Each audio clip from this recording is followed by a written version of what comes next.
St. Mark Orthodox Fellowship presents its 7th Canadian and 11th American Joint Annual Convention held in Niagara Falls in September 2007. Professor Richard Schneider on the topic of Christian Unity and Interchurch Dialogues, Church and Practicing Religion within a Civil Right Democratic Society, Christian Orthodox Values and Scientific Understanding of Man and the World.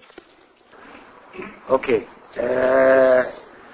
Tonight we are really privileged by having Professor Richard Schneider with us, and he will tell us a bit about himself and will give us the lecture about Interchurch Dialogues, Progress in Unity, and Fields of Cooperation until church unity can be achieved. And he will follow tonight and tomorrow with the rest of the talks he will be giving us. Advantage of the break. Dr. Edward asked me to prepare some notes, just some points, summarizing what we're going to talk about. And I'd like to give them out in advance tonight so that you can look at them before the talk, because it's going to be kind of dense. They're going to be dealing with some very tough stuff. So, just to present yourself, because I don't know how to summarize all the biography. Okay. Well, I'll start with where I am now and how I got there. I'm in the Orthodox Church in America, right? And I'm Professor Emeritus of Church History from York University, which means I taught church history in a secular university. Very interesting situation. I'm now director of a brand new program in Orthodox and East Christian Studies in the University of Toronto School of Theology. And this is quite a fascinating thing, because it's the first time Toronto School of Theology is a consortium. So all the theological colleges join together to make one faculty, right? So they got Catholic colleges, Presbyterian colleges, United Church College, Anglican College, right? Everything. Never had Orthodoxy. So it's very interesting that now they've been able to add Orthodoxy to the mix. But there is no Orthodox college. I mean, we can't afford it. So we're operating, being hosted by the Anglican College. We'll talk about that tomorrow. It's very interesting. And this is the first time there has been college-level grown-up education for adults in Orthodoxy in Toronto. And it covers everything. We have, in one class I had students who were Greek, Russians, OCA, an Armenian, a Copt, actually I've had 3 Copts, one of whom was Dr. Edward. Had one Ethiopian, Roman Catholics, Anglicans, and a Baptist. I've got a Baptist who wants to know about the East. So it's a very, very interesting situation of unity. So this is teaching now religion within a religious faculty, but it's an ecumenical religious faculty. So church history in a secular faculty, and then Orthodoxy in an ecumenical faculty, and I'm also visiting professor of iconology at St. Vladimir Seminary. So I also have to teach Orthodoxy, right, in an Orthodox setting. And that's very interesting, too, because it actually turns out to be extremely rare, believe it or not, to teach iconography and iconology in Orthodox seminaries. it's something I don't understand at all, but it really is very rare. And so it's very eye-opening for the young men in training there. And then besides this, from 2003 until 2006, I was president of the Canadian Council of Churches. I was the first Orthodox person ever to be president of the Canadian Council of Churches. In its 60-year history, and something I'll talk about in the talks, one of the things this led to, because we've done a revolution in ecumenism and church unity in Canada, which I'll be talking about tomorrow, and this model got taken over by the World Council of Churches in 2003. I was lucky to be part of that. I'll tell you about that. I'll tell you something about that tomorrow. And besides that, I am on the Metropolitan Council of my church and the Canadian Diocesan Council. And it's a lot of work. And that's what we do. Where did you complete your schooling? Where did I complete my schooling? Well, that requires going into my past biography a little bit. My degrees are from Dartmouth, Princeton, and Columbia. I did theological education in Toronto School of Theology, and then some more at St. Vladimir's. My education was basically as a historian with a strong interest in religion. As you'll hear in the talks, I don't think religion can be a separate subject. I don't think it can be detached from life, because otherwise what's it about? Religion is an education of ourselves to be able to live where God has planted us, right?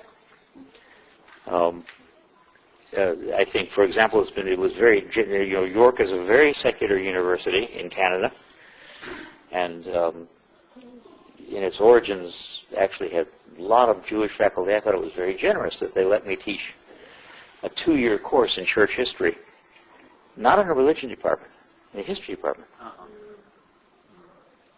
because they think religion is a vital part of historical understanding of what it means to be human. But then that was able to service the religious studies program too. So that was my basic education. I'm not a cradle Orthodox. I was an Orthodox Jew. Until I was 26. Right. I'm a lot older than 26 now. I have. We've been through a lot of life. My wife is a 15-year cancer survivor. We're both educators. We have 7 children. You're going to hear the stories of a couple of them as examples. They're all over the world. One is a doctor in East Vancouver. She walks the streets of East Vancouver giving medical care. One is directing an NGO in Bali, which is trying to help native people do sustainable agriculture using their indigenous farming methods.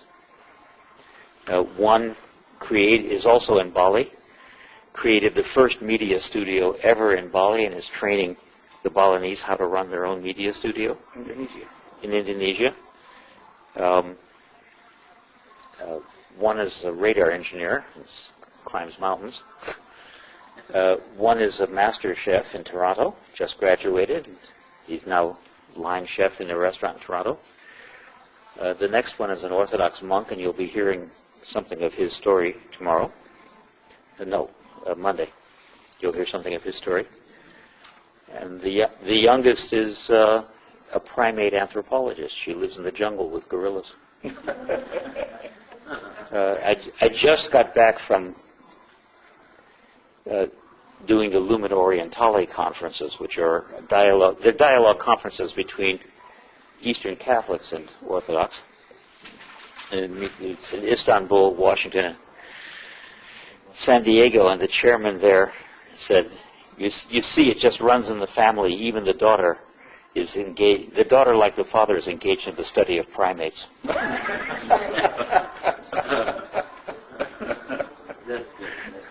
Thank you. It's actually very, very flattering to be asked to be here, and I think extremely important that I was asked. Not that I was asked, but that in a gathering that is dedicated to the unity of churches, you think to include somebody from the Byzantine tradition and somebody who is so thoroughly North American. There's certainly no need for an apology for the audience. Christ himself taught us, wherever there are 2 or 3 gathered in my name, Yes. that's where I am. Yes. Right? I accept that, but I think we should do our best in order to give them a good chance to come. I don't know. We have to discuss this in our fellowship, but I think a speaker like you deserve more than that. Well, perhaps you could tell everybody the parable of the wedding feast. Yeah. So it's very nice because all the ladies here are dressed very elegantly, even if the men are in shorts and so on. So people do have on their wedding garment. And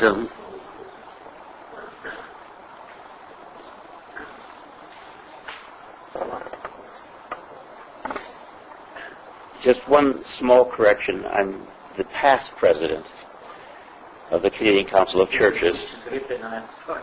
No. In the letter,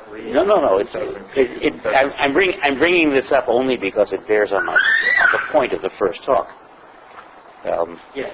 I corrected it. The ex-dean of the Holy. No. Dr. Gragas was also ex-dean. So, Right. him with you, the ex-president? That's right. Right. The significant fact is that the Canadian Council of Churches is 60 years old. It's older than the World Council of Churches. And I'm the first Orthodox ever to be elected president. And the other interesting thing, I'm saying all this, please don't misunderstand, not to boast, but rather to make a point. I was elected president after I had served for 15 years on the council representing the Orthodox Church in America. I'm going to talk about those 15 years because during those 15 years we made a revolutionary change in ecumenism, one that's become a model for the whole world. And I was privileged to be part of working out that change for the whole 15 years. I think it's because of that I was elected president. I think it's very significant that I was nominated not just by Orthodox churches, but also by the Presbyterians, the Lutherans, right, and the Baptists. They all wanted me for president. I think that's very interesting. Right? And we'll talk about that in a minute. Just as a brief comment, we know, I think, that the Catholics are not members in any council of church, but they are called like observers. Yes. So it's only the Orthodox Church that accepted to become partner with the council of churches. Not true, and I will correct that. And again, it's what we did in Canada that changed everything. Good to know. I will explain that. It's an important point. Now, Professor Dr. Nossi, how do I do it? Nossi, and Father Dragas had an easy time of it. Right? Why did they have an easy time of it? Because they talked in generalizations. Now, they were extremely important generalizations. You know, things, they talked in terms of the ideals, the goals, things, the fundamentals, things we must accomplish. Right? Things we must accomplish. I thought Dr. Nossi was wonderful in reminding us that love has to be the primary thing, and without it, nothing is going to be accomplished. It's something we have to remember all of the time, right? It's rather interesting. I have quotations here from Father Hopko, whom everybody knows, and from Elizabeth Behr-Sigel, very famous European theologian, died this year, at the age of 90. Both of them say exactly the same thing, that you have to make love the primary condition and the thing you never forget, right? Or all the other goals can't be accomplished. All right? And nonetheless, what they left for me was all the practicalities. And that's where it starts to get hard. All right? Now, would I have come here and talked about the practicalities on my own? Yeah, probably, partly because it's been my responsibility to wrestle with them for the last 15 years. So I've been down there in the trenches. But mostly it's because of Dr. Edward, who he said he wanted me to talk about these three topics. And if you look at the three topics, right, they're about relations. The first one's about relations between churches. And I'm going to start right where Father Dragas left off, relations between Orthodox churches, right? And then move on to relations between Christian churches, right? And then the second talk is about the relationship of being Christian to the world we live in. All right? We're going to talk about relating to the world we live in. That's a world full of people. It's a complex modern world, right? And then in that same talk, I'm going to speak in particular about relating to the world of North America. And that's going to connect the two talks very closely. And then tomorrow morning, we're going to talk about the means of dealing with the problems of the world. And in particular, the focus will be on the issues of science and religion, and their impact for ethics and for coping with the problems of the world, right? And underlying all three of these themes, how do churches relate to each other, right? How do churches operate within society in general? What use are they? What are churches doing for society, with society, right? What are they offering to society? And then finally, the issue of how best to cope with trouble, with difficulty, with the problems of the world. Is it the scientific way, right? Is it the religious way? What will heal the world?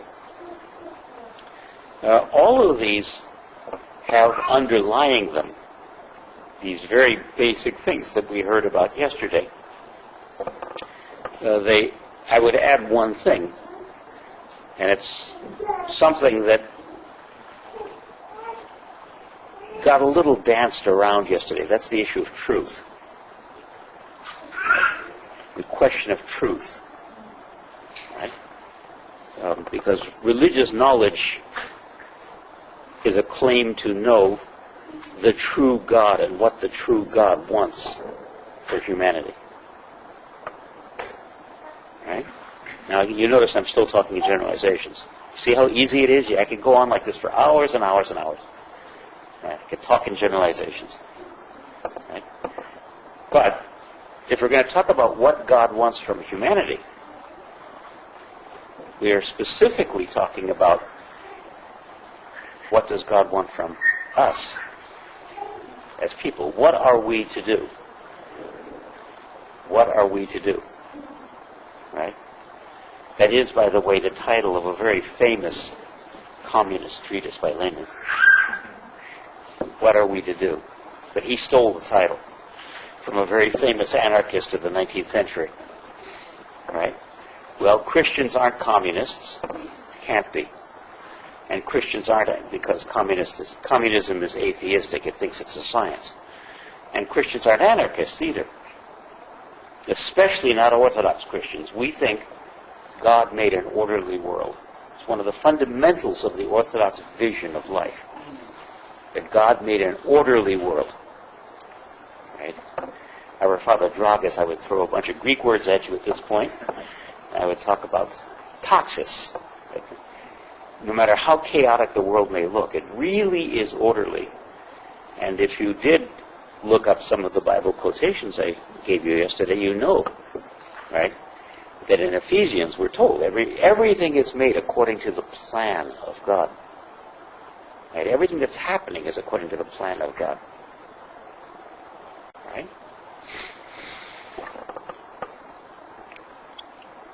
Now, why then should we bother to talk about what is to be done? And here's where the issue of the practicalities comes in. The practicalities aren't there because of human limitation. That's a common mistake. Right? It's a very common mistake. The Orthodox make it a lot. We say, God set up a perfect world. God showed us the ideal. We know these ideals. Why aren't we living according to these ideals? You know, why aren't we showing the kind of love that was spoken of yesterday? Well, it's because we're limited. It's our own fault. It's our limitations. Well, to a certain extent, that is true.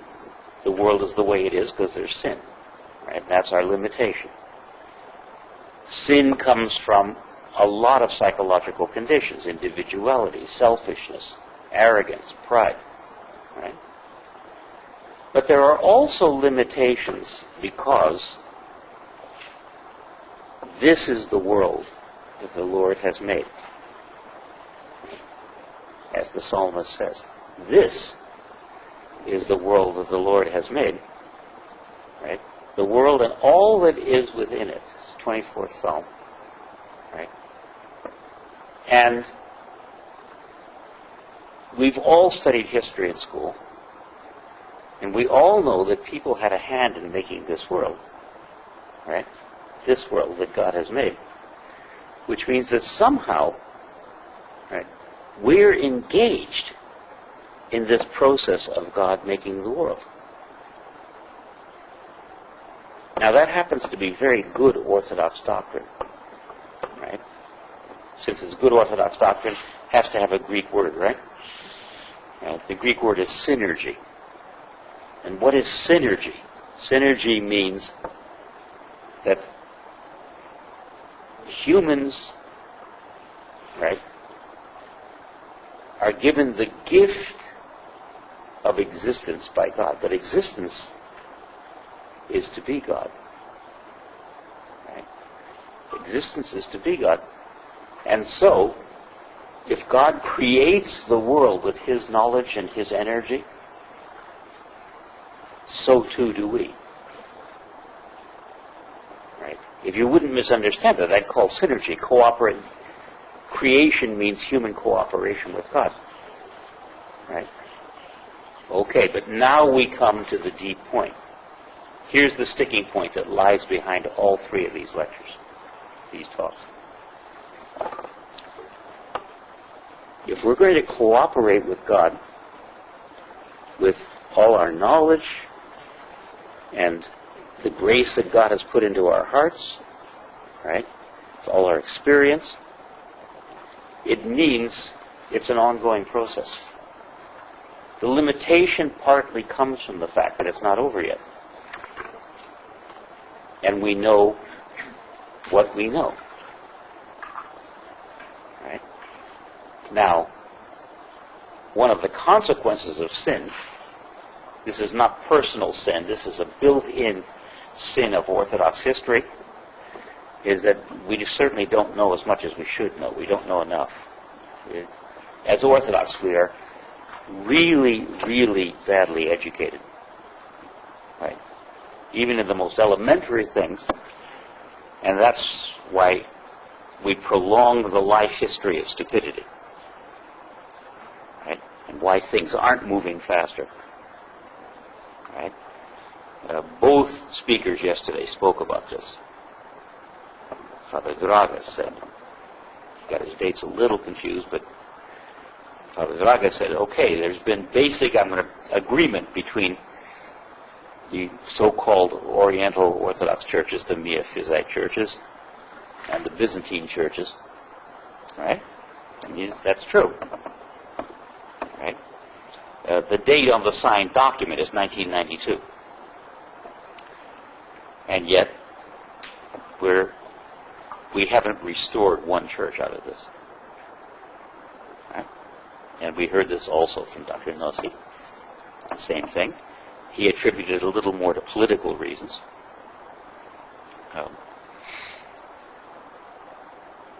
So, those kinds of things do get in the way. Right? I'm going to add that it's lack of education that partly gets in the way, but it's partly because, right, to make the next step and the next step and the next step is a decision. Right? And decisions have to be made on the grounds of as much as we are capable of knowing. We have to expect that there will be other decisions to make in the future. Right? The idea of one church, of that is the Church of God, is what's called eschatology. Right? When God says the church should be one, should be a unity, and once again, I've given you the quotations. They're very famous. I've given you a number of the quotations. The most famous, of course, is the one from John chapter 17, where he's at the Last Supper and says, and it's cited here, and he says, right, to Jesus speaking to God says, I have loved them so that they may be one as you and I are one. Right? So, ultimate unity. That's eschatology.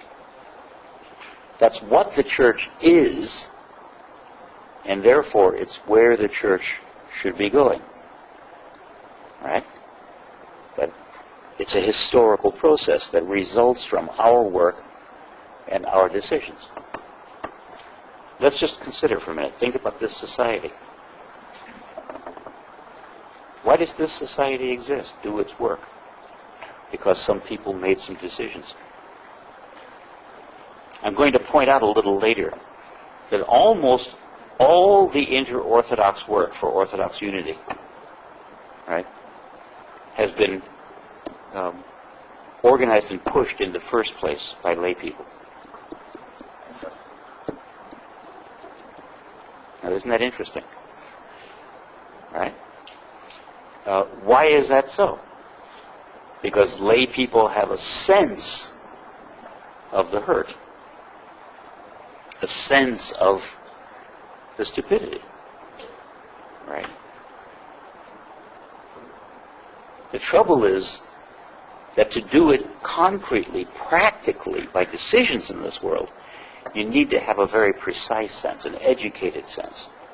It can't be done by only falling back on the generalizations.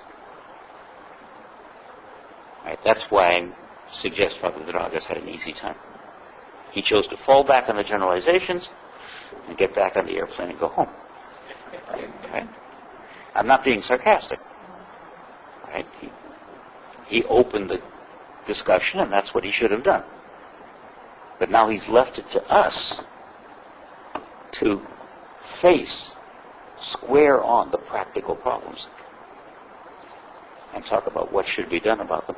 And partly for that reason, I want to keep my part of the lecturing fairly short and run these 3 hours more like an American classroom where we're talking together and trying to discuss the problem. What I'll do is open up and lay out the problems for you. Right? Give some good examples. And then we'll have the kind of discussion that we need to have.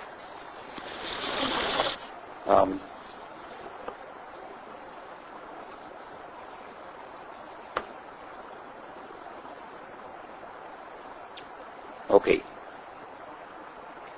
Even at the level that Father Dragas was talking about, Orthodox education is really not up to the job. Laymen have started these movements for unity because they feel the hurt. How many of you could really explain the problem of the two natures and the one nature? Right? I've had very nice conversations with a number of you. Questions have been, since during the days we've been here, questions have been put to me. I can tell you that I heard 3 questions that, in all innocence, were totally heretical. Totally heretical. Right? I'm not talking about little stuff. I'm talking about great big heresies of the 4th century. No, it's not even that issue. These were other issues in which the doctrines, these are not issues where doctrines in the Oriental Church and doctrines in the Byzantine Church are different.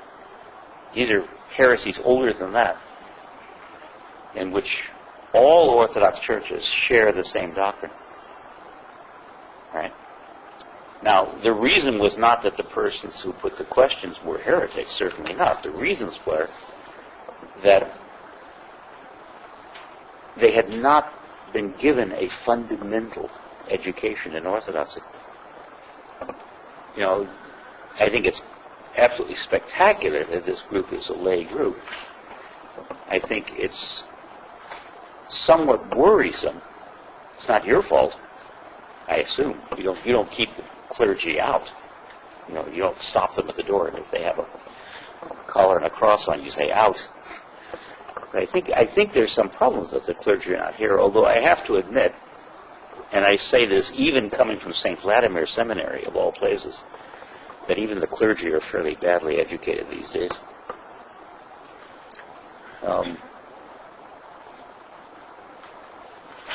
At St. Mark's, there was a very, very big meeting a number of years ago. The St. Mark's Church in Toronto. It was a very big meeting a number of years ago. Some important visiting bishops from Egypt. One of them gave a talk in English afterwards. And he gave a presentation of the solution. Right? How the question of the one nature, the two natures, has now been resolved. Right? And as I listened to this presentation, I thought, right, the way he's putting this, what we've done is say that we've resolved the major problem of the 5th century in a way that's going to lead us straight to the problems of the 6th century, which is in fact exactly what happened in history. Exactly what happened in history. The Byzantines kept looking for solutions to reunite the two churches, and in the process invented a 10 times worse heresy than the one that caused the problem in the first place. Right? We won't go into details. If you want to ask me about it afterwards, I'll explain it. And I said, and as I listened to this bishop, I said, he's going to go there exactly. That's where it's going to end up. Right. Okay, so we need some education. That's one of the difficulties that stands in our way. Right? Now comes that's a practical problem. People have busy lives. Where do they get their education? Where do they learn these fundamentals of Christian understanding? Right? One point is to catch them while they're young. Right? And the Copts, I must say, do a wonderful job of this. Better, I think, than any other church, Orthodox Christian church I know. None of us do this as well as the Protestants do. None of us. But among the Orthodox, the Copts do it best. Right? By a long chalk.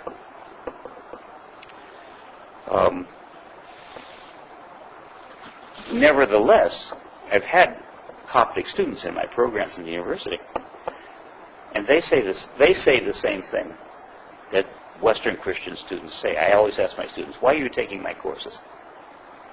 Especially in the secular university where I teach church history. I say, what are you doing in this course, right? There's no requirement here. And they all say the same thing. They say, the church educated me as a child and has talked to me like a child ever since. So I want to know, how do adults view this thing? That's what they all say. It doesn't matter whether they're Presbyterians or Catholics or Anglicans, right? Or Greeks or Copts. They all say it.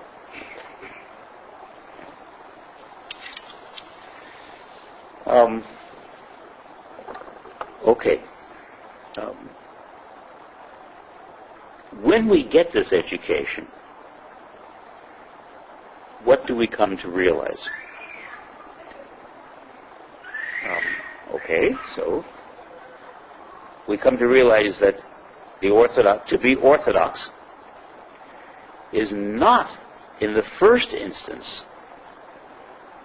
to be a Copt who does things the Coptic way, holds to the Coptic doctrines, wears the Coptic vestments, celebrates the Coptic liturgy, or an Armenian, or a Russian, or a Greek. You can't believe the wars that happened in the seminary over whether to wear Greek vestments or Russian vestments. And cassocks, which aren't even vestments. A Greek-style cassock or a Russian-style cassock. And the Metropolitan actually lays down rules about this kind of thing. None of that's in the first place. Right? The Gospels are quite clear. To be a Christian is to acknowledge that God is in Christ, right? Which is something we both acknowledge. To acknowledge that God is in Christ. To acknowledge that the discovery of Christ and the centrality of Christ in our lives, right, is life, is what keeps us alive. Right? And now comes the third thing. That the purpose of grace, remember we spoke about synergy. Right? We all know we're saved by grace. Everybody in this room knows that. Has anybody ever asked why we're saved by grace? Not be saved otherwise. That's a Protestant answer. Okay, right? The Catholic answer is because God loves us so much. Right? The Orthodox answer takes synergy into account. It is so we will announce to the world that Christ saves us.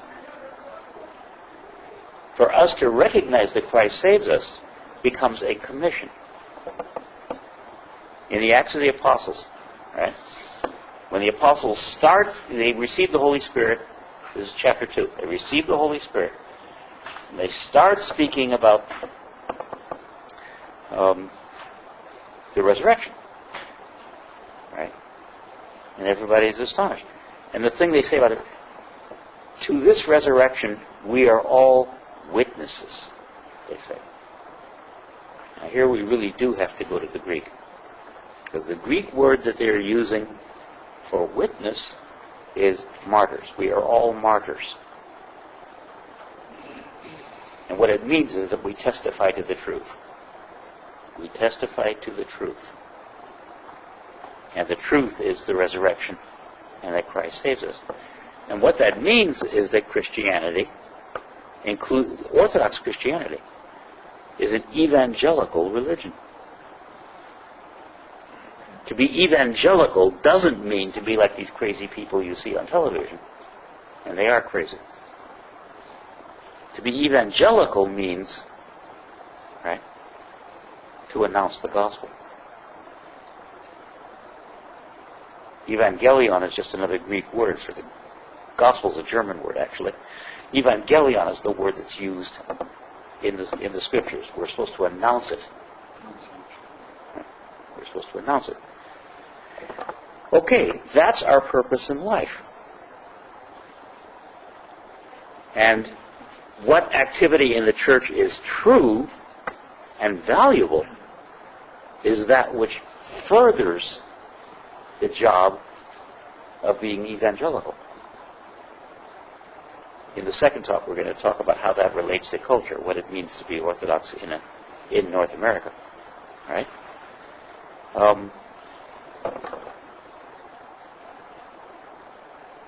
Father Hopko, in a passage I'll quote a little later, emphasizes this very strongly, that we have to be prepared to be martyrs.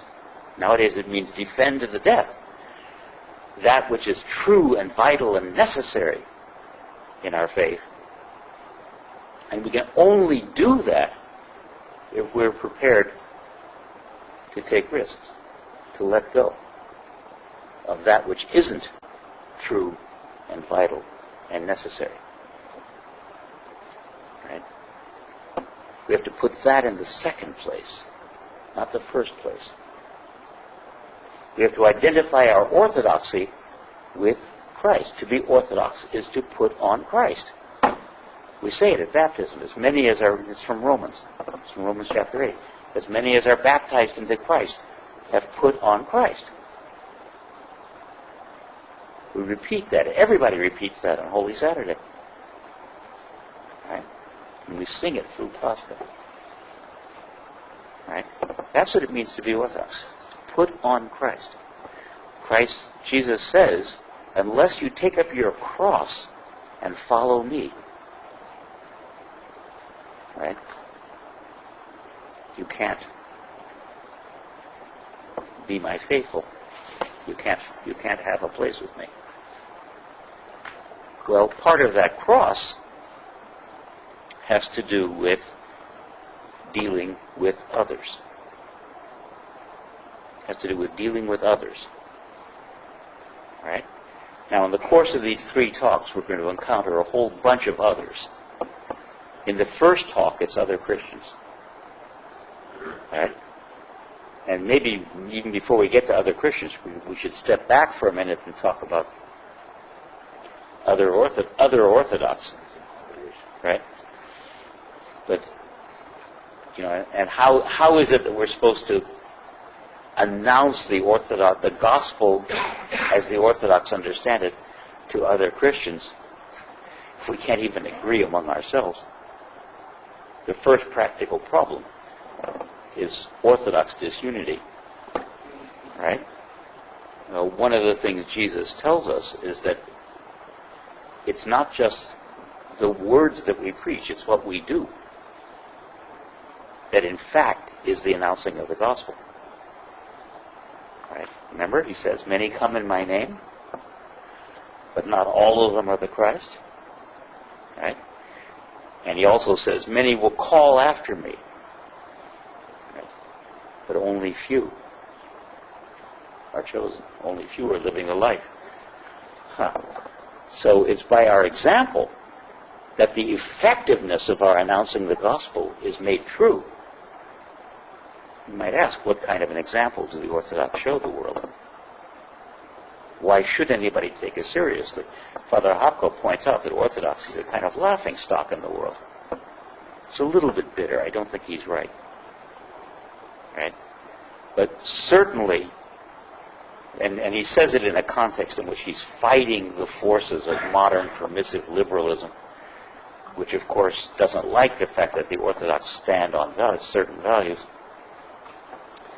But there certainly is a certain truth in it. In the ecumenical world that Father Hopko was used to, he said that before the Canadian example. He was used to a kind of bitterness in which the Protestant world said, we're getting on with the job of church unity. And then the stubborn Orthodox are slowing up like a dragging brake or a dragging anchor. They're slowing us down. Right? The Orthodox are the problem, said a lot of the world. Right? What did that make the Orthodox say? No. The modern world is the problem. Right? All this modernism, all this liberalism, all this permissiveness, all this willingness to give up fundamental things is the problem. Right? Included in those fundamental things, by the way, for the Orthodox in the World Council of Churches is the fact that there are women priests in the Anglican Church. It was over that issue that 3 churches walked out of the WCC in 1998. I mean, talk about prolonging stupidities. Right? In a world that is going to hell, in a world that is sick, I hope you noticed the last word in my notes was therapy. I wrote that, of course, especially for Dr. Edward, right? But it's Father Tom's word, right? Why in the world should that be a fundamental issue of division? Especially when, if you understand Orthodox teaching, you know that it is not a dogma. It's what's called, in the kind of fancy techno-speak that professors love, a theologumenon. It's an opinion. It's an opinion. It wasn't always the Orthodox practice. Women were ordained in the early church. It's been a kind of core Orthodox opinion for a long time. There are a lot of very important Orthodox theologians nowadays who don't agree with it, including Elizabeth Bear-Sigel. Of course, she's a woman.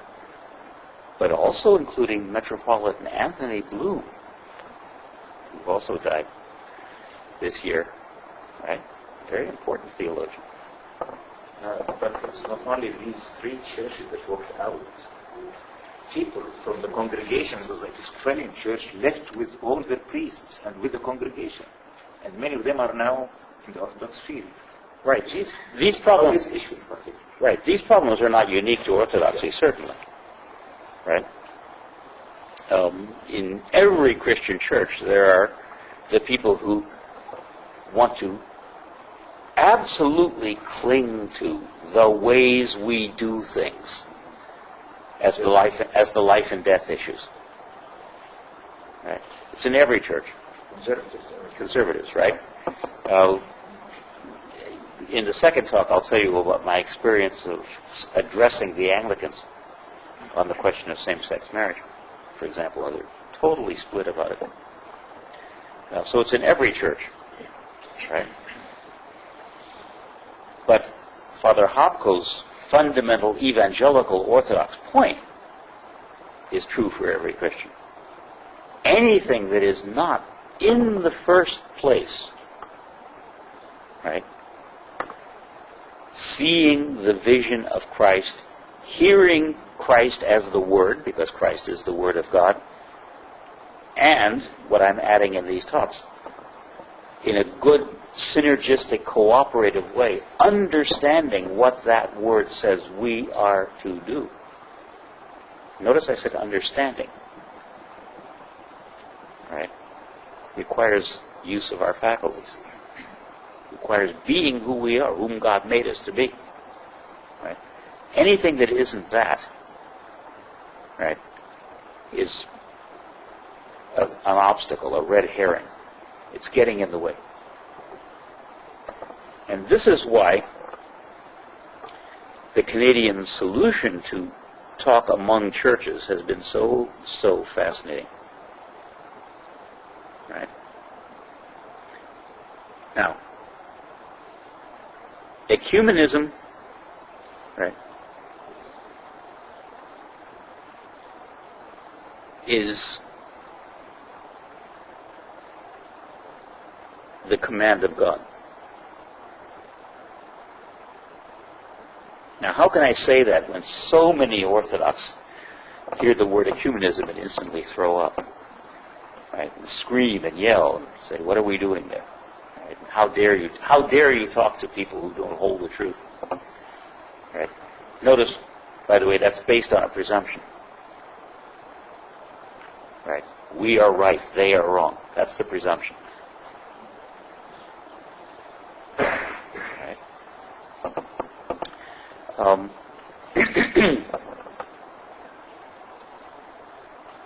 So how can I say ecumenism is a command of God? Right? It is because of the very texts about unity that we just spoke of. If unity is if that kind of unity of love, right, is the eschatological goal, then we have no choice but to speak. And while we should be speaking to the whole world, certainly, missions have got a long and rather glorious history in Orthodoxy, right? Until fairly recently, till the Russian Tsars took over, we by and large, no, it's not true. The Byzantine emperors were pretty bad too. By and large, we didn't missionize with cannons and the sword, right? And by and large, we missionized with respect. But talking to fellow Christians isn't mission. In fact, the Orthodox protest rather bitterly about fellow Christians who do come and missionize Christians. I imagine you have them in Egypt as well. Certainly they're all over Europe, evangelical Christians who are trying to make conversions to a kind of simplistic, version of Christianity. No, talking to fellow Christians is because they are doing something truthful and important. They are acknowledging Christ. They are saying Christ is our Savior. Christ is the way. We want to love Christ. We want to act like Christians in the world. We want to be the people in the world that Christ called us to be. And yet they do it differently from us. They hold different views. They have different opinions on this and that, right? Even very different statements about the meaning of Christ. It is our evangelical duty to speak up, to say, right, to Christians, yes, you care about Christ. You need to understand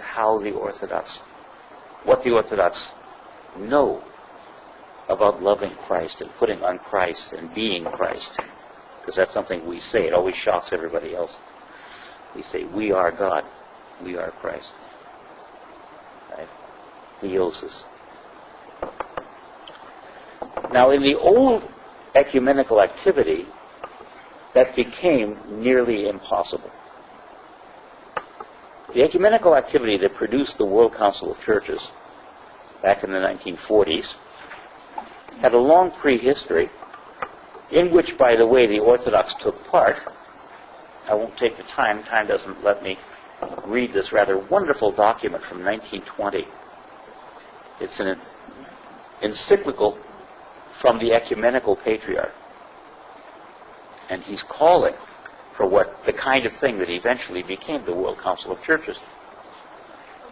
And explaining why in love we have to be there. Right? Theologically, most Orthodox thinkers would go along with this kind of thinking. Right? By and large, the Orthodox who try to make a huge case for the idea of ecumenism as a heresy aren't thinking at all. They are ranting. And they're really a very tiny group. Very tiny group. The churches that left the WCC in 1998 didn't do so because they didn't like ecumenism. Although, to a certain extent, they were succumbing to pressure back home. And they had internal politics to deal with. What they didn't like was the way the World Council of Churches was doing ecumenism. Right? That was why they left. So it's our duty to do it. The question then becomes how to do it. You mean they didn't like the majority voting for everything? Exactly. Exactly. And the World Council of Churches was created, right, in a search for unity. The Commission on Faith and Order, notice the names, it's the Commission on Faith and Order. Right. Yeah. This is the Theological Commission, the great theologians who do the thinking work for the WCC. In the 1940s, that commission had on it the greatest names in Christian thought in the world, including, right, both Oriental and Byzantine Orthodox theologians. George Florovsky was one of the great founders of that. Aram I was one of the great founders of that, for example. But they made a terrible mistake. They said, and it was kind of typical of thinking right after World War II, they said, okay, our goal, our eschatological goal is church unity. How do you get there? You study what a church is. You study what the church is. They made the nature of the church their primary topic. Right? And it's interesting. It was game over from the start, really. First of all, almost all of them were clergy, very highly famous, responsible clergy. Right? They couldn't really daringly step out of line. Right? They all would have gotten clobbered by their home churches. And tradition made them cling to all these things that were essential, so-called, in their various churches. Right? There were, of course, matters of doctrine that separated them too, and they all knew it. They were wise and learned men. It was the wrong topic. Right? It's noteworthy that immediately in 1950, they issued a document called the Toronto Statement. Right? And the Toronto Statement looks exactly like what we've accomplished in Canada. It says there's no such thing as a super church. The World Council of Churches is an assembly of churches. Right? In no sense will one church ever impose doctrine and so on another church, right? Those kinds of statements. In practice, it never worked out because their way of operating was majority vote. And of course, the WCC was overwhelmingly Protestant, and it was understanding of this that made the Catholics refuse to join. So they never joined the WCC. And the whole project kind of didn't go anywhere. And in 1954, there was a major change of direction at the World Assembly in Evanston, Illinois. At that assembly, they said, we're not getting anywhere on the theological side. So let's be patient with the theological side, and in the meanwhile, to get something done, let's put our emphasis on the peace and justice side. That's the other big commission, peace and justice. And suddenly they started rushing into peace and justice issues. Well, you see what would inevitably happen. Right? With the overwhelming majority of Protestants, Western liberal ideas would become peace and justice ideas without an examination of their theological foundation. And a question like women's ordination becomes a question of women's rights. I'm going to talk about rights in the second lecture, rather than an issue of ecclesiology and theology, which needs to be debated on a theological basis. Right? Okay. It all went nowhere, and as these liberal causes multiplied and multiplied, things got more and more and more uncomfortable for the Orthodox. Climaxing in 1998 with two churches actually walking out, the Georgian and the Bulgarian, and two other churches on the brink, especially, and the important one was the Russian, on the brink of walking out. I'll talk about what the World Council did in a second, but first I have to go back 15 years before 1998 to the Canadian Council of Churches, which made the realization that what was in the Toronto Statement expressed a notion of churches as an assembly that really could be given living form and show how churches that are all witnessing to Christ can relate. Right? We call it forum. The basic principles of it are, to keep it simple, every church is at the table as a church. Now that rules out the notion of democratic voting altogether. There are no big churches, no little churches. Every church is a voice.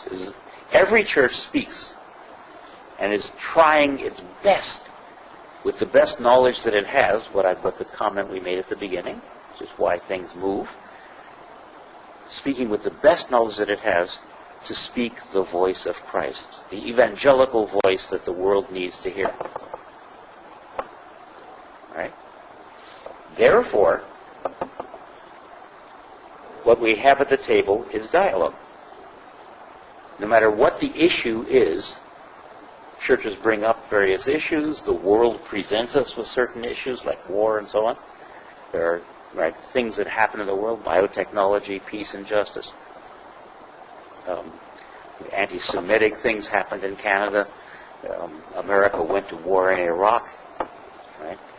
I'll be talking about some biotechnology things later. Same-sex marriage came on the table. There's all kinds of issues, right? And then some very deep theological issues too, because of biotechnology. Our theological commission, notice the difference. We call it faith and witness, not faith and order. Faith and witness, that's kind of true to our notion, right? Of each church being a witness, has put out a wonderful booklet on human anthropology in an age of biotechnology. What it means, what the Christian view of being human is in an age of biotechnology. We're now following it with a companion volume on suffering and hope. What it means to be in a world where suffering happens, and what Christian hope has to say to such a world. Right? That kind of work goes on too. But it's all done by consensus. We simply work and work and work and work until we reach consensus, right? And then we know the mind of the member churches. Never vote. The only thing we vote on is money issues, and we have to do that by law. Consensus means unanimous? Unanimous. That's very difficult. Very difficult.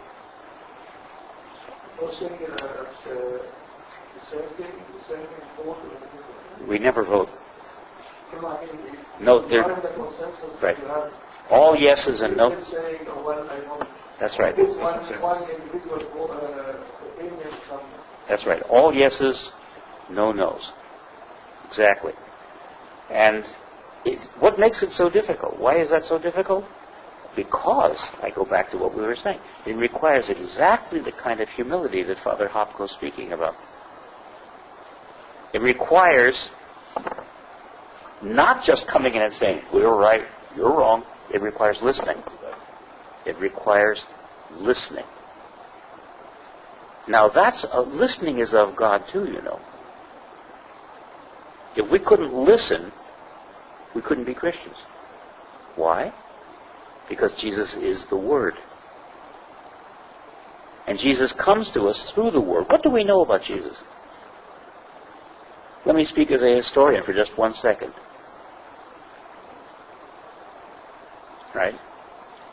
Father Dragas brought up the issue about historical criticism and how historical scholars and critical scholars are, turning everything into historical myths and so on and so on and so on. I'm sorry, but what it shows is that Father Dragas simply does not understand history and historical methodology. Right? The past is past. We know of Jesus because of two things. One is that he works in our lives, and we recognize that. And our ability to recognize that he's working in our lives is because he comes to us as the Word. And the church has given us Jesus in the Word. And said, what's working in your lives is what's in this book. Right? You see? So, listening, therefore, becomes terribly important, and listening to other people becomes terribly important. Right? Even in the Old Testament, right? Elijah's trying to hear God. And God only comes when he's able to hear the still, small voice. In the New Testament, what makes Jesus unique is that he can hear authentic repentance. The woman taken in adultery, the woman who washes his feet. He hears what these people are saying. And the woman who washes his feet doesn't even use words. She just washes his feet. And he hears it. You have to be prepared to hear the voice of the other. And unless we're going to be the kind of Orthodox, in my second bullet, who say, because we are Orthodox, we got it right, you got it wrong, then we have to hear our fellow Christians at the table when they say, we know Christ and we love Christ. And we hear what they have to say. But then we have the right, because it's a forum, to expect them to hear us.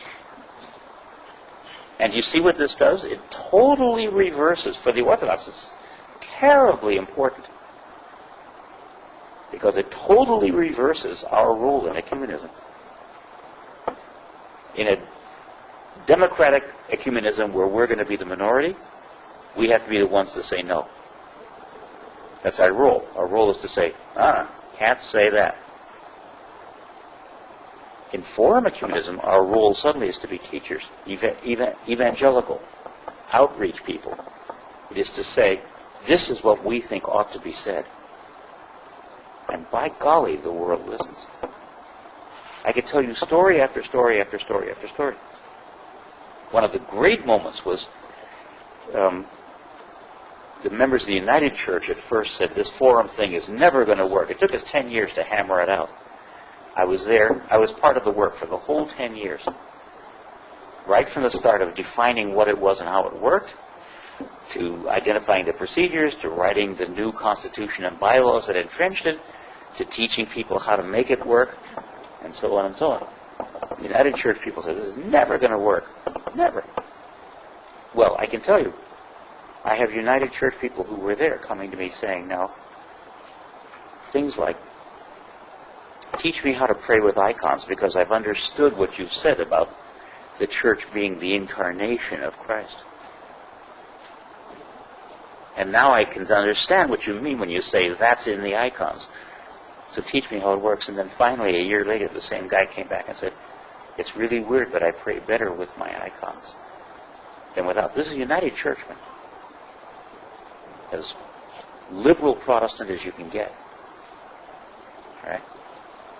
And I could tell you story after story after story, but to go back to Dr. Leviv's question, I think the best example of the fact that this works is that once we had made it official, that this was the way we were working, the Roman Catholics joined the Canadian Council of Churches. At the time, we were the only ecumenical board that they belonged to officially. But even more fascinating, at the very same moment, we had two churches join. One was the Roman Catholics, and the other was the Reformed churches. And they're in the dialogue, and then you start to discover fascinating things, like how close the Reformed churches and the Orthodox are, and so on. So the dialogue produces results. But what it means is that we have to totally abandon triumphalism. We have to totally abandon the notion that we're right and you're wrong, And we have to replace it with what was the characteristic of Christian speech for the first 3 centuries. It's called apologetic. And apologetic runs from right from St. Paul right through the first 3 centuries. What does it mean? Right. Now, remember the history. In the first 3 centuries, Christianity was illegal, had no official status. It was the era of martyrdoms. Christians were being martyred left and right. Tough times. Nevertheless, Christians spoke out boldly. Christianity is being martyred again in the 21st century. It's being martyred by culture, by liberal culture, by Western culture particularly, which is becoming global culture, right, by postmodern culture. First 3 centuries was the era of martyrdoms, and Christians spoke out boldly. But they had to speak in an apologetic way. They couldn't come out and say, we're right, you're wrong. They had to say, this is our faith, and it's right for this and this and this and this and this reasons, right? And experiences. And your faith is weak in the face of that for this and this and this and this and this reasons. That's apologetic speech. Right? It's been absent from the church for centuries. For centuries. Now it has come back in the work of great theologians in the 21st century because they know that the way that says we're right and you're wrong is a total failure. Right? They know that these pronouncements one gets from the Russian Orthodox Church abroad and from Mount Athos and so on, right? They're silly. They look silly. They are no argument. But they do know that the word of Christ is true, right? And that now what is the synergy? What is our responsibility? To find the truthful way to pronounce it that will speak to the others. The virtue of our Canadian ecumenism is that we've created a mechanism so that others will actually be listening. To make a long story short, when everything fell apart in 1998, the World Council of Churches, in a panic, set up what was called the Special Commission. Special Commission was half Orthodox, half Protestant delegation to try to find a completely new way to operate for the World Council of Churches. They met for 3 years. During the second of those years, they said, let's consider consensus models. At that point, they knew about Canada, right, because somebody had heard me speak, so they invited the Canadian Council of Churches to speak, and effectively they invited me. I was not yet president, but I was, I was the only one still there who had been with the process from the beginning. I went. Everybody said consensus couldn't possibly work. It's too difficult. I said it does work. I can prove to you that it works. It works even when we disagree. When we disagree, the statement is that there is no consensus, and now we come back to what was said yesterday, right, by Dr. Nossi. So the discussion continues. But in a forum model, in a consensus model, discussion continues in love, not in antagonism. Right?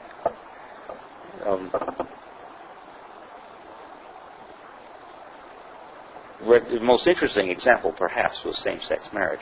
I'm going to come to that in the second talk. That was obviously the one where there was the hugest amount of outright disagreement, black and white views. But as I will tell you when I tell you the story, the relationship among the churches has always been, right, clear, respectful, searching. Even when their notions of the truth are like black and white. But on a lot of things we agree. The World Council of Churches, when I went away from this meeting, it was in Damascus, and it was also interesting how important this was for the Oriental Orthodox. They were all there, all of them. Every church represented strongly. Right? The Orthodox, of course, loved this. They said, right, this really gives they understood what I meant when I said, this really gives us an Orthodox voice at the Christian table. A voice that commands respect and needs to be heard, as opposed to the voice of the old fuddy-duddies who won't let anything move. Suddenly all the riches and the treasure and the wonderful stuff we have to say becomes part of the dialogue. Right? Protestants all said, this will never work. 2 years later, when the report of the Special Commission came out, they recommended the Canadian model. I thought, gee, that's nice. They actually listened, but it'll never go any further. And 6 months later, the executive committee said, we agree, we're accepting this. And we're going to operate by consensus for the next year till the General Assembly. And they tried it, and it worked. And last year, the General Assembly adopted it. So it is a model of how churches can work together. Can I ask a question? Yeah. The Catholics joined the Canadian Council of Churches. Correct. Are they now considered members of the World Council of Churches? No. Why? They adopted the same model. Because they're waiting. Waiting. That is, we've got a long track record. We've had 15 years of proving that it works. They're just getting started, and the World Council of Churches is maybe a slightly different organism from the Canadian in that we're kind of well within conventional boundaries, whereas WCC has many, many small groups in it. So they're waiting.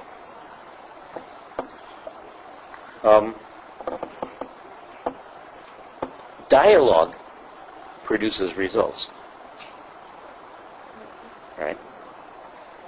To give 2 examples, I spoke in the 20-year dialogue that produced the 1992 agreement at Chambéry between the Oriental churches and the Byzantine churches, right, with regard to the question of the nature of Christ. Right? Important document.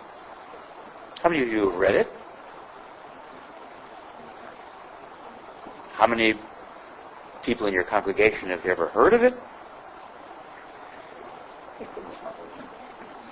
How many understand how important it is? That's why it's going nowhere. It's going nowhere. Right? I think Dr. Nossi maybe was a little bit cynical yesterday in saying, well, it's the clergy that are opposing this. There's the obstruction. They don't want to give up their power. Right? Well, I happen to know both Patriarch Ignatiuses of Antioch, and they're very good friends and both very smart, wise people. And they're handling things slowly because they don't want to scandalize the faithful. And they know this thing has to be worked out. But the real obstruction is lack of knowledge. But who's responsible about exposing the people and the congregation about the importance of these things? Right, now, I said we were going to talk about the difficult stuff tonight. Want to hear my answer? Yes. You are. Me? Yeah. The church is conciliar. Look who's in this room. This is a gathering of the brightest and the best. Look at the level of education in this room. Why aren't you all church educators? As much as we do. Right. Why are youth groups all talking about sex and not talking about this? The clergy is in charge of who the educators are. Yeah. No, but also the people demand. People are interested in hearing about what they should do every day, but they think these things are far from our salvation. Why we need all these? No. In your home, you don't listen to what the children, but you teach the children, and you do the best of the interests of the children. So you can say the public wants that. If you don't do this in your home, don't do it in the church. Right. And this is a perfect example of what Father Hopko is talking about when he says the notion that we live in a hierarchical church, right, is something that we inherited historically. We inherited it from basically 300 years of Orthodox sleep between the 15th century and the 20th century. In the rediscovery of the Fathers, we rediscovered that the essential nature of the Church is conciliar. Right? So you have a voice. You have to have a voice. It's the nature of the Church. I gave you a passage from Acts 4. All were of one mind. All worked by consensus, right? It included everybody. So, if you leave it to the level of blame, you say, the clergy are in charge, there's not a thing we can do about it, that's why I pointed it, you have abandoned your evangelical calling, which is to be like Christ and announce the Word. But here's where what Dr. Nossi said is so important. You can do it confrontationally. You can go to the clergy and say, okay, we're tired of this tyranny and we've created this wonderful lay society and we're going to run the world now. How far do you think you're going to get? They anatomize it. First thing. You are not Christian. Right. So it's not really the gospel if it doesn't speak in love. But now, Dr. Nossi got on a plane and went back to Cairo, and we're stuck with the practical problem. How do you say, how do you get something accomplished? How do you say these things in love? I just want to make a small point. As far as the nature of Christ, it was nice to see that the Sunday school curriculum as used by many of the churches here in North America, which was actually established by the Southern U.S. Diocese, deals with the discussion of the nature of Christ actually in two separate lessons during the year of the curriculum for grades 9 through 12, which is great. And for us as servants or teachers in the Sunday school, it actually was very educational for us as well. And these sort of short manuscripts, so to speak, that are written up for the teachers to present to the youth are very well done and, cover the discussion, I think, in some depth.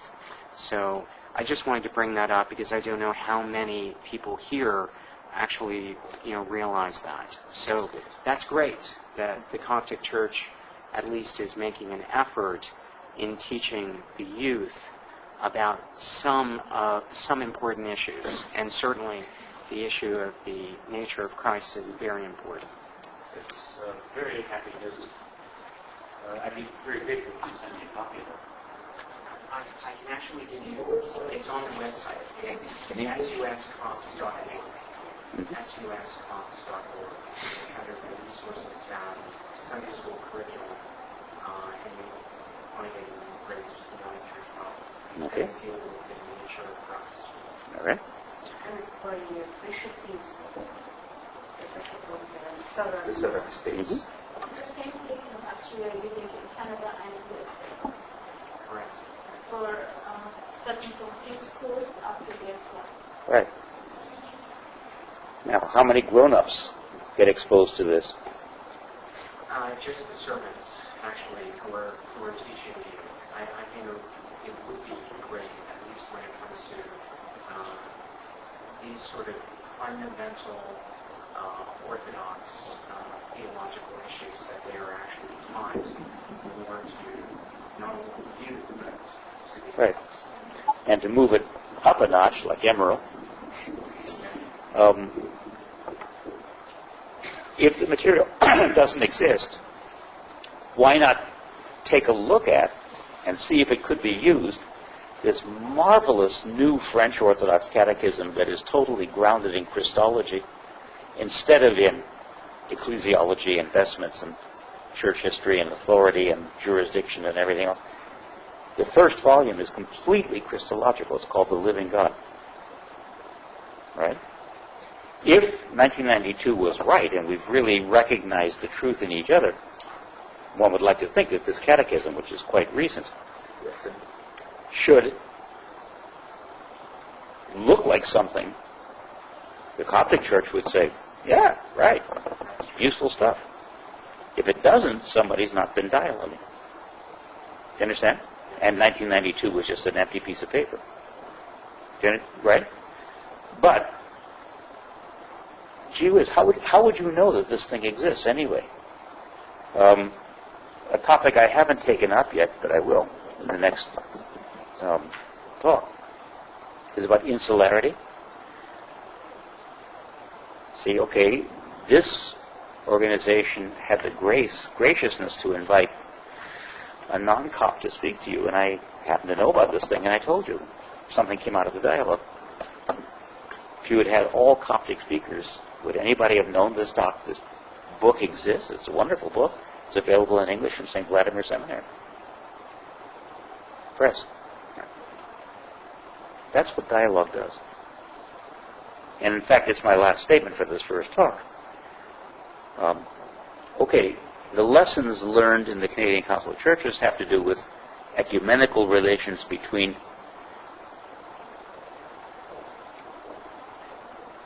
the usual politically correct thing is to say sister churches, right? The old evil thing to say would be competing churches. What's the hard-nosed truth? Dialoguing churches. Because a dialogue is between people who don't hold the same view. Right? That's where we're really at by this point. Right? Can we take this lesson back? We started out by saying we'll never get anywhere really unless we show a good example. Can we take this lesson back inside our own houses and find in it some kind of model of how we're going to move along this thing that seems to have stayed stalled since 1992, which is what this organization and this meeting is trying to do. I can tell you that the year that we adopted Forum as our official policy, Consensus Forum, it's our official policy, which was the year the Catholics and the Reformed churches joined, what the Orthodox churches who sit on the Canadian Council decided in a caucus among themselves, and by the way, there are 3 Byzantine and 3 Oriental, right, decided among themselves, is that we would never again speak as 6 individual churches. There would be one Orthodox voice.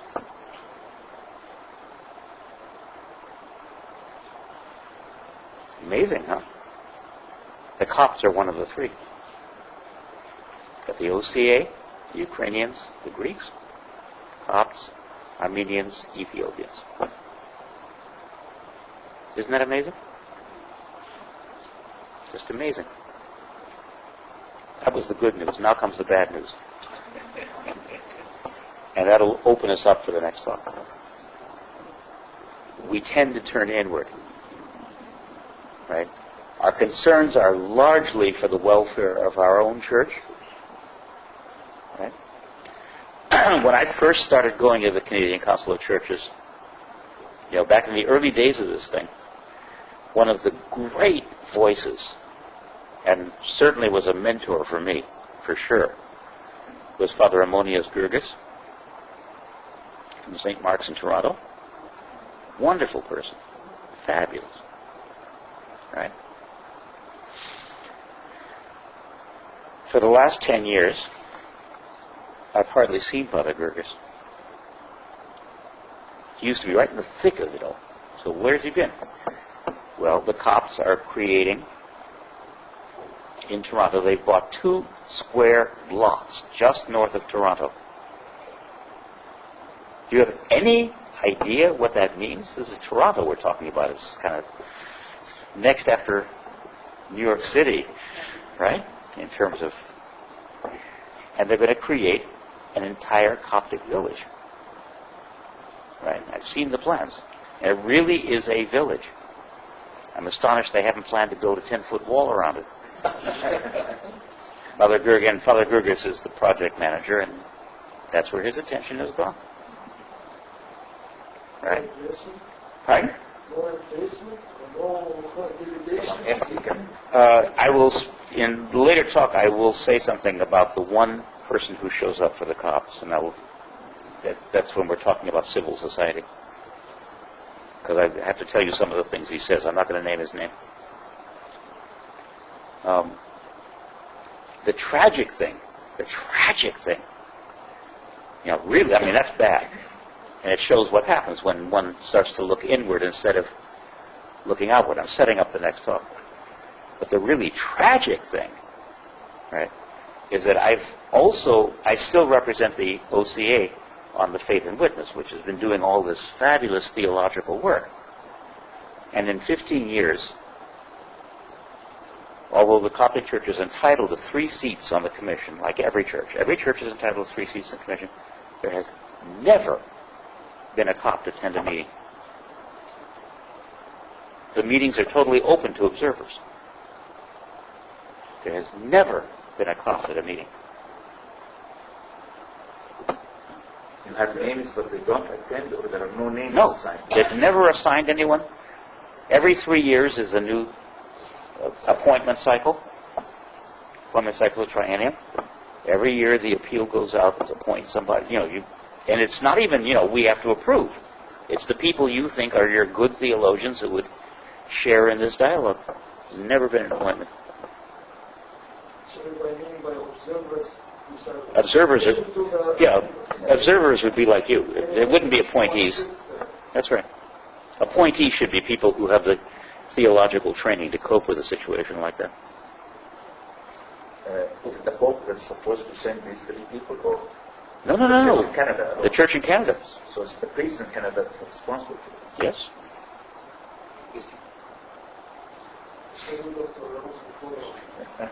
You have to follow about this. Actually, one day Father Marcos told me that the guy died, and we're thinking of sending him. So this was 3-4 years ago, and we are.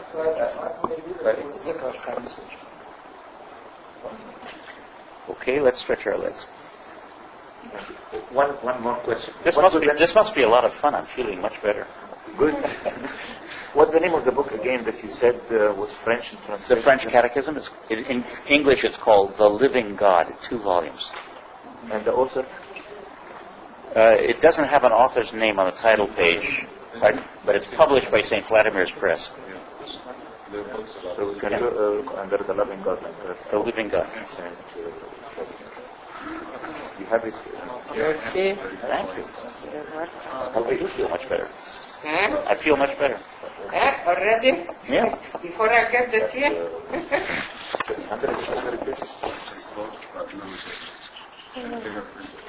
Surrender. He says if you're going to be like Christ, you have to be ready to die. And everything that you know might have to die. Right? Every Coptic nuance, every symbol, every procession, every vestment, everything you know, it might be necessary that it die. Isn't that just the meaning of being a witness, a martyr? Yes, that's the meaning of being a martyr, exactly. Originally, but never forget the original meaning. That is, the experience of the 2nd and 3rd centuries caused a narrowing of the word to mean only the people who actually physically die for the name of Christ. But when St. Peter says it in Acts 2, it means, the word actually comes from the law courts. It actually means, I will not perjure myself. If I give martyr testimony, it's the same as sworn testimony in a court. It's got to be the absolute truth, nothing but the truth. That's what it originally means. So it's a very strong way to put it. But what came out of our discussion is from this kind of talking, and Madame Levy was so perceptive and so quick that she realized that it applies to everything, not just church relations, but it applies to family relations and everything else. The 3 great virtues, right, are listening, right, so that you listen, And you can only do that, right, if you have a certain degree of humility. And what is proper humility? Because, what's the humility of a witness who knows the truth? The humility of the witness is to say, how do I know this is the truth? Rather than to say, because I know it, it is the truth. Right? And with that virtue of humility, then works together, that synergy, the virtue of faith. Right? If you have a solid foundation of knowledge and experience in your church, right, then Christ will open you up to the answer to that question. But the question has to be authentic. Right? Has to be really authentic. You think of the parable of the Good Samaritan. Anybody who's going to understand the parable of the Good Samaritan has to be willing to give up. Right, all sorts of Jewish values, because the person who is Christ in that story, right, isn't a Jew. He's a Samaritan, which means he was a heretic and an outcast to the Jews. A heretic and an outcast with all kinds of false doctrines. It's very interesting. One of the good things that can come out of it, this was the result actually of some work I did for the Anglicans, actually on the very thorny subject of same-sex marriage, was that I told you yesterday in the Toronto School of Theology, which is this consortium in which all the churches are dialoguing together. It's really neat because Catholic students enroll in the Catholic College and Presbyterian students enroll in the Presbyterian College. But the course calendar comes from all the colleges together, and students can take in any college. And so they get this open-minded education. But they never had orthodoxy. And now there is, for adults, it's the only such program for adults in Greater Toronto area, a full program in Orthodox studies. And because the Orthodox don't have a college, it was the Anglicans who said, this must be. We have to have this. And so they're sponsoring it fully. It's housed within an Anglican college. So,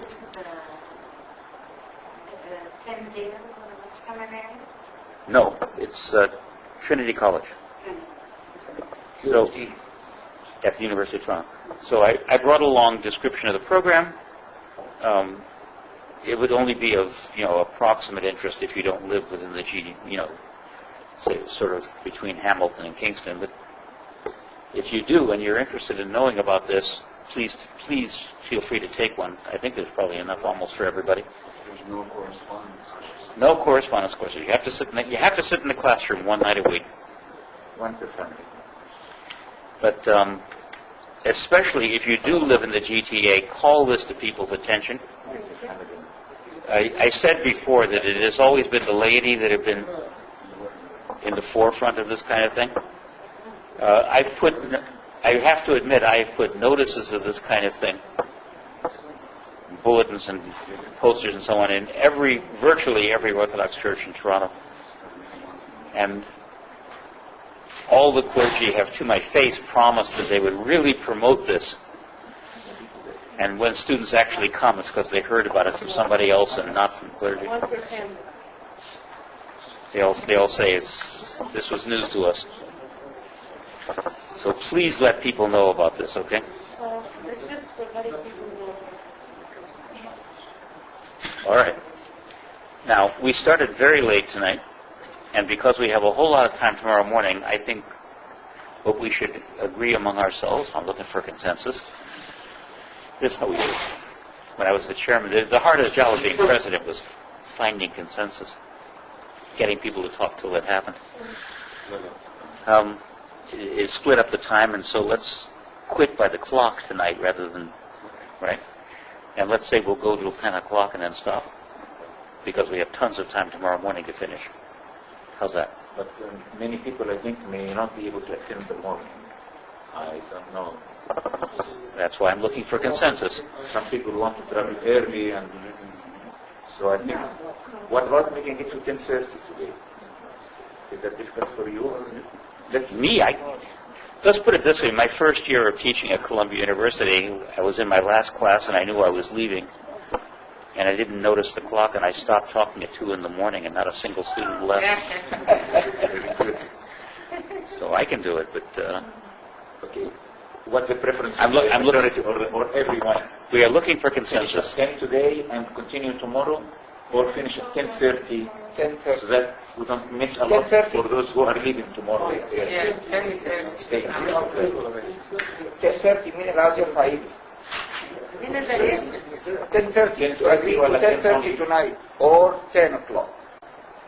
يعني نقعد لغاية 10:30 ولا 10:30? Will you be able to Okay, finish 10 by o'clock. 10:30? I said stop, not finish. No. It's nice. Even at 11, at 12, finish this one instead of... We know there are people that want to go. Okay. Dr. Schneider talk. Yes. Well, I have to... The only thing we can do is speak. I do have to be a little bit careful because I really did spend the entire day sick. And, We don't know what Also- will happen tomorrow to you, so if I to have you while you if are... I take care of myself, I'll be all right the way I feel now. Okay. Okay. I'll make the bridge from what we just said in the first talk to the new talk by reading a passage from Father Harko. Okay.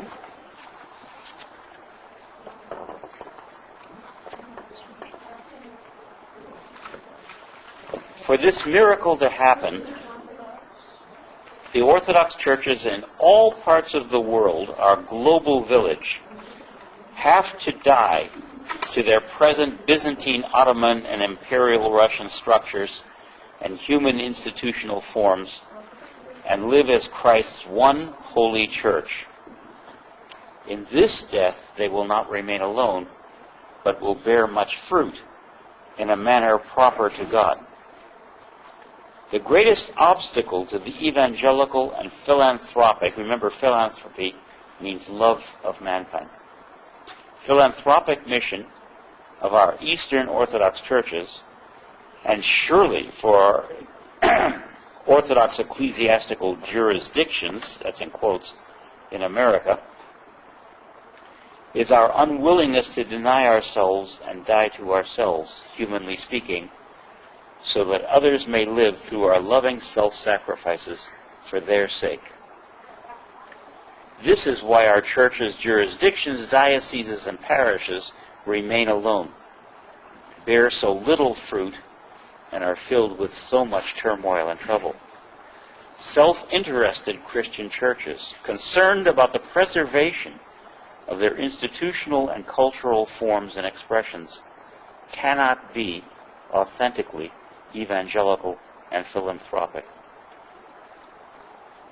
Additionally, members of such churches often declare that they need not worry because they have Christ's promise.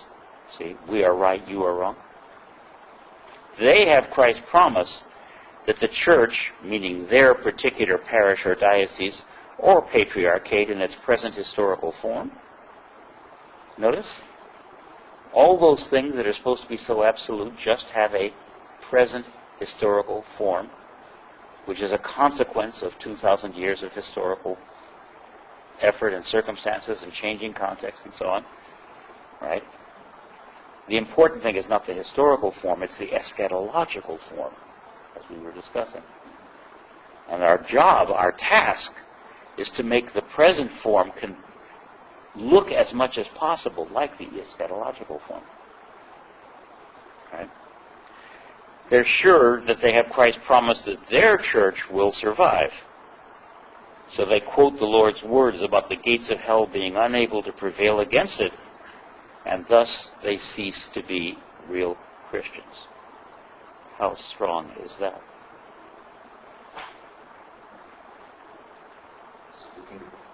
Thus they cease to be real Christians, and their churches cease to be the one holy Catholic and Apostolic Church of Christ. That's what has not been made in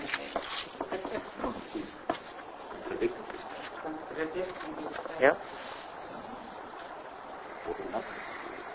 Okay. Now, having laid down these principles in the first talk, the rest of the time together is going to be about various practical applications, but these practical applications move beyond the sphere of just relations among the churches. They move out to the sphere of speaking the gospel to the whole world. What does it mean to be a Christian in the world? And in this present talk, we're going to speak about the social and political world. And tomorrow's talk will speak about the world of knowledge, in particular scientific knowledge, right? And how one finds solutions. Where do solutions lie?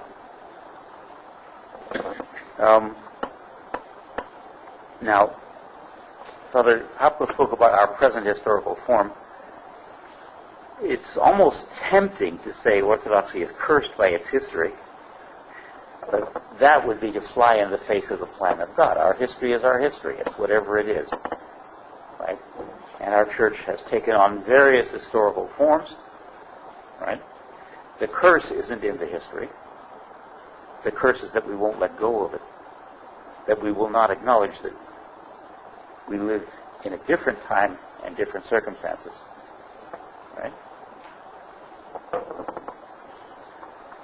The first social context of Orthodoxy was the period of bloody martyrdom, right? Now this had its advantages, although it really did already lay the foundation for this us versus them, this us versus them kind of mentality, right? Because the world was martyring us.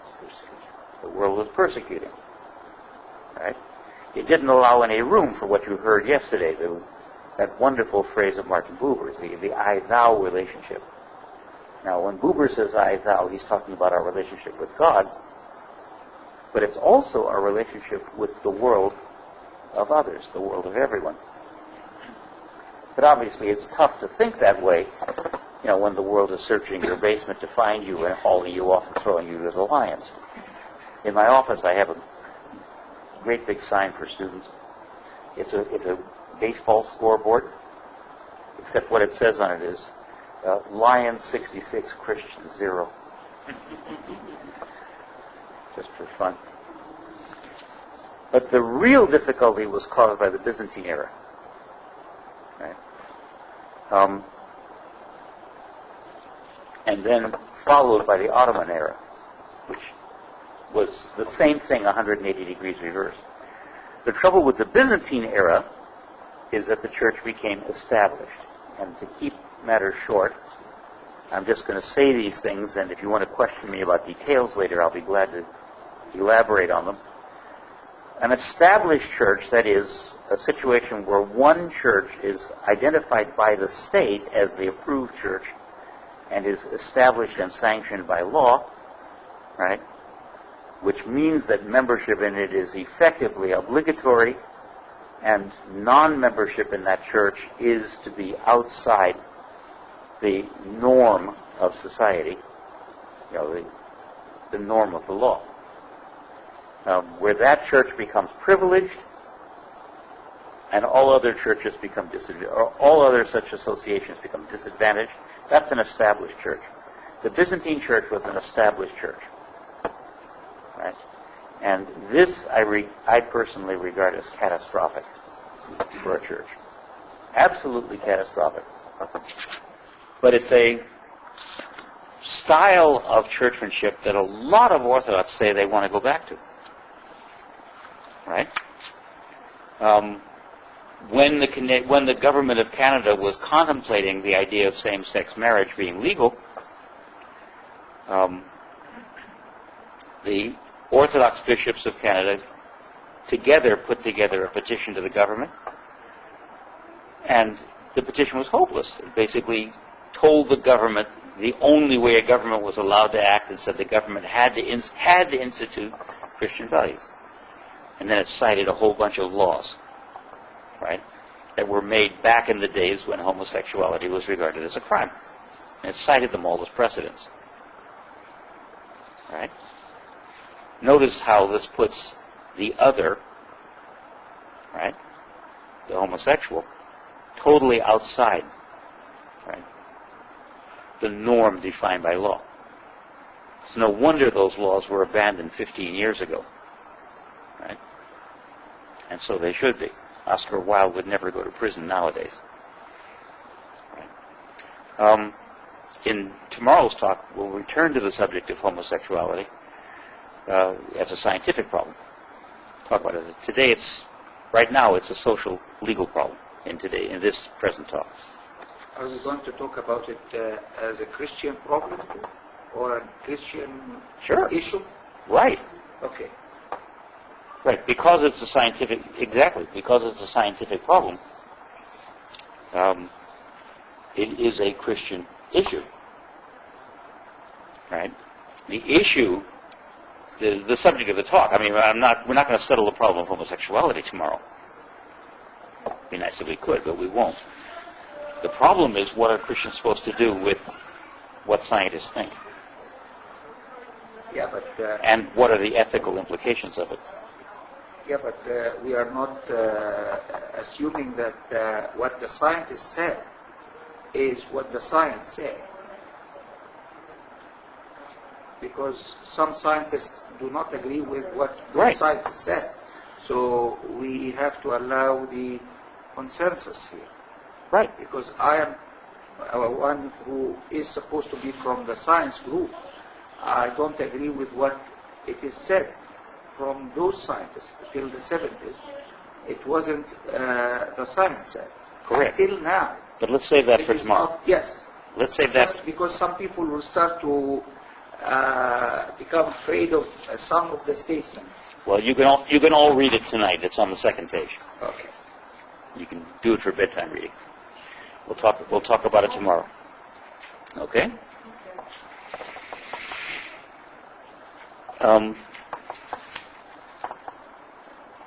I hope you read the first bullet in this talk rather carefully. The difficulty with established churches is threefold. Number one, religion is an outcome of state tyranny. You agree with, in an established church, you agree with the church, or you are a criminal. Or at the very least, you are seriously disadvantaged. In 17th century England, you were criminalized. In 18th and 19th century England, you were disadvantaged. People who were not Anglicans could not vote, could not sit in Parliament, could not attend university, for example. Right? And the established church was, of course, paid for by public taxes, including the taxes of the people who were not Anglican.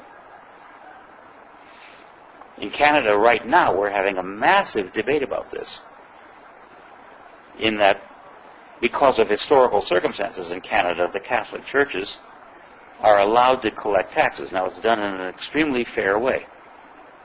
Right? People declare which tax roll they prefer to be on. Right? And this was done in order to make peace between the Quebec French and the Anglican English. Way back in the 19th century was the solution. It's relatively fair. Right? Nobody in the 19th century expected Canada to be a totally multicultural society, which it is today. Most multicultural society in the world, in Toronto. And so now there's a very big debate. What's the fair way to deal with this? Fund nothing but the public schools and have no religious schools funded? Or allow every school to get a share of the public tax money? Whether, Christian school, Muslim school, Jewish school, and so on. And I can assure you that number one on the agenda of Metropolitan Soterios of the Greek Orthodox Church is that he wants Orthodox schools too. Right? And he thinks that should be the basis of Orthodox cooperation. You should all want schools and build 10-foot high walls around them, and the public should pay for it. Okay. Tyranny, then, is one problem. Second, it means there's no longer any necessity for apologetic. Right? There's no reason to, if you're in the established church, you have no reason to explain yourself. Third, perhaps the worst problem of all, this was the unseen problem, is that it makes religion and church truth the consequence of public policy, political policy. Right? And this is an inevitable consequence of an established church. Now, theoretically, it is not supposed to be so. The Emperor Justinian, when he codified the Roman law for the last time, announced a principle called symphonia, and this is supposed to be, it's in all the books, as the big Orthodox political principle. Symphonia, just you can tell by the name, means the absolute cooperation of church and state. Right? That's why it's a double-headed, one of the reasons why it's a double-headed eagle. And you notice, by the way, that the Ecumenical Patriarch has adopted this as his symbol. It's right there on the fanar, the double-headed eagle. Cooperation of church and state. The two heads are state and church. Church. Right. And because Christian truth is Christian truth, they're both supposed to think alike. But notice there's no dialogue here. Right? Now, in fact, states operate by the politics of the world. They are subject to circumstances. Right? What's good for the state is what is Orthodox truth. We've spoken several times, Father Dogma spoke about the 150 years it took for the split between the Oriental and the Byzantine churches over the nature of Christ to become definitive. Well, during that 150 years, the emperors desperately tried to find a compromise solution that would work for both sides. And the reason was state policy. He did not want to lose the allegiance of what was his breadbasket, his commercial center, and his military frontier, which was all in the Levant, Egypt and the Levant. Right? I said that the worst heresy of all was produced in the 6th century, not in the 5th. It's the one about Christ having only one will. That was one of those imperial compromises. Some theological genius of an emperor thought that up and said, everybody must accept this. This is the solution. Nobody accepted it. The wisdom of the fathers in the Orient knew much better. And one of the consequences, by the way, is that it made it very, very easy for Islam to conquer the Levant. To make a kind of caricature, basically the attitude was, please come in and save us from these diothelites. Right? It didn't go in Byzantine circles either, no matter how hard the emperor tried, including tearing out the tongue of Maximus the Confessor. Right? Speaking of state tyranny. The same Emperor Justinian who spoke about symphonia kidnapped, he didn't have to worry about the Ecumenical Patriarch because that guy was just a toady of Justinian. But the other patriarchs opposed Justinian, and what Justinian did was kidnap them, imprison them, and force them to sign various documents that he approved of. State tyranny ends up like that. Right. So, the Byzantine solution, which you will notice was instantly copied institutionally by the churches. We all say we're traditionally a hierarchical church. That's nonsense. We became a hierarchical church from the 4th century in imitation of the Roman state. Before that, the model was a family. You can see it in 1 Timothy. Easy to see. The model was a family. The bishop was the wise leader. and the liturgical presider. We see that from liturgical documents of the 3rd century, 2nd and 3rd century, right? And the church polity was conciliar. Orthodoxy has always kind of preserved a modicum of that conciliarity because we have a lot of lay theologians.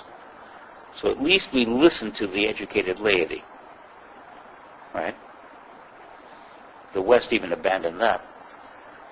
But in terms of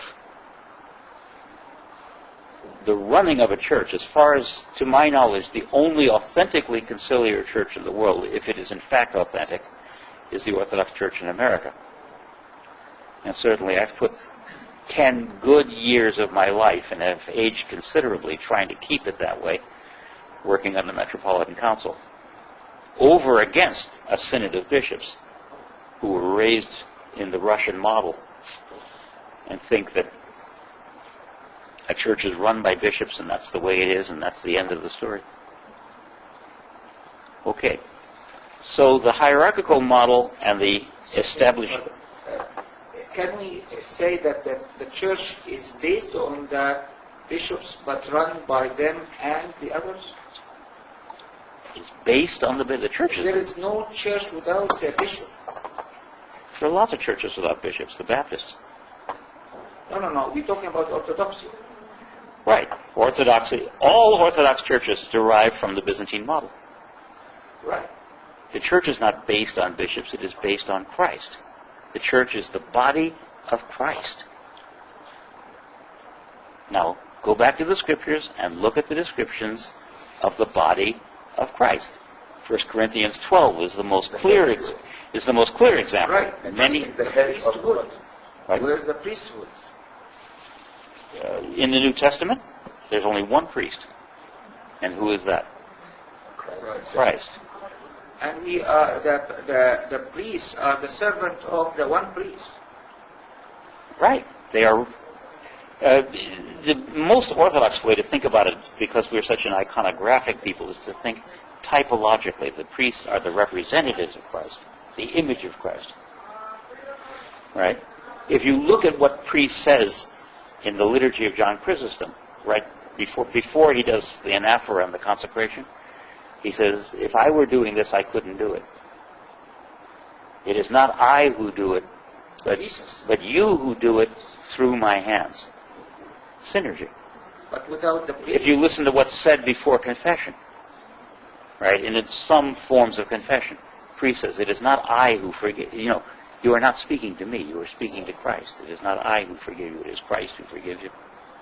And so on. By me, as Rauf Edward, can't replace the priest who is doing it. It has to be him right. whom through his hand Jesus do it. That's right. And I won't go into why, because I'd have to explain the heresy of Donatism, which is one of the heresies that came out in a question that was asked me. I was asked, should I receive the sacrament from an evil priest? I can. And the answer is, why not?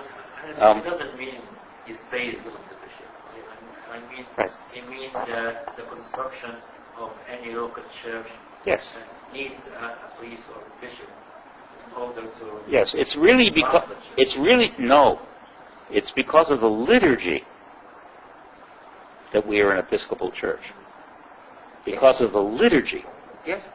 Right? The liturgy derives from the bishop. It derives from the antimencion, it derives from the chrism, it derives from a bunch of things that we need bishops for. Right? The bishop was the original liturgical provider.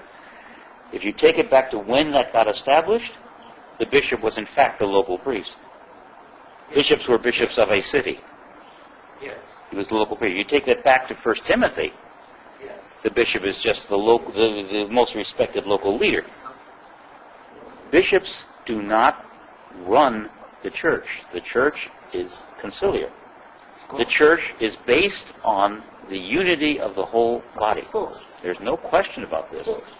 The church is... I don't know. Maybe it's the lack of the language. Could be. To define what is the work of the bishop. No, I actually don't think so. I think It's the result of Byzantine habitude. Father Hopko addresses it a lot in here, right? And even in the passage I just read, where he said we had to be prepared to give up our Byzantine Russian assumptions. It's a long-standing habit, and bishops are by and large pretty infected with it. My job is to be smart and keep you from being harmed by your own ignorance. Yes. Agree. Right? And so what I say goes, which means the bishops are adopting the same kind of tyranny that the state has. By the way, under these circumstances, it took a very brave bishop, right, to stand up for the truth when the state was wrong. When they did, the result was usually a return to the original martyr model. So it took a really, really brave bishop.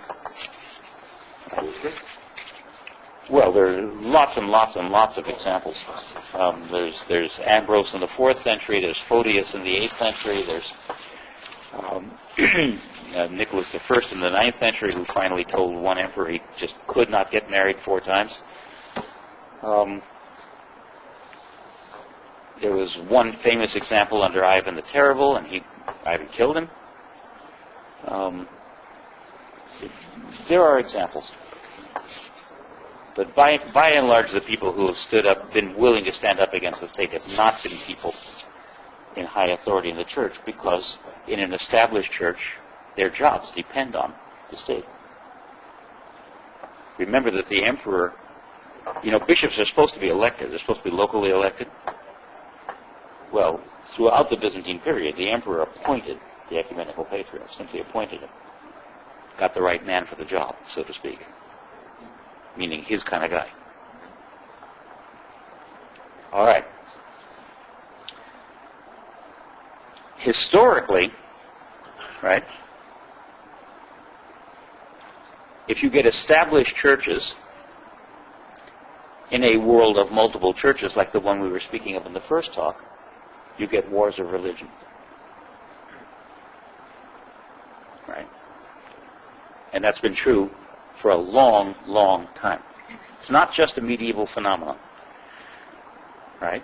The Donatist church was eliminated by warfare. It was simply wiped out by the Roman army. That's back in the 4th century. Right? Once Protestantism, the Hussite rebellion in the 15th century, right? The conquest of Constantinople in 1204. Right? Notice these are wars of religion between fellow Christians. I'm not even speaking of the crusades of Muslims against Christians. And you notice, by the way, how quickly the notion of getting your religion established by war can be turned from fighting the Muslims to fighting Christians who don't agree with you. As in the sack of Constantinople in 1204, that's what happened. Right? It was supposed to be a war against the Muslims. But in point of fact, the split between the Western Church and the Orthodox churches was always part of the policy of the Crusades right from the get-go. It just bubbled to the surface in 1204. In the 16th and 17th centuries, we have major, major wars of religion between Anglicans and Low Church Protestants, between Catholics and Protestants in Germany. Okay, well that was then. Those were the bad old days, yes? Well, everybody in this room followed the news in Bosnia. And what was that? Unless you say, well, yeah, but that was against Muslims. Right? Muslims, right? Especially those Muslims, because they're renegade Christians from the 13th century. What about the war in Croatia?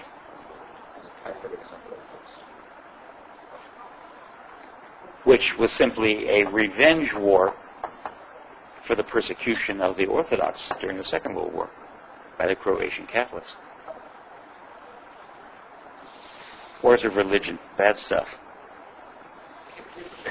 It is political or religious? That is for dialogue. That's a complex question.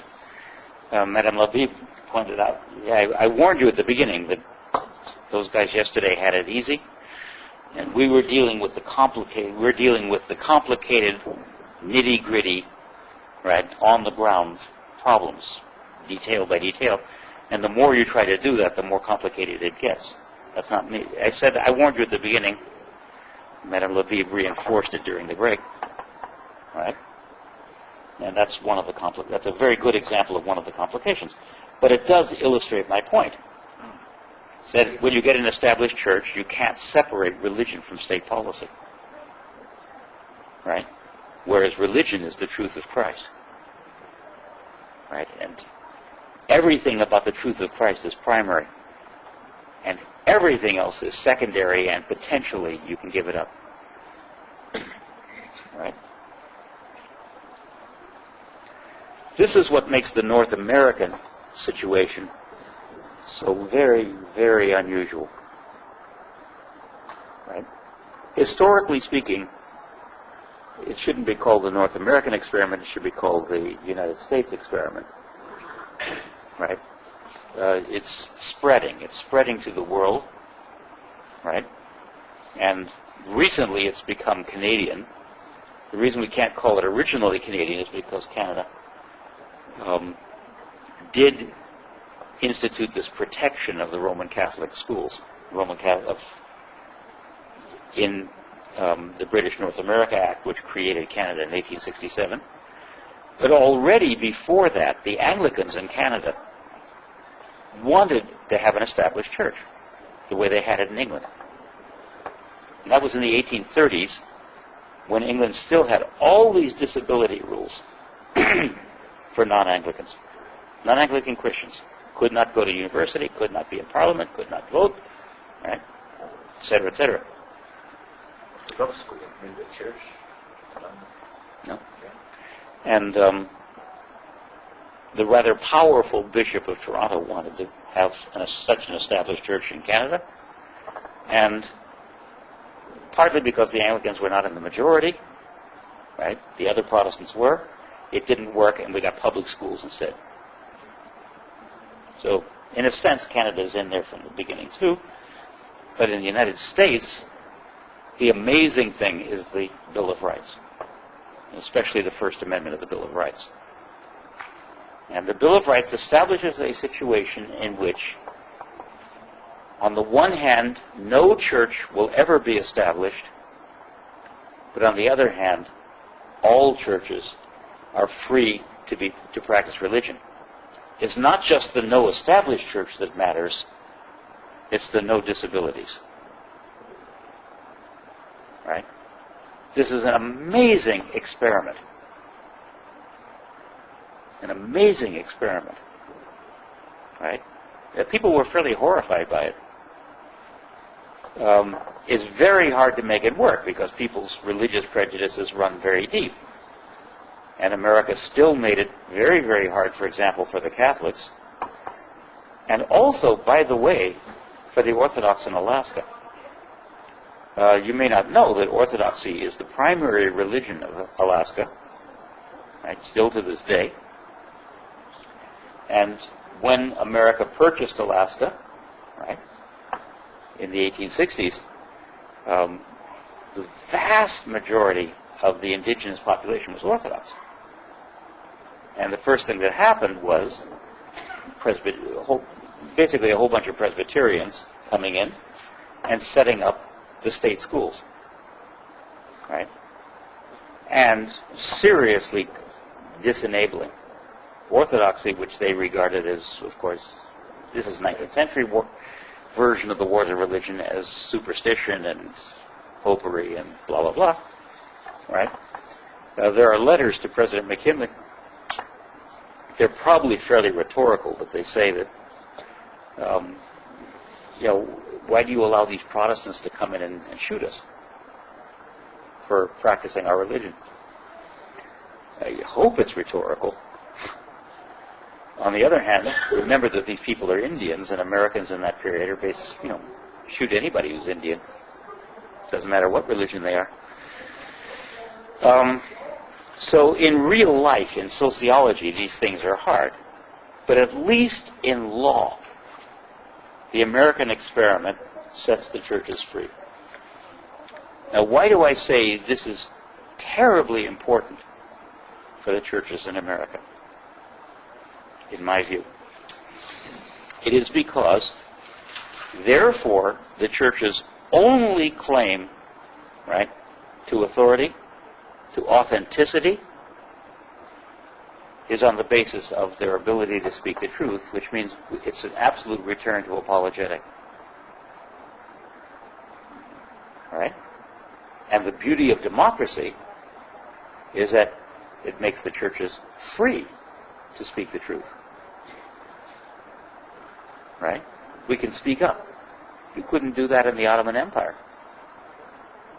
No church in the Ottoman Empire was allowed to speak outside its own walls. The Ottomans were terribly liberal. I mean, really liberal. Right?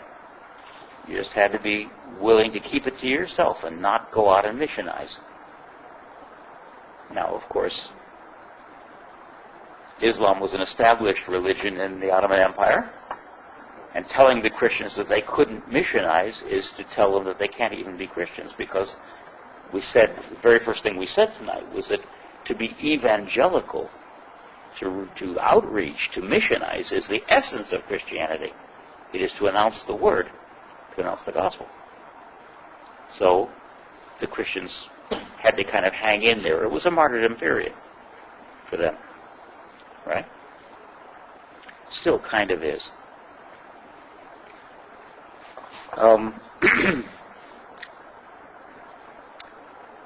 In America, no church is subject to that. Every church can speak. Which sets up a situation, you notice, very like the one we talked about in the first talk.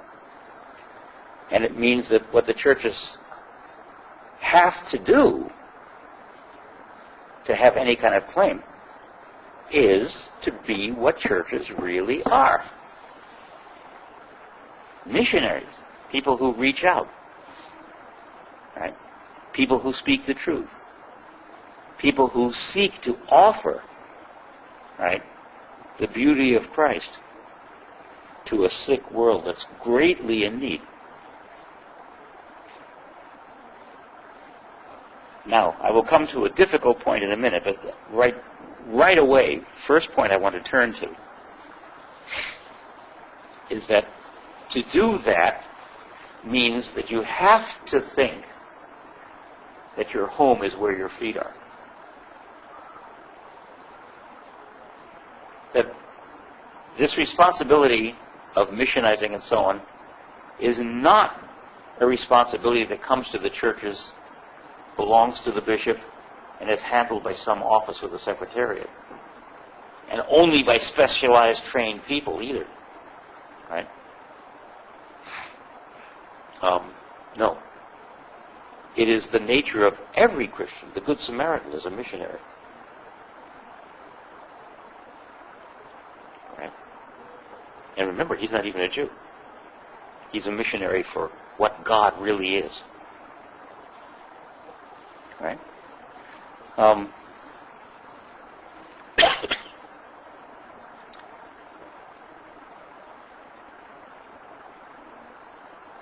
Therefore, the Christian's home is eschatological.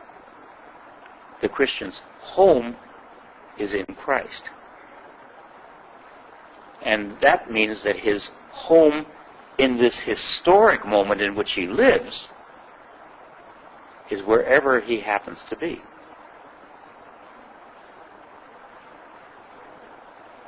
Philip stumbles across a eunuch in the middle of the Nubian desert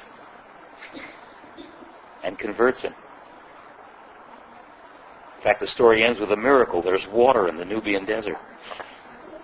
Right? Do you understand? And the person he's speaking to isn't a Palestinian Jew like Philip. He's an Ethiopian. Right? The Nubian, is it? You mean the Judean or Nubian? Well, he's way down south in the desert. It's the Nuba is something. Yeah. Nuba and Ethiopia. Yeah. He's way down south. Home is where your feet are. Now, where is home for the people in this room?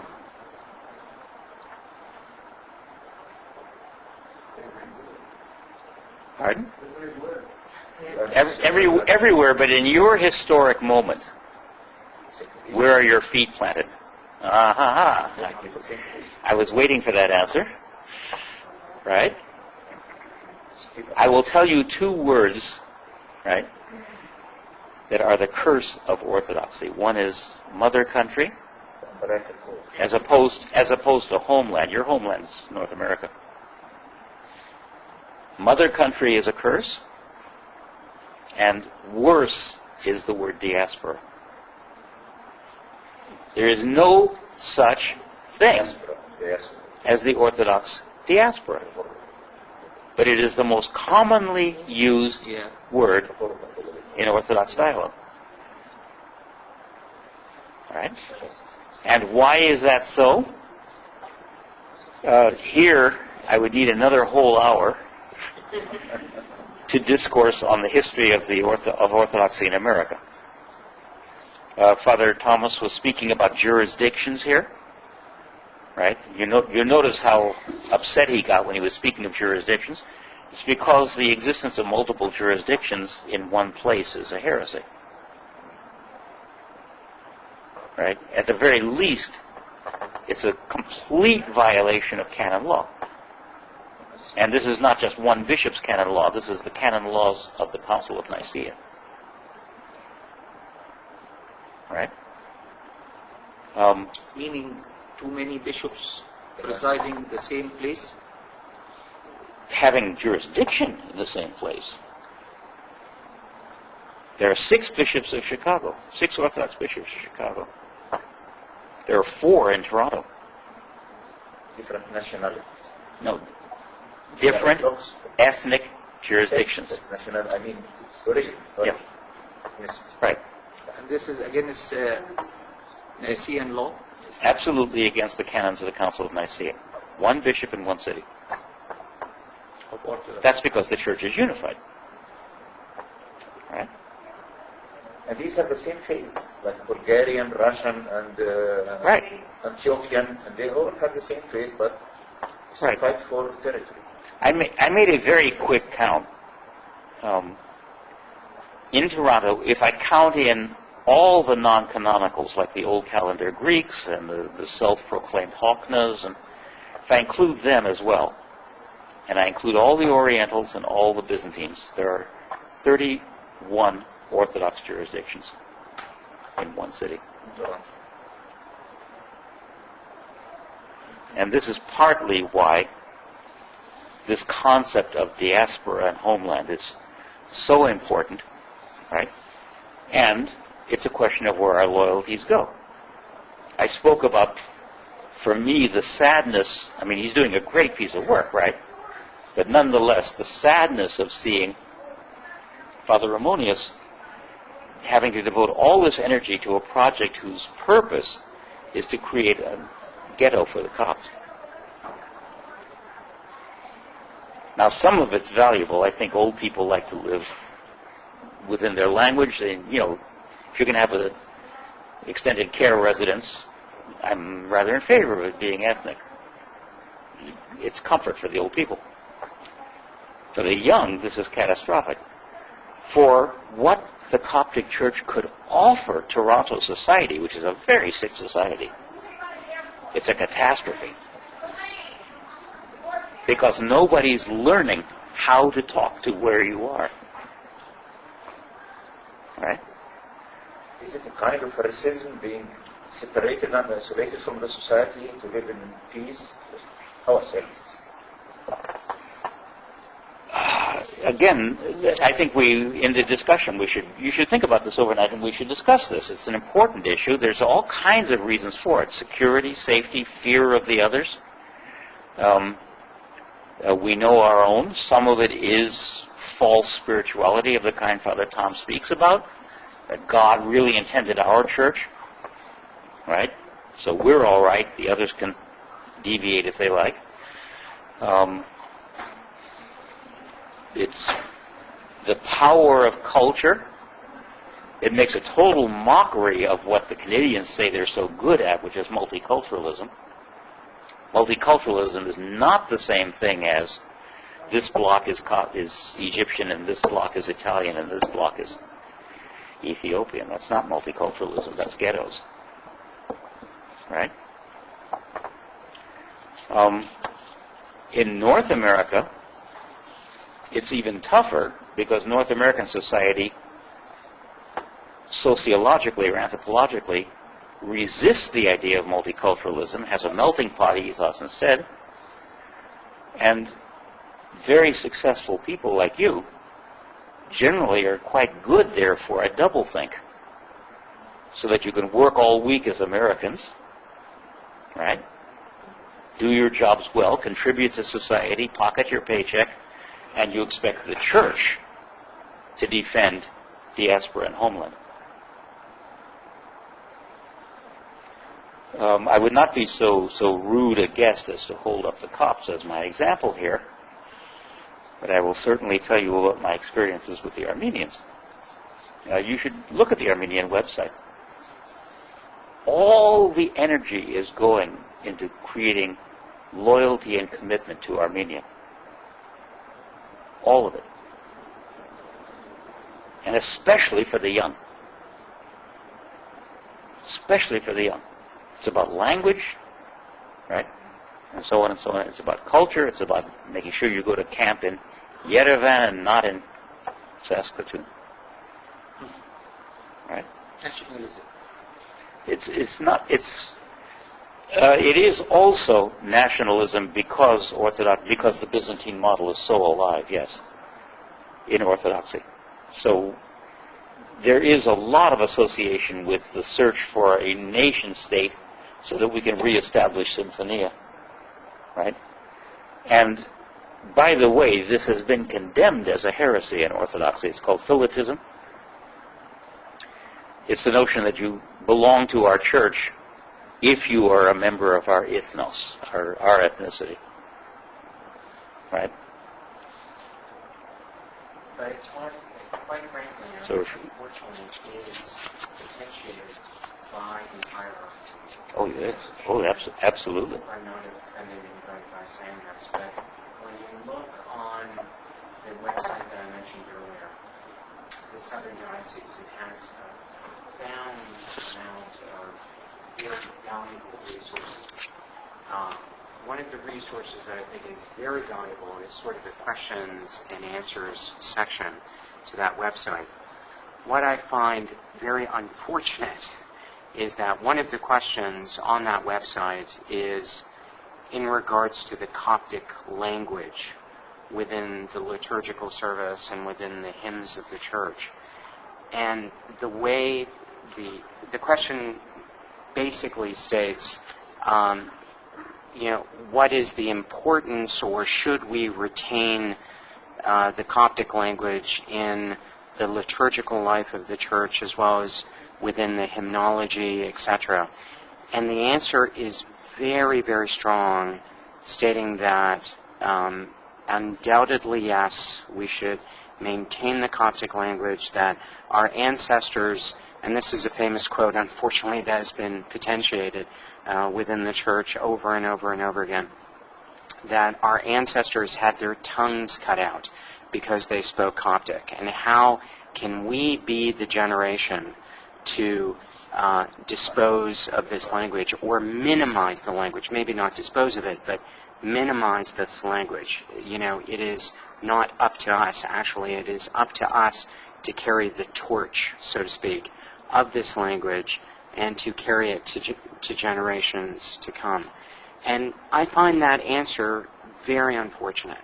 And I find it, again, furthering this philosophy that we are to not only carry the torch of our faith and our dogma and our tradition, but we are to carry the torch of our culture. And so we have this rich tradition, dogma, and faith, and we wrap it, we coat it in culture, we coat it in language, And you can only partake of the richness if you can first sort of, find your way through the culture and find your way through the language. And how are we going to be evangelical if we're going to go out to the world and say, first understand the Egyptian culture, first understand or at least, be okay with speaking or understanding Coptic, then you can be part of our church being our faith, our dogma, and our tradition. I as sort of one who was sort of born and raised here within North America, find that unacceptable now. I mean, we cannot continue in that vein. Right. Now, May, 100% right. But now, let's look at it 180 degrees around, right? And suddenly things go in the right order. What is needful, what is vitally necessary, is that which speaks of Christ.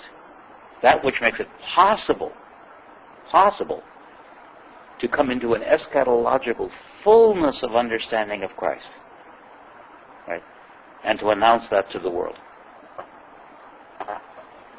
Then comes the next question. Does what is needful include what Coptic history and tradition has contributed to the Christian dialogue? And by the way, the answer is unmistakably yes. Right? Therefore, for those who have the capacity, the time, the ability, is it a good thing to learn the Coptic fathers, the Coptic language, the Coptic liturgy, and so on? Sure it is. Should every student in the Toronto School of Theology know Coptic? It would be nice. Is it going to happen? No. Right? Therefore, we need some people who do that, because that's a valuable nuance in the dialogue. Just as we need some people who do Armenian, and we need some people who can do Syriac, and we need some people who can do Greek, and we need some people who understand Father Florowski. And they're all in the dialogue. That's what we mean when we say Orthodoxy is a religion of tradition. What we do not mean is that cultural traditions are, as you said, that cultural traditions are intrinsically, in their essence, holy. Only Christ is intrinsically, God in Christ is intrinsically, in essence, holy. If that is true, then people and the world are intrinsically and in essence holy, because they are the image of Christ. Beyond that, all is synergic. All is trying to get at this and get in tune, in harmony with the eschaton.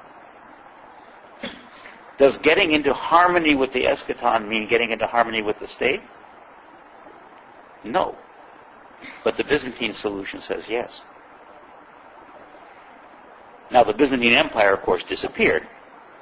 So we don't have an Orthodox state anymore. Nowhere in the world to protect us. I can assure you the present Catholicos of Armenia wants one. Whereas the new government of Armenia is a bunch of 40-somethings who got their degrees at Columbia and Harvard and Princeton, and they want a modern democratic republic. And I assure you, I know this from his mouth, that what the Catholicos wants is a return to the medieval state in which the Catholicos also happen to be the king of Armenia. Right? But to the best of my knowledge, there is no such state left in the world. Not in Bulgaria, not in Russia, nowhere. Right? Therefore, what is left to be that kind of establishment authority that says you must be Orthodox because you've got to obey the law that says you must be Orthodox? It's only the hierarchy. And that's where it comes from. There are, of course, other factors. Their income depends on it, and so on and so on. But, yeah. So Father Hopko is absolutely right. We've got to get people to say, I am a witness for Christ. It is Christ who saves me. I belong to the church because the church is the body of Christ, and my belonging to the church means, as 1 Corinthians 12 says, to bring my gifts to that church for the use of the eschaton, the building up of the church. And then the next question is, to what extent does that is that further maximized, derived from the traditional ways my church does things? And you have to think about all this stuff. But there is one important thing here. I think the bishops or the people in their positions think of that because of the history, when the church is leaving the positions of authority, there is risk of somebody else got those or gets those positions and dictate things on the church. So they, in their mentality, they're trying to protect the church by usurping those positions. Right, which is why I'm arguing for a conciliar model. So how to reassure them by a Christian way? Okay, well, the clock says you have to think about that overnight. Okay. Now, we're halfway through this topic. So far, it's stayed within church and state. But now what do you do when the state... And we've said that the greatest freedom a church can have and the greatest challenge a church can have, the real challenge, most realistic challenge, is to be free within a state that says there will be no established religion, right? Which means a democratic society, right? Winston Churchill, along the American model, which is rapidly becoming a global model, right? Even in the world of Islam. Right. What we haven't dealt with, though, is that you still need law and order. And a democracy has to somehow be good for everyone who is governed by that democratic government. Right? So there is a serious dialogue, right? And sometimes it's a confrontation between church and a democratic state. That's the last bullet on the first page. So what we have yet to talk about tomorrow is the last bullet on the first page, and it's a biggie. And that will lead to the conclusion on the second page, and then we'll take up the last topic. That will be for tomorrow. Thank you very much. Issue. Because now in Egypt, they are insinuating about the second article in the Constitution, that Islam is the official religion. And the Egyptian liberals say, when we make a certain religion official and the first religion, so we are dealing with a religious state. I think states which have one religion, Armenia is one nationality, the Armenian nationality, and one religion, which is Christianity. And I think when there are different religions in the country, and when all the people have equal rights, in this case, I don't think that the church will combine itself with the state. But when But there's two things. First of all, it's not true in Armenia anymore. There's Catholics. Catholics and Orthodox, I think. And now, as everywhere, the evangelical Protestants are missionizing. Yeah. And the Catholicos really wants this democratic republic to pass laws, A, establishing the Armenian Orthodox Church, and B, keeping the evangelicals out.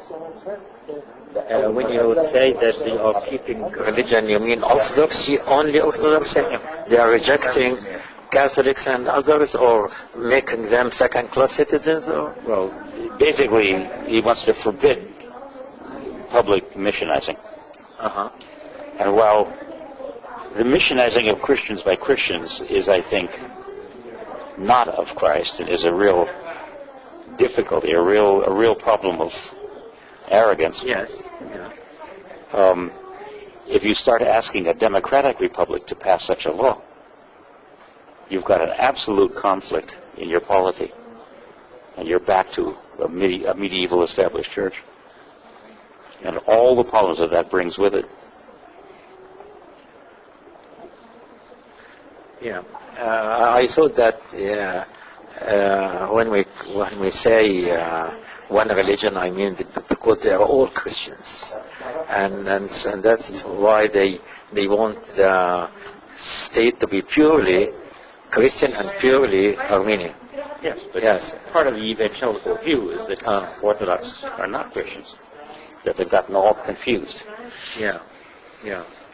And So that's part of the evangelical message. I was talking with one of my friends this afternoon and said, I think the end result is that we are going to abolish or omit these terms, Orthodox, Catholic, Protestant, Evangelical.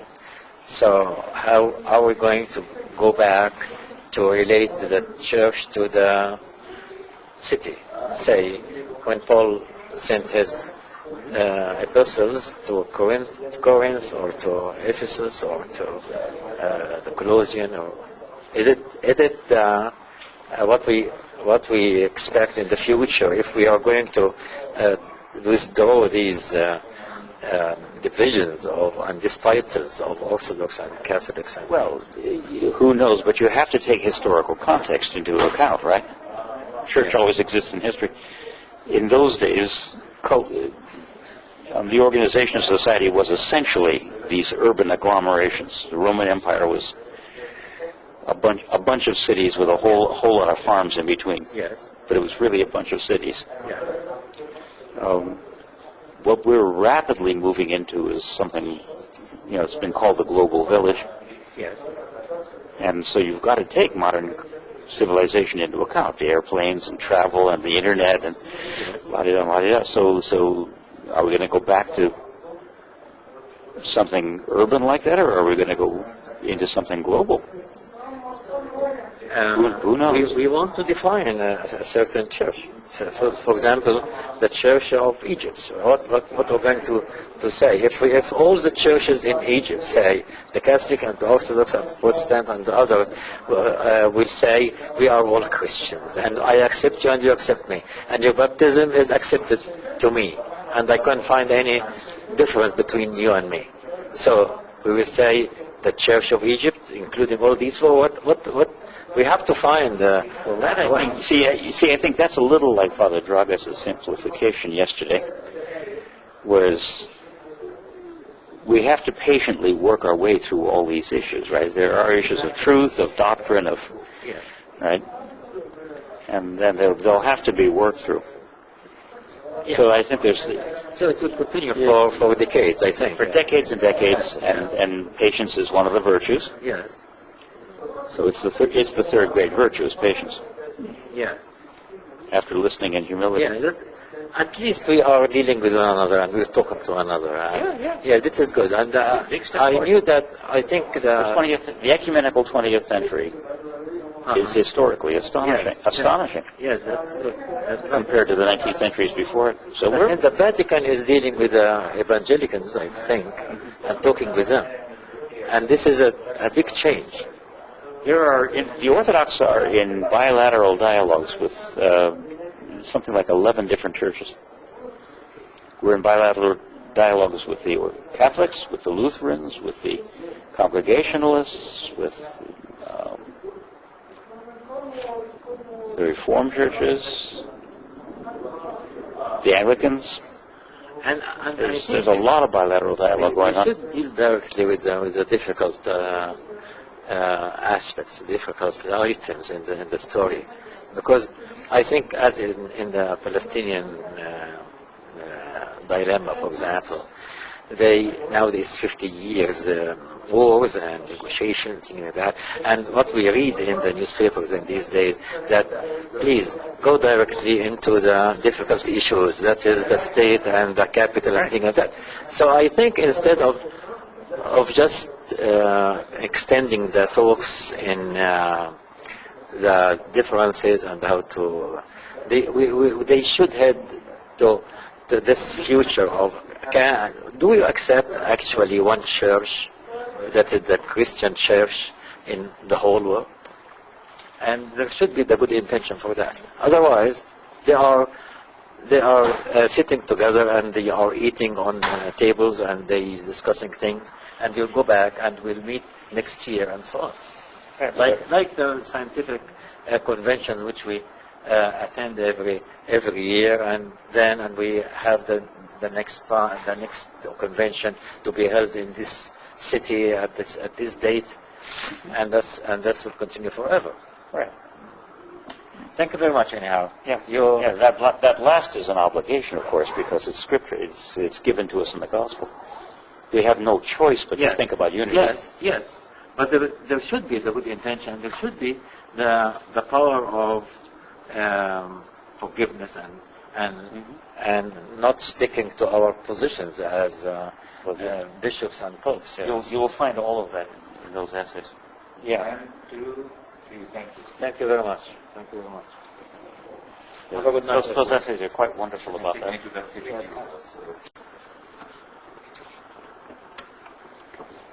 All right. So yesterday we ended with the point we were talking about at the end was that in fact our feet are planted in America, our churches are planted in America. Right? If you get rid of the idea of diaspora, right, you suddenly realize the reason in God's plan that these churches are in America, right, is to be a mission to America. That is, that the Orthodox churches have something to say, go back to that idea of evangelism, right, that American society desperately needs to hear. Right? Now we go back to something I said in the first lecture about being an authentic voice. Right? To be an authentic voice, right, you have to listen as well as speak. It's the people who only speak who get into that mentality of I am right and you are wrong. Right? It's the people who listen who get into dialogue, because dialogue is saying, I understand what you have to say, right? But have you thought about this? And that's the new apologetic. It isn't you're wrong and I'm right. It's I can move your thought along a little bit, right? From this point of view, another very interesting thing happens. We talked yesterday about the diversity. All these Orthodox churches, 32 canonical Orthodox churches in North America, right? And then there's all the splinter groups too, the crazies. But 32, right, canonical groups. Why? And the whole talk about unity has been from the ecclesiological point of view. You know, we need one church, one hierarchy, one authority, one structure, one set of laws, one set of jurisdictions, and so on and so on, right? And of course, that's going to go nowhere. Nobody's going to give up a position of authority. But that isn't in fact the issue. In fact, the issue is culture. About 15 years ago, the World Council of Churches did a global project, very important project. It was called Gospel and Culture. It was a tremendous wake-up call to make people realize that there's while there is the eschatological, the simple truth of the gospel, Christ has died, Christ is risen, the Easter affirmation, right? There's also, we spoke about synergy, the understanding of that gospel. What does that mean for our lives? And that understanding is always in culture. I can tell you an amusing story. The representative for the World Council of Churches who started the project and was in charge of it, he was a Tamil Indian from Tamil Nadu, way down in the south of India. Right? This is somebody, totally black, right? And being raised in Anglican, right, under the British Raj. As a boy, he sang in the choir, and he suddenly at 8 years old, he suddenly realized there he was in Tamil Nadu, right? December 25th, the temperature outside is 110 degrees. He's wearing Elizabethan choir robes, an Elizabethan starched ruff, right? And he's singing in his boyish soprano, "See amid the winter snow, da da da da da da da." And he realized he didn't have a clue what he was talking about. And this is, of course, a British hymn, right? Which comes from a culture of northern climates, right?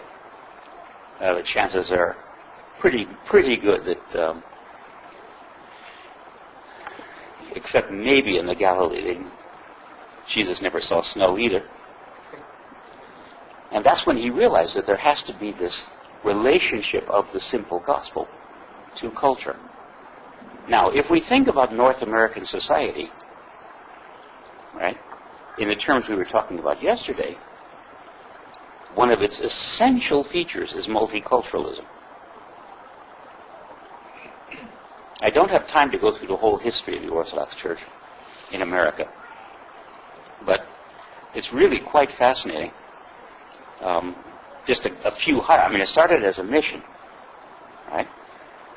In its beginnings, it begins in 1794. Do you realize that? In Alaska, more than 200 years ago. In its beginnings, it was actually a very typical Orthodox outreach mission, the same as the one in Japan and in Siberia, and, to the Bulgars and so on, to the Ethiopians back in the 4th century. It was a mission to the natives, to the indigenes. And because it was like that, and done with respect for their culture and in their language, it was hugely successful. Still the majority religion in Alaska, right? What happened at the end of the 19th century was this tremendous wave of immigration from Orthodox countries to North America, from all Orthodox countries. From the Balkans and the Slavic lands, you got mostly factory workers, right? And they wanted religion. They were lonely, they were lost, they were illiterate. They wanted religion that looked, like what they were familiar with. If you look in the cities, the immigrants are Greeks and Arabs, right?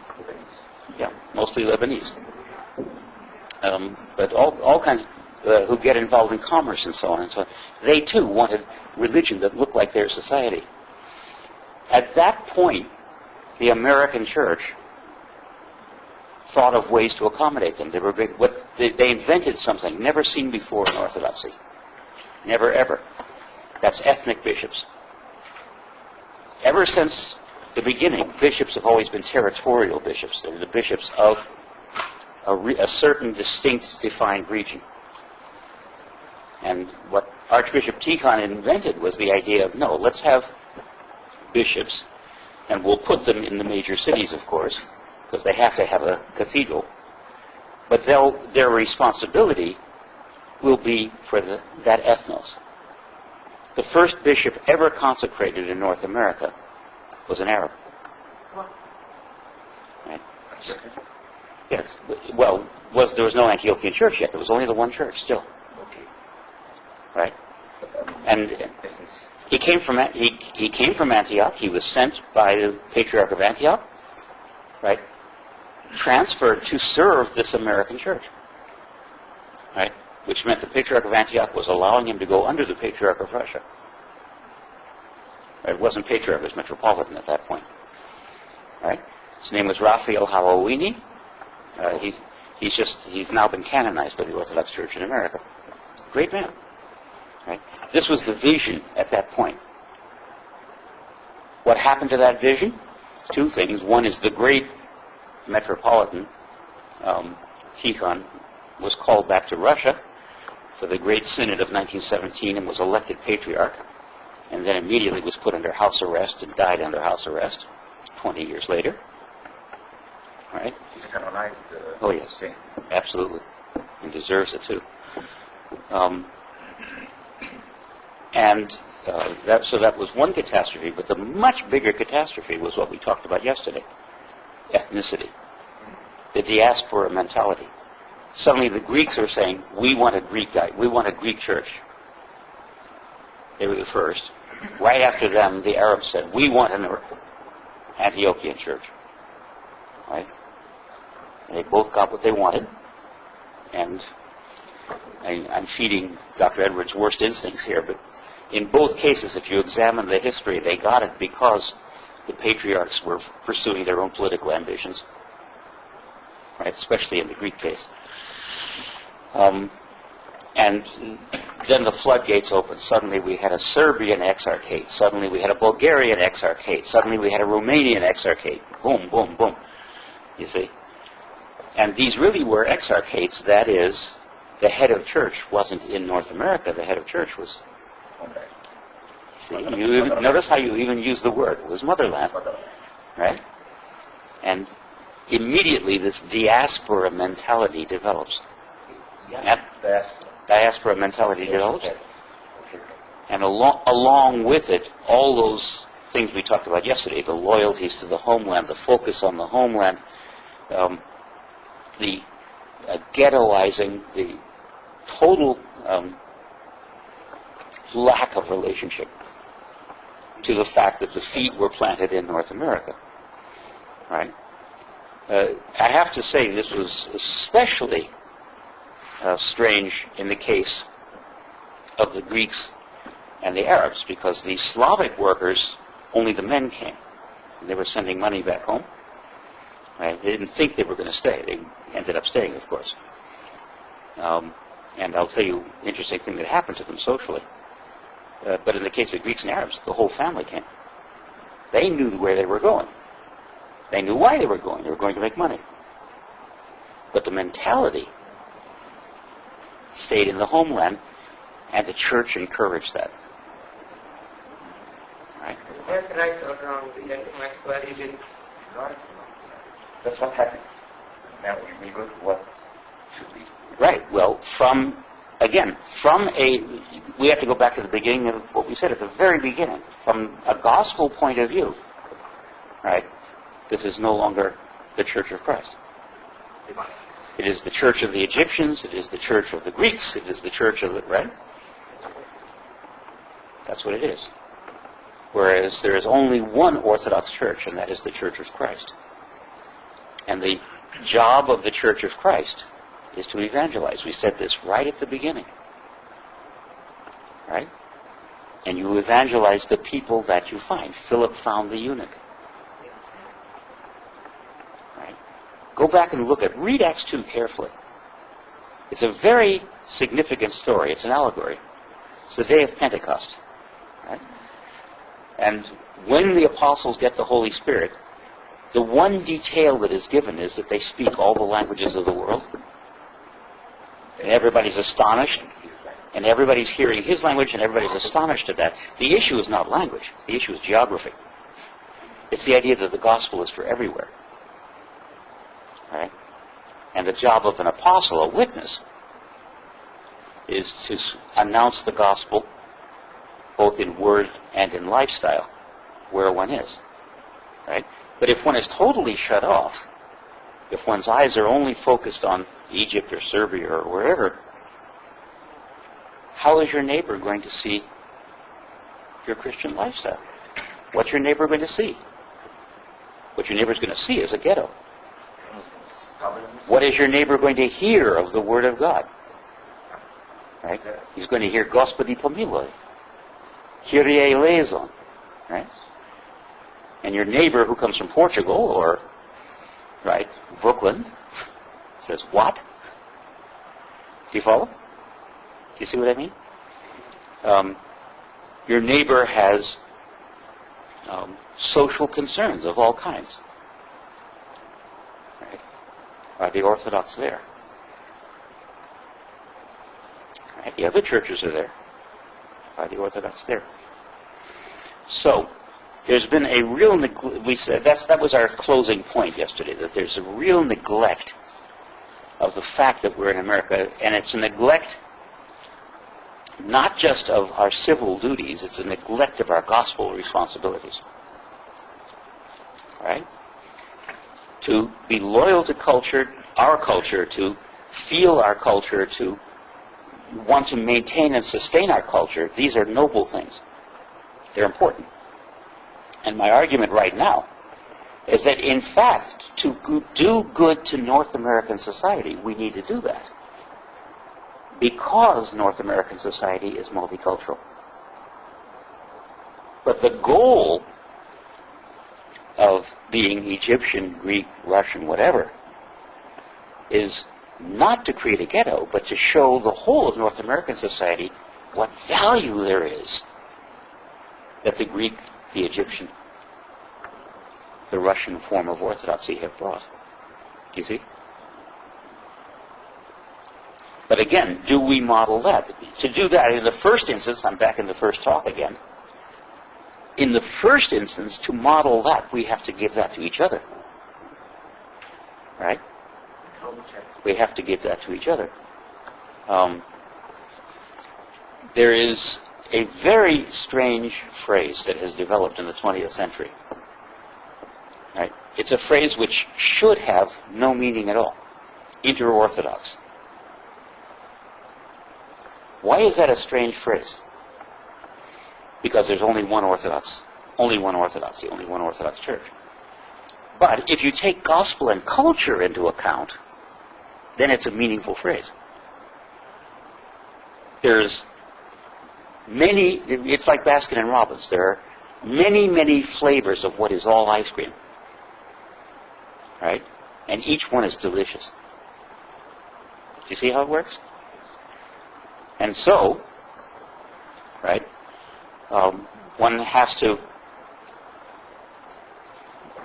the metaphor is starting to break down here, but one, so to speak, has to be able to taste them all to know how delicious they all are. But you buy one cone.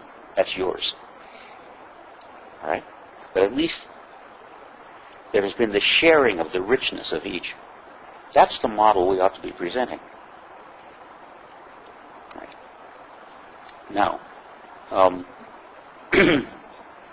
instead, what we get is philitism, ethnic hostility, nationalism. Go to Greek churches. You know what you see there? Right up there in the altar? The Greek national flag. Right? You do? Yeah. In 1994, there was a historic meeting. There's an organization called SCOBA, which is the Standing Committee of Orthodox Bishops of America. It doesn't include any Orientals, by the way. Why not? Probably because despite 1992, we haven't admitted that each other is legitimate. All right? But at least there is this committee. In 1994, at a historic meeting at Ligonier, they finally agreed that it was ridiculous to try to multiply services and functions so that they would have, for all the Orthodox, one secretariat, one educational committee and program, and so on and so on and so on. Cooperate. Right? Everybody rejoiced until 1 month later the ecumenical patriarch said, no, can't do this. No one understands why, but probably Dr. Edwards' reasons. Right? And since then, it has gotten worse. But it is interesting that things are improving down at the grassroots level. 20 years ago, if an OCA priest went to a Greek church and tried to go into the altar to help serve, he'd be thrown out. Nowadays, that won't happen.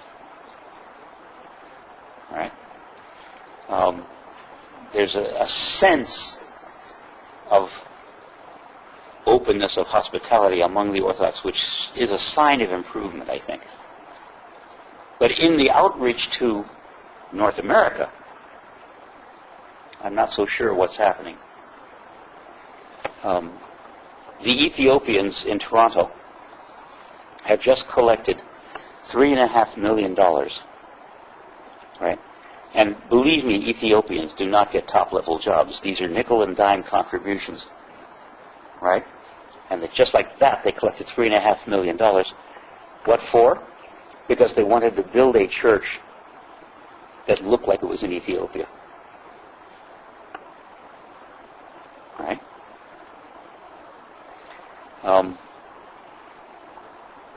It's still that sense of cultural identity, not cultural riches, right, that keeps a barrier between Orthodox people and North American society, which needs to hear our voice. Now I'm going to turn to that. But here there's a problem. Yesterday I emphasized very strongly the value of American freedom. Right, this historic breakthrough that was created by American democracy that put the churches back into a position of creative development. Right? And that's a great thing. But with it comes a cost, comes a problem. Right? If you're not going to have an established... Every society needs values. Every society needs law and order, for example. And it needs a set of values. It needs an ethos, something it's dedicated to. American ethos is in the Declaration of Independence. Right? It's about all men are created equal, endowed by their Creator. You notice it is vaguely religious. It was written by a bunch of deists. Right? Endowed by their Creator with certain rights and so on and so on. Right? All men are equal. The Constitution, and it's a pretty good Constitution, is designed to make that work as a form of government and law. But you notice that it's very 18th century in that it's grounded in rights. It's grounded in rights, and we're all very conscious of rights. Like, believe me, if people start having disabilities for Egyptian immigrants, all of you are going to be on the picket line, claiming your rights. Right? We have two beautiful women here today. I can guarantee you they're acutely conscious of the issue of women's rights and thinking deeply about it. Whether your wife tells you this or not, I can guarantee you it's so. Right? Isn't it so? Yes. Right. So we all know about rights.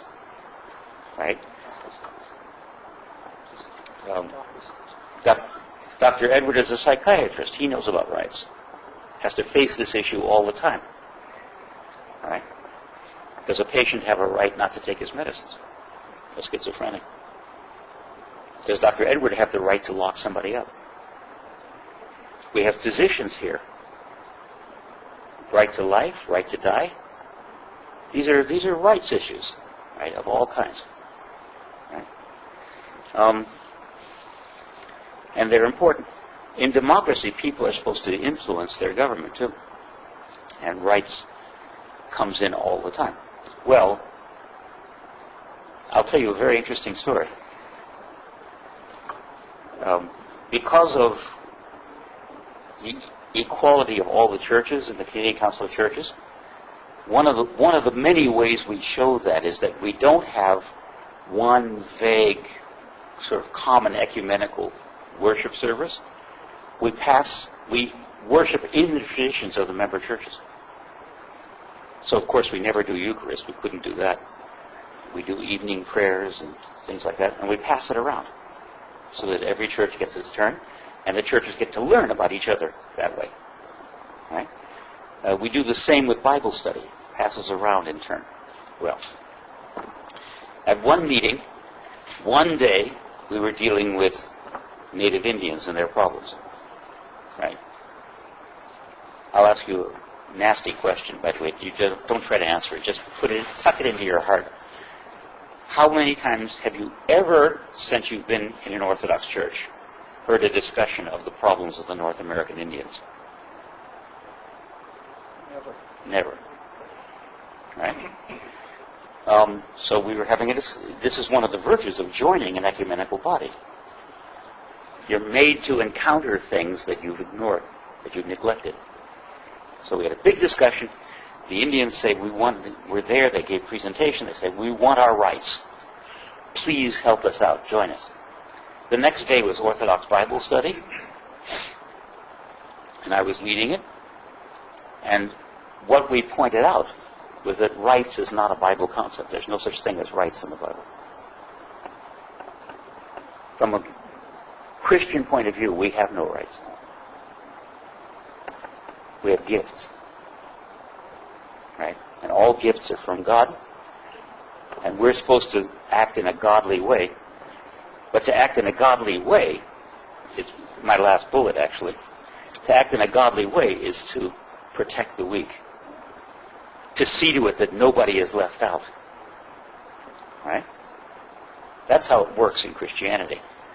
It's not a question of rights. Rights is an absolutely rational 18th century idea. Right? And in government and law, what rights produces is lawsuits. And there's no way, rights is what's called an equity issue in law. And there's no way that one person can gain a right without taking away some right from another person. And what democracy is supposed to do is create a balance of rights. Very good idea. Excellent. Right? Winston Churchill once said, democracy is the worst form of government that was ever invented except for all of the others. But back to this, you just said the state and the religion. And now why we have to discuss the Indian rights in the church? This is not the Bible, exactly. Right. Exactly. Okay, let's turn to my very last bullet. That's some needs. Let's turn to my very last bullet. Okay. Right away then. Okay. It's right there. Okay. Okay? That's great. I'm going to read it, in fact. Under this. In particular, the weak have a hard time in democracy. But the weak are our Christian calling. They are in our care. They are our treasure. They are our Christ. We all know the story of St. Lawrence, right? Roman emperor said, bring me the treasures of the church. Lawrence said, of course. What does he bring? He goes and gets all the beggars from Rome, brings them. Here's the treasure of the church. What's he basing that on? Matthew 25. We all know Matthew 25. I was hungry and you Fed me, right? And that was me. Right. Now, if that's our Christian calling, right, then the weak are our concern. And it's very important for the Orthodox to get involved in this because we're the only major church in North America that has a good track record. Every other church in North America has oppressed the Indians. Seriously oppressed them. Taken away their culture, right? Ripped their families to pieces, stolen their livelihood, their land, everything. It's been total tyranny, state tyranny. Right? And worse, tyranny in the name of Christ. You are pagans, right? We have to make you like us. Your culture has no value. Only the Orthodox missionize with respect for Indian culture. In Alaska. Therefore, we have a duty to get involved in this issue because we have a message. We have an example. Right? We have to offer that to the dialogue. Yeah, but here we are back from the back door to politics. Like in the Egyptians, Copt the church people will stand, and the church people, not the clergy, but the people, lay people, start their political movements from within the church. This is, my personal view is no, we have to separate between the church and politics. Right. I, as a person, have life in the church and life in the community. As a Coptic, I can stand as a citizen in Egypt and ask for my rights, but not emanating from my affiliation with the church, but my affiliation with the society. So we here in Canada, for instance, we can talk about the rights of the Indians or the rights of any problem from the point of view that I am a citizen of Canada, not a member of the church. Right. Now, my answer to that would be that you can't make that separation. Right? Justinian did understand, if gospel is always in culture, politics is part of culture, so the issue is how to do a Christian politics. Now Justinian understood symphonia. What he misunderstood, right, was the nature of the state and government. And because the government was imperial, right, politics was going to be top-down and what the state says. Democracy, politics is, it's supposed to be what we say. It's supposed to be what we say.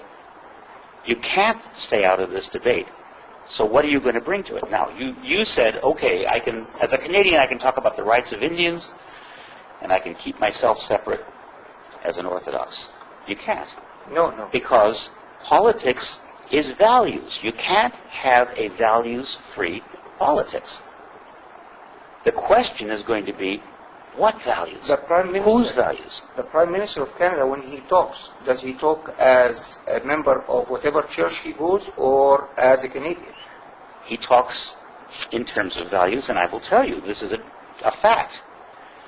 When the George W. Bush's Iraq War started, right, we've had a lot of peace discussions in the Canadian Council of Churches. We had a wonderful day of discussion in which the conclusion was there's no such thing as a just war, right? And this included the military chaplains who agreed with this, right? So when George W. Bush's war started, all the churches were willing to agree, signed on by the heads of churches, that Canada should not join this war. Why the church has a say in that? And we sent a... Because one of the things that is the message of Jesus is peace.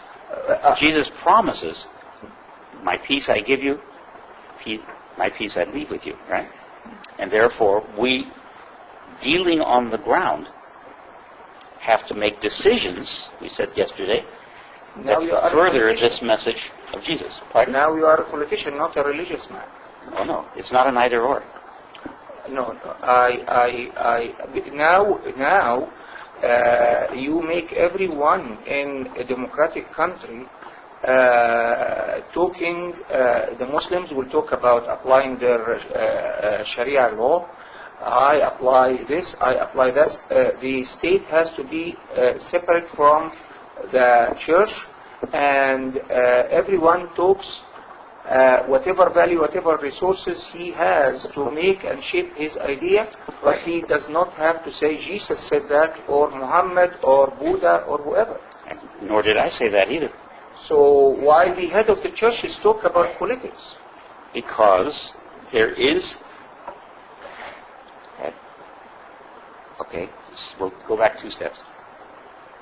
The truth of Christianity, right, are truth for everybody. Jesus came into the world to save everybody. That's also one of my bullets. Right? And therefore, if the truth is the truth, we have to work to interject that truth into the value system of democracy. Democracy, remember, works like that. It's our voice. Now, you're absolutely right. We have separation of church and state. It's one of the essences of our freedom. Right? There is no way a democratic government should adopt Sharia law or canon law either. Right? No way. But the basic values that are Jesus, right, are values, right, that are for the salvation of the whole world. And it's our duty to announce these, to put these into the political dialogue in a way, but in a way that can be heard. Now remember yesterday, I am right, you are wrong. So if we stand up and say, you can't go to war because Jesus says you can't go to war, everybody will laugh in your face. Right? You understand? And if you stand up and talk about the universal value of peace and justice and so on, people will listen. And it was the consensus of all the churches that made this heard. It went in a letter to the Prime Minister with Jean Chrétien at that point. And Jean Chrétien himself acknowledged that that letter was one of the reasons why Canada did not join the war. Did they convene and wrote a letter and send it to Afghanistan, Pakistan, and Saudi Arabia? I'm not sure it would have any kind of force. If they want to get into politics, they should be all over the world, and they will lose their job as a leader of the church. This is too much for the church. This is my personal view, and why they are doing this when America is defending itself by the politician point of view. I'm not saying he's right or wrong, but I'm saying I didn't hear them standing up and doing the World Church of WWC or World Council of Churches doing the denouncement of September 11 or Taliban doing this or whoever doing that. So they are not fair, and we will get this dilemma because they jumping into an area that it is not yours. If they want to shape the world, they should shape the world by shaping the cultures, the society, the mentality. So the leaders of the world lead the world in a Christian way, not coming from the top and tell the leaders what to do, but change they preach Christianity so that whatever the society produce of a leader, of a tradesman, of whatever, of a soldier, would be a Christian in what he or she is doing. Yes, no question about that. But in this particular instance about going to war, you have to talk to the leaders. Raoul, please correct me if I'm wrong. Christians are part of the public. And in democracy, as we understand it, it has to stem from the public. The public opinion has a role. They don't, no, not the majority. Everyone has to say his vote. What he wants, what he thinks that is right. So if the churches agree... Religious leaders do not give me a minute to finish. If they have to express their freedom and say, we all agree that this thing is wrong, but we are not enforcing. The only justification for a Christian voice in what is a political debate, if the church leaders got up and said, vote for the Liberal Party, that would certainly be wrong. The only reason there is a Christian voice in the political debate is because the political debate must be grounded in values. There's a wonderful essay in here. Notice it's called Discerning the Signs of the Times, and that's what our responsibility is, right, in synergy. That God gives it to us, to our free will, to discern the signs of the times. The essay is called Christians and Orthodoxy and Peace, and it reminds us that our values, our liturgy, our prayers are completely filled with peace. Jesus says, my peace I give you. Those are his first words after the resurrection. Right? In peace let us pray to the Lord, we say. Right? And so there is, in fact, a Christian value here, right? And together with a whole bunch of other values, respect for life and so on, right? And these were what were given voice in this letter. Christian truth is not done by plebiscite, Dr. Edward. By what? By plebiscite. What's that? Christian truth is not democratic. Christian truth is truth. You can't vote on what is the truth. You don't. This is why you are not supposed to get into politics, because it is by voting. If you want to, I am not disagreeing with the Christian values. I am disagreeing with the means of presenting it. You don't present the Christian values by interfering in politics, but by changing the makeup of human being by being Christians, and when they become citizens and become influential members, they become Christian. This is how to change the world. But if you read the letter, you will see that is exactly what it does. Okay. The letter is in effect a civil sermon, and it's on the website. You can see it on the website of the I Canadian hope Council that of they Churches. send letters to themselves to be civil between each other. Well, Don't that be... Okay, I will bring you water.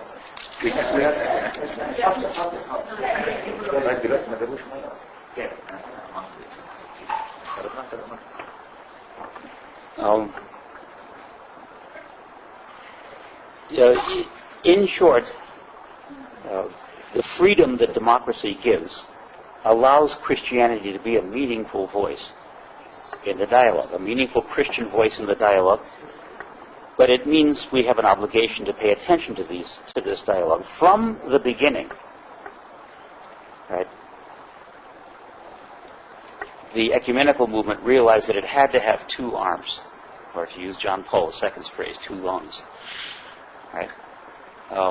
One was the theological arm, faith and order. The other was called peace and justice. Right? These are things that Christians are supposed to bring. Right? Now, justice means we care for everybody in the Christian sense. Right? Justice is rights-based in the civil democracy sense. And so there's going to be a lot of headbutting here. Same-sex marriage is a perfect example. Right? Should the church say its opinion, or this is politics? Right. And not just politics, rights. When we come to this, we'll talk. Right. A very good example, right, of the boundary that has to exist between rights culture and religious values is the same-sex marriage question.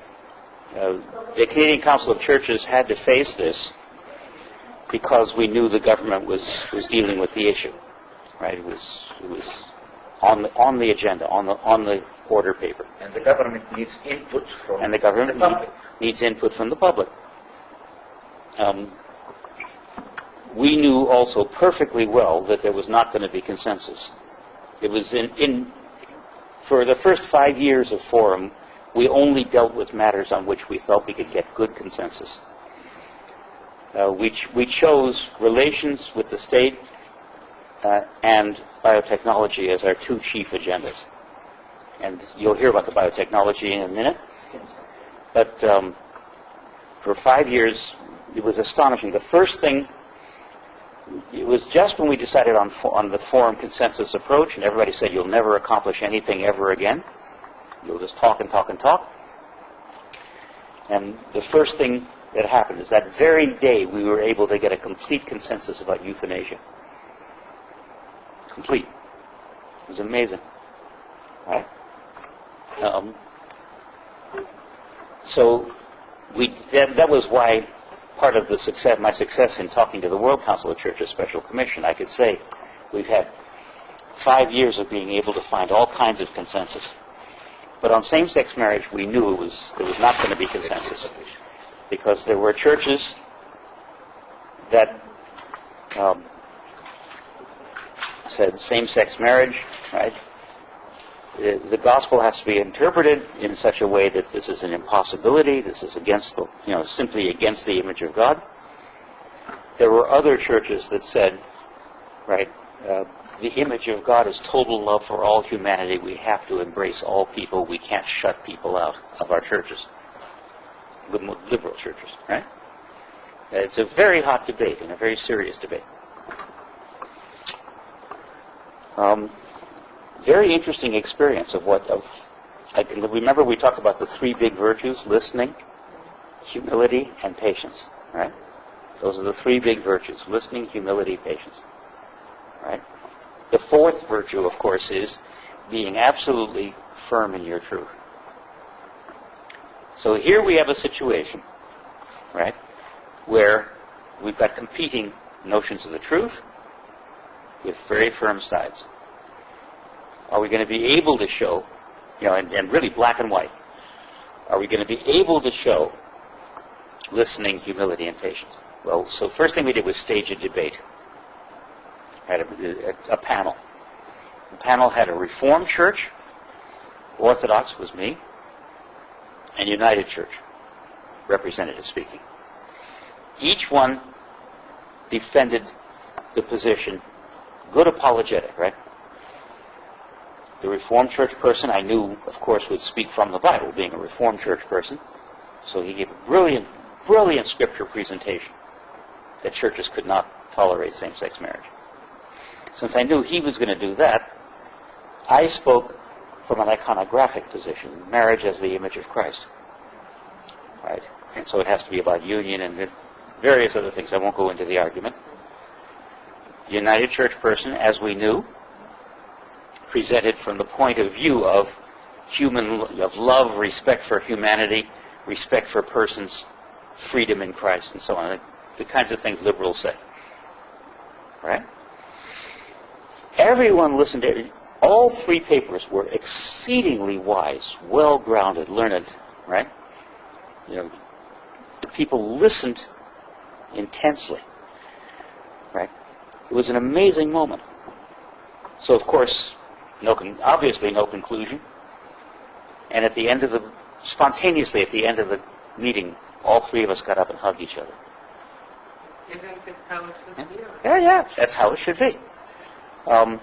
So, of course, there's no consensus. So, of course, there's no Canadian Council of Churches position on same-sex marriage. Individual churches have their positions. I had to write a letter about this. My letter's on the internet if you want to read it. It's one of the hardest things I ever had to write. What I wrote was about listening. Right? So first I wrote and explained why there's no Canadian Council of Churches position. That some churches defend this for very good and grounded gospel reasons, and other churches defend that for very good and grounded gospel reasons. And what this means is that we clearly don't understand what the totality of the gospel says. Not yet. Right? But each church believes that it has found the essence of the gospel. Right? Therefore, the debate would continue. The churches would have to carry on being Christ in the world as they knew best. And what was incumbent on us was still to operate with love and respect for each other. That's what the letter says. Right? This letter's had tremendous impact. It's on the Canadian Council of Churches website. Under those circumstances, right, here's where you do have to draw the line between civil rights culture and Christian culture. The church has to be true to Christian culture. Right? Civil rights culture has to be absolutely true to the values of civil rights. Right? Which is equal rights for everybody. Under those circumstances, the state ought to the reason the state ought to authorize same-sex unions, I prefer to call them unions, not marriages, because of my Christian point of view. The reason the state ought to authorize same-sex unions is because unless it does that, committed, dedicated partners who are living as couples for a lifetime lose all their rights when one partner dies. They can't get insurance, they can't get social insurance, they can't get survivor benefits, they can't share the property, and so on and so on and so on and so on. Right? These are civil rights disabilities. But there is, excuse me, Yes. the other side of the same picture. That's what they lose. But the society is losing also because they can adopt boys and girls and Right. grow them up in this, That's right. what we think, That's right. They're unusual atmosphere. And then That's right. There are loads and loads and loads of issues here. Loads of issues. Right? This is a long story, and it's by no means over. The important thing for the churches is that freedom of religion allows the churches to say no. but the churches You're right. can say no in this issue. Oh, yes, they can. Absolutely. They couldn't because they didn't reach. Oh no, we do say no. Oh, the individual churches. not the Individual council. churches say Not the no. council, yes. Right. Nobody can have a same-sex marriage in an Orthodox church, a Catholic church, a Baptist church, right? Because they say, well, about half of them. Nobody, and so we have the right to say no. Where it will become state tyranny, right, is if the state says, because of civil rights, the churches have to perform these marriages. Yes. At which point, and the trouble is that we don't have 100% separation of church and state. Clergymen are all agents of the state. They're legal aid. They're like justices of the peace. They can sign marriage licenses, marriage contracts. Right? So it may be that the churches will simply have to totally get out of the business of performing legal marriages, which is the way it works in France and many other countries in Europe. The state makes the legal marriage, and then if people want to have a church marriage, they're free to do so. Right? How is it like in Canada? In Canada, Yeah. if you're married in church and a licensed clergyman signs the wedding license, that's your legal marriage. That's what will get registered in the registrar's office. Whoever is married according to the church got a legal marriage, and whoever the church does not accept Gets married at City Hall. Yeah. So why the church should give up its legal rights? Because of this conflict of values. That somebody is going to try a Supreme Court case one day, for sure, that says because it's a civil right, churches have to do it because they're agents of the state. Of course, the church So- will so- reject that so- in the beginning, but Right. it's a legal matter. So it goes back to the point with which I began this. Churches should never be agents of the state. Never. Okay. Right? So you're right, Dr. Edward. Churches are not places to do politics. Right? And churches shouldn't be agents of the state. They should be agents of the gospel, agents of truth. But they But recommend. truth is part of what civil society needs. Yeah, but Well, now churches they have to be are avoided. like servants of what they are ordered by the state. Do this marriage they have to do. They do the marriages that happen in the church. The marriages that happen outside the church, they has nothing to do with it. So why someone who is married against the church system wants to to get the legality of the marriage in the church? This is not civil rights, that you come and eat in my house against my will. Yeah, correct. So it is civil rights still. Correct. But as we said, rights culture is not scripture culture. And I can virtually guarantee you that within your lifetime, somebody is going to start a civil rights case of this kind. But they will not win. Okay. At the moment, they won't win. About the People, certainly there have been signs of this. People have tried to introduce legislation in Parliament to make this happen. And there's one case out in the Western Canada where some people have taken a clergyman, accused him of a hate crime for preaching a gospel sermon against same-sex marriage. So there are straws in the wind. But let me give you another example. So this is a tough example. I told you that we were going to get tough. Here's another example where speaking with a Christian voice has an effect on public notions of rights and justice and policy. Very good case. About 8 years ago, some scientists at Harvard developed what was called the oncomouse. Oncomouse. Yeah. Cancer mouse. Yeah, cancer mouse. It's a mouse which was genetically programmed to catch cancer very quickly. All right? And Harvard and the scientists wanted a patent on this mouse because they had developed it. And of course they got their patent instantly in the United States, the United States being a totally capitalist country. And they got it in Japan, and then they came to Canada. They tried to get a case. Now, as you'll hear in a second, we have in the Canadian Council of Churches what's called the Biotechnology Reference Group. This is a committee made up of half theologians, half scientists, which is supposed to be our think tank, like the other two commissions, like the Theological Commission and the Peace Commission. This is our think tank that will have wisdom on biotechnology, right? Christian wisdom, right? But also know something about biotechnology. And we decided that we could intervene, that we had something to say here. We were allowed because our brief was so good, we were allowed intervener status with the Supreme Court. This case went all the way to the Supreme Court. Right? And it was our intervention that was decisive. What did we say? It was a values-based statement, which said, right, you cannot patent life. And that was the argument the court agreed with.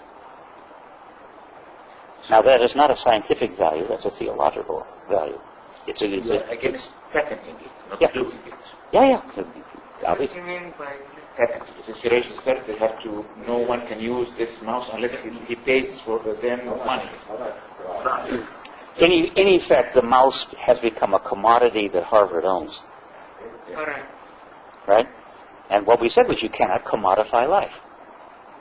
You simply can't. Right? And Canada is now the only country in the world where the Harvard oncomouse is not patented. And this is a case of using democracy and civil rights and so on with a Christian voice. Right? Now, of course, it is not the Christian voice in the eschatological sense of announcing Christ. We didn't get up and say, Christ forbids this, so you've got to listen. That would be, I'm right and you're wrong.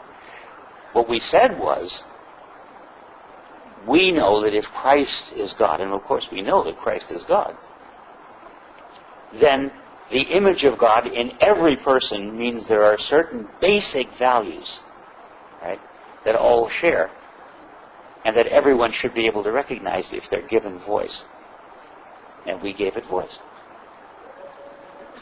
Would you apply this to cells or only to creatures?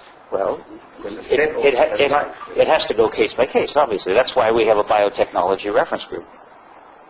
You see? Where to put the limit? Right. Well, mouse is a living organism. Right. But it's like human. Right. It's an experimental animal at the same time. Right. Would you come and talk to the biotechnology reference group? We're talking about this right now. No. I don't have time for this. But I just want to know what. Right. Well, when we're talking about these kinds of things right now. Okay. And the result of this Supreme Court decision, now any university in Canada here can create the same mouse and can use it. No one will tell them, you didn't pay me a royalty. That's the only difference. Right. Well, now we're coming to the third talk, which is about Janet Somerville, you mean?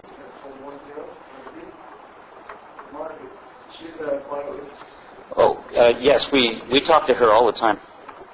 She's not on the reference group. She's not a sitting member, but she is talked to all the time, yes. Yeah, she's important. Dr. Paul is from the counterpart of the FDA in Canada, so He's familiar with these issues. Okay, so now we come to the third topic. Okay, so the conclusion of that was that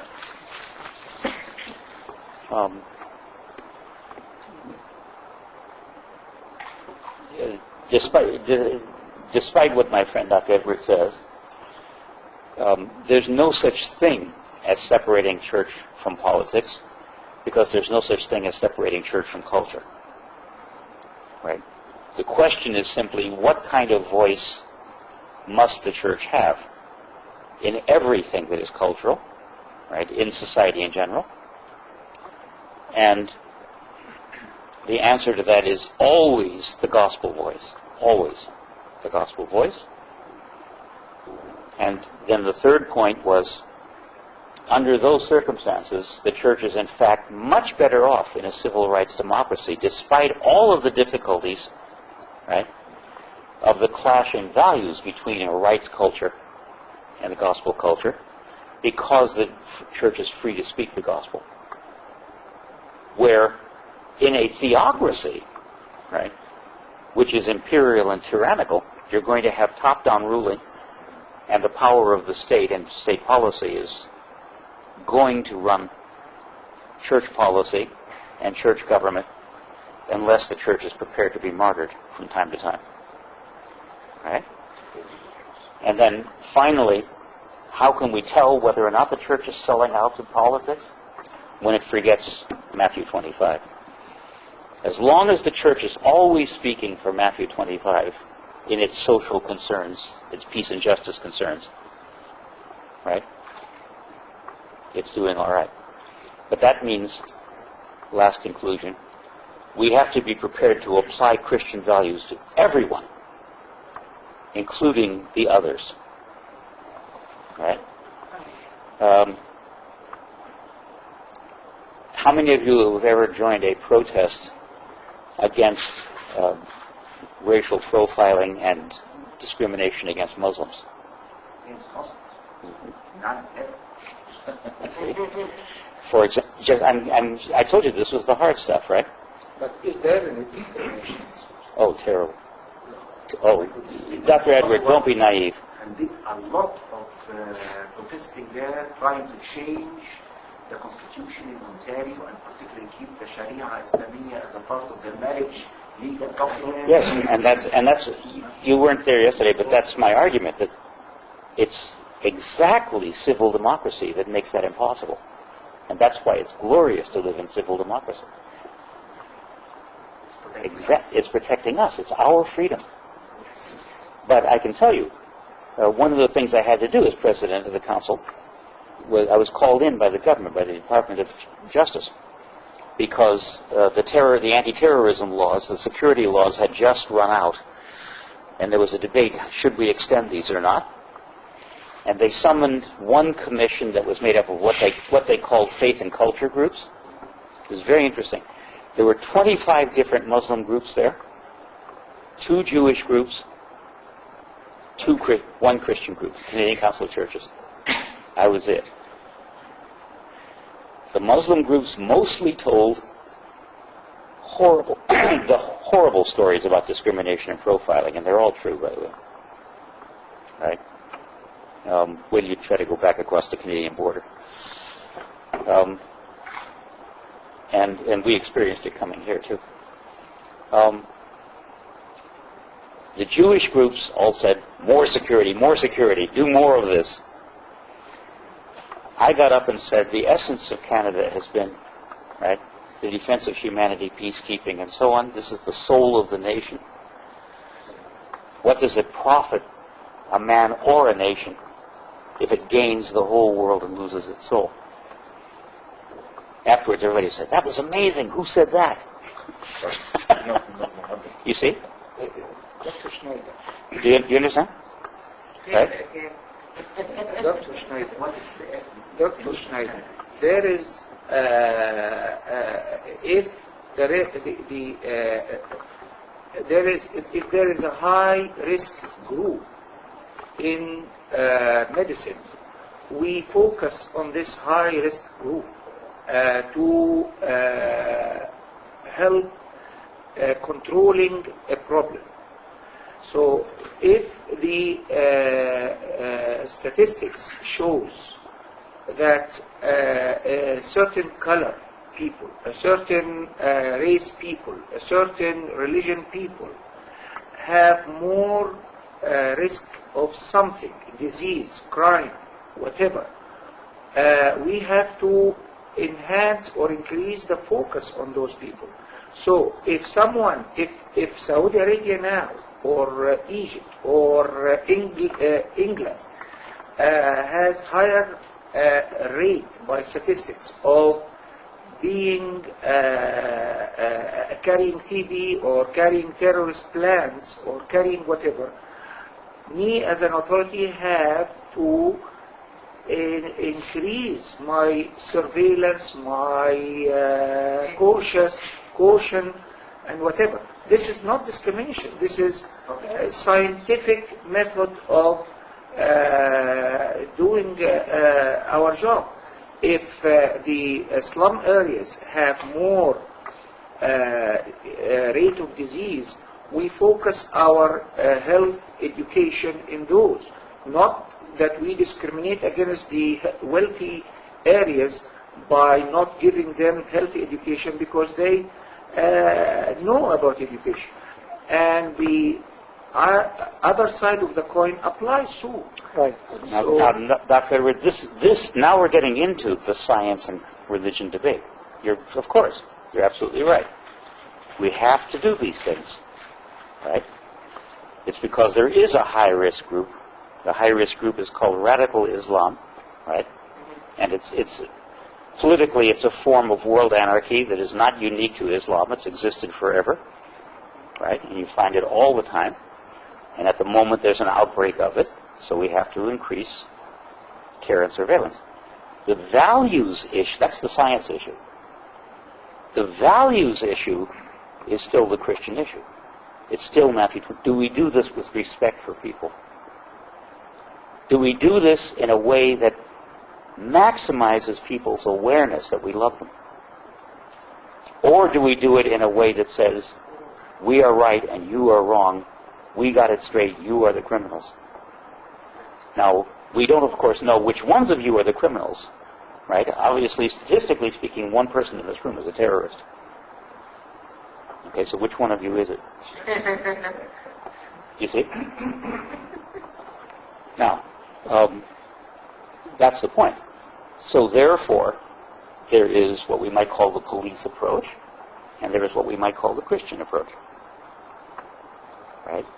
Which is listening, respect, patience, all the while that we are being as wise as serpents.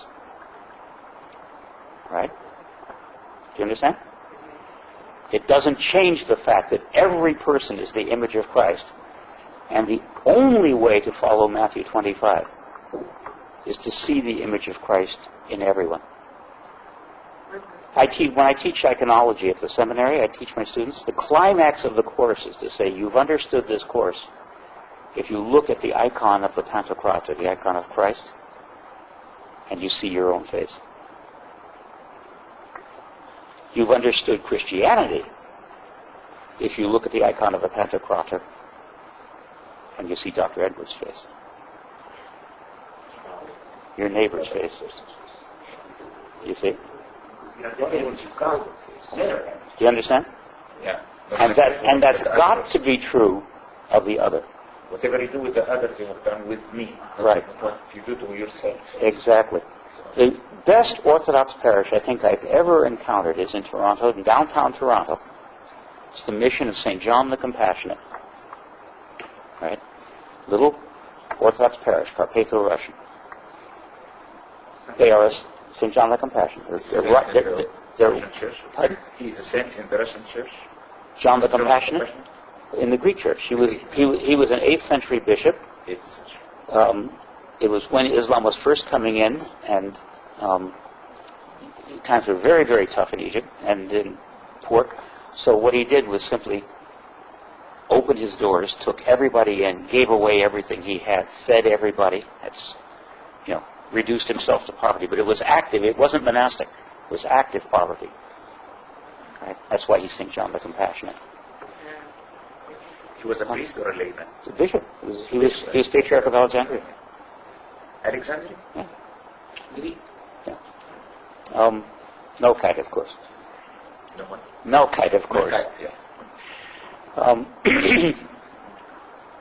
Melkite, Chalcedonian. Sorry. This mission is deliberately created basically in Toronto's Skid Row. It's a soup kitchen. So most of the building is a place to feed people. They also have a small inner city business. They have a bakery where people are given jobs, learn how to be bakers. They sell bread to churches all over the place, right? And they've got an Orthodox parish there. And people come, right? You find the street people who have been fed. They come into the parish. Some of them are catechumens now. Right. And so, they come to eat, but they stay to hear the word. And it's all done with absolute humility, patience, love, and everybody who's in this parish sees Christ in the people they're serving. A friend of mine in the parish just spent years raising the money to create a country retreat where the street people could go in the summer for a little, take a little retreat, a little rest, be out in the woods, all right? With absolute patience. As soon as she paid off the mortgage, lightning struck the house, it burned down. She had to raise the money to build a new house.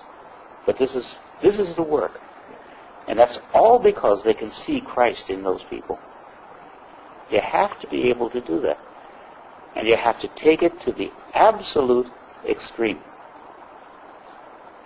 What is Jesus' fourth word from the cross? He's on the cross. People put him there. What's his fourth word? Forgive them. Right. And you're out in a world where people don't know. So it is your job to teach them. Now, you were talking about, Egyptian professors. You don't teach anybody anything if you say, I'm right and you're wrong. You just create hostility. You don't create love and social knitting and multiculturalism by saying to every single person who looks Arab, you're probably a criminal. And I'm not. A small story that was in the news just yesterday or day before yesterday on CNN. Homeless person saves the life of a woman in a burned car. Mm-hmm. And when you read it, there were 3 homeless women. And they saw this car in an accident and it burned and they found the lady driving there. They went and they drove her. Mm-hmm. And after drove her, they didn't know who she. She was one of the people that were working in this shelter or place for the... And they knew her face that she was the one serving there. But they went there just to save a human life. They didn't know. So this changes our mentality about thinking, these homeless people are useless. They are still living. They still have the image of Christ. And the same thing about Muslims or... We don't say, I'm not saying that we call the homeless people are useless. But I am saying that homeless people have higher risk of whatever, so I have to focus my attention to this.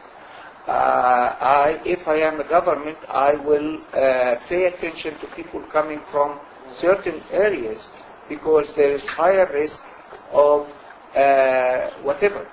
So I feel good when the people on the border, when they find me Egyptian, pay more caution because this is good. Because it is. There are 2 sides. But they have to do this with respect. Yes. That's all. Okay. That's all. There is the part that it is unfair that because there are some Muslim fanatics that I discriminate against all Muslims. The airport, yes. We have to pay that price. When the price we have to pay becomes racism, then Christians have to speak up, even when it's not directed against them. That's the line of distinction. We have to have this voice. I have to feel what the others feel. You have to feel what the others feel. Say, no, they are different and we are different. And that's, have to feel what they feel. And that's exactly this first virtue of listening. So let's move into science and religion. And we can do it exactly starting from what Dr. Edwards says, right? Because he was right to use statistics and all those statistical arguments, right? Statistics is the logic of science. And so it should be, because science is about universal laws, laws of nature that always apply, right? Statistics is not the language of religion. The language of religion is about persons, because each person is the image of Christ, right? There's the difference. Statistics cannot be applied to individuals. Right. Now, theologically, there should not be a distinction between science and religion, right? I'm jumping down to the most important bullet here. What both of them acknowledge, what both of them are trying to understand, is existence. Why are we here? Why is the world here? Those are the fundamental questions of religion and of science. Right? The fathers saw this in an absolutely synergistic way. Why? Because they were grounded in the idea that God created the world. Right. If you look at the theology of St. Basil, a very learned man, a tremendous amount of his theology comes out of what was then current biology, geology, and geography. Tremendous amount. Right? About how the world works. Theologians have always talked about bees as a model of society. Right? Now, this sense, in the patristic revival, this sense has never been lost. Ignatius of Antioch IV, he's the Melkite patriarch, right? Gave wonderful sermons. Nobody knows about these. They sort of disappeared into obscurity. They were published in Soros, a set of wonderful sermons reviving this idea about creation and the environment, that we all have to be environmentalists because we're stewards of God's creation. In fact, the environment is us. It's not us and the environment. We are part of the environment.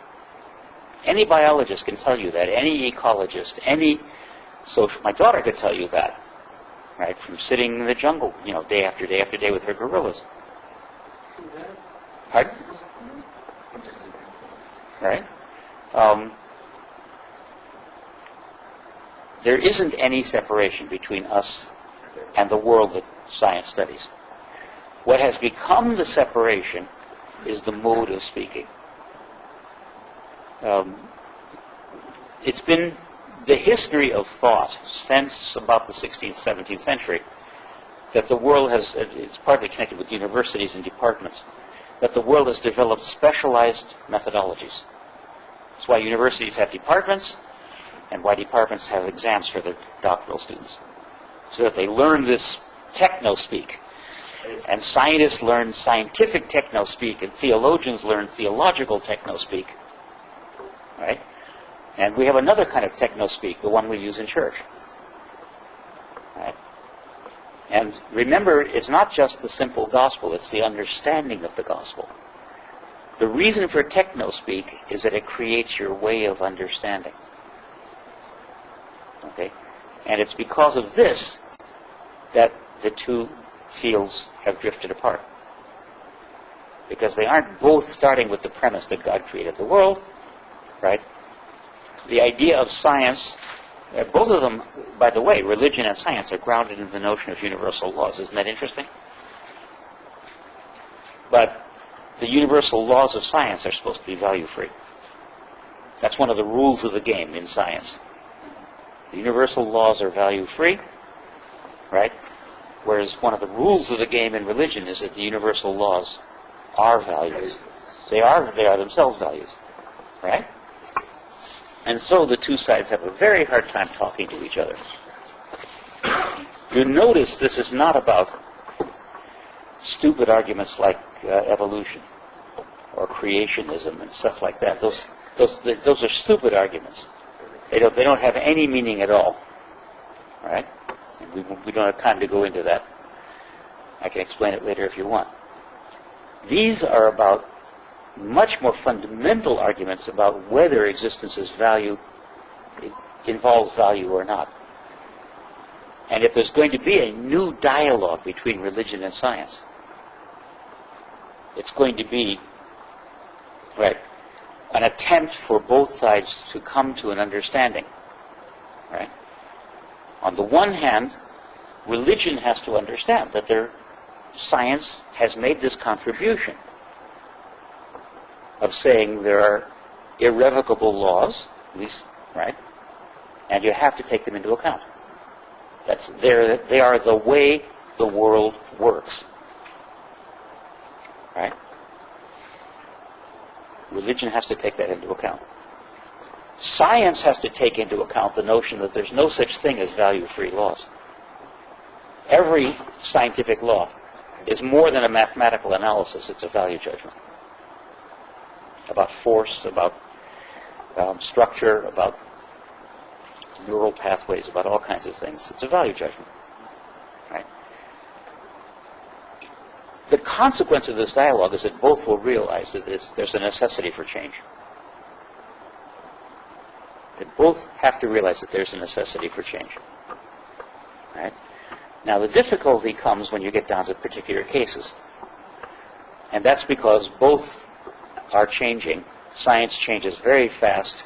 Religion changes rather slowly. Right? Science changes very fast. We have an immunologist here. Well, 100 years ago, infection was caused by bad air. Right? Right? Science changes very fast. We have a psychiatrist here who's made it very clear that he thinks that personality and attitude are socially determined. Right? This was absolutely the wisdom when I was a college, in the 1970s and 80s. Schizophrenia was a social disease in the 1970s. My wife is a dean of curriculum. She spends most of her time now going to conferences of neurophysiologists, brain physiologists, because there's a tremendous field opening up which has to do with learning and the function of the brain. Tremendous field, right? And it's just astonishing how much is kind of built into the structure and functioning and working of the brain. And for a while the pendulum swung over to it's all totally hardwired in laws of nature, and now suddenly they've discovered the fluid brain. Discovered that people, can shift things around in their brain from one place to another place, right, and can overcome brain damage and stuff like that. It's constantly developing, and it means that the dialogue has to go back and forth. In the meanwhile, what has religion done? It has gotten itself stuck in a spiritual language. Stuck in a spiritual language, which takes no account of what science knows. No account whatsoever. Right? I have to say, the Orthodox are perhaps the worst of all the Christians in this regard. Yeah. We are not only stuck in a spiritual language, we're stuck in a peculiarly monastic language. Right? In which spirit is not connected to body. Flesh is one thing and spirit is another. Right? In which everything that has to do with personality is wrapped up in vices and virtues. Right? In which the attitude toward the world and nature is, in Greek it's called apatheia, you're supposed to be indifferent to it. Right? My son is undergoing a discipline like this. And but it was very interesting that when he was in his novitiate, his Abuna, his Abba, took him to Egypt to live for 6 months. He lived in Marsaba. Right? So that he really learned this discipline. Where is Marsaba? It's in the Sibayat. Southern Egypt? Upper Egypt? Upper Egypt. 97? It's a monastery that's, not Marsaba, I'm sorry, that's in Jerusalem. Wadi Natrum. Oh, Wadi Natrum. He lived in Wadi Natrum. And what he learned there? Monastery. Several. They went to several of the monasteries. Yeah.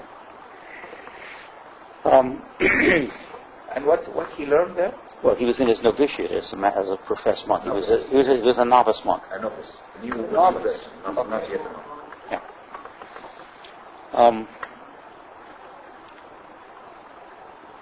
Now, our habit of speaking this way, right, is going to have to change. Or we will never get any further with this dialogue with science, nor will we be able to teach science anything to help it get further. Think of the Zonkomal situation in terms of thinking about what it does as coming to an understanding of the created world and of life. Science is about existence, about what it means to be. Right? That has to include the vision of the eschatological end, the value of what science does. The difficulty with a value-free science that deals in absolute laws, right, is that it's completely absent of any eschatology. If a law is universal, the law is always true. Never changes. Right? And that means, right, that it's very hard in science to know what things mean. It's easy to know how they work. It's not easy to know what they mean. Scientists, it's not the role to know what it means. This for philosophers or theologians. Science has works, right? Right. Now, therefore, good, thank you. Therefore, what did he say? Science is about what it works. The scientists are not in the business of talking about meaning, actually. Right. If they maybe they should be, and maybe their science would look a little different, but at the moment they're not. Therefore, since we have these various specializations now in departments and so on, philosophers, you say, right, theologians, the totality of knowledge about existence can't be left just to the scientists. And it can't be left just to the theologians.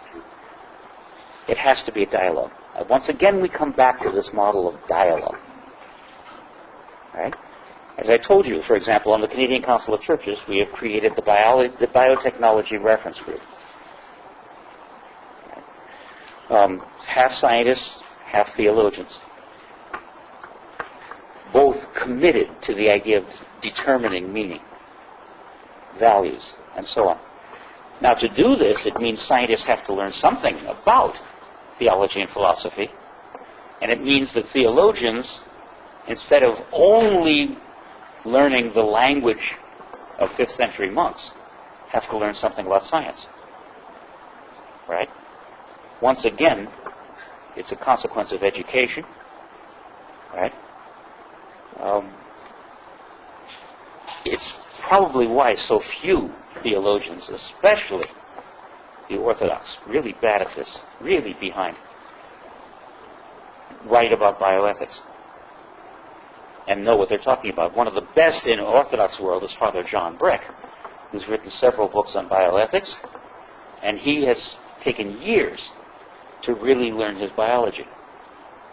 One of the best in Canada, outstanding, wrote his doctoral dissertation on thanatology, is a pediatrician. what's his name? It's Father Cyprian Hutchin. He was in Montreal. Sorry, the gentleman from Montreal left.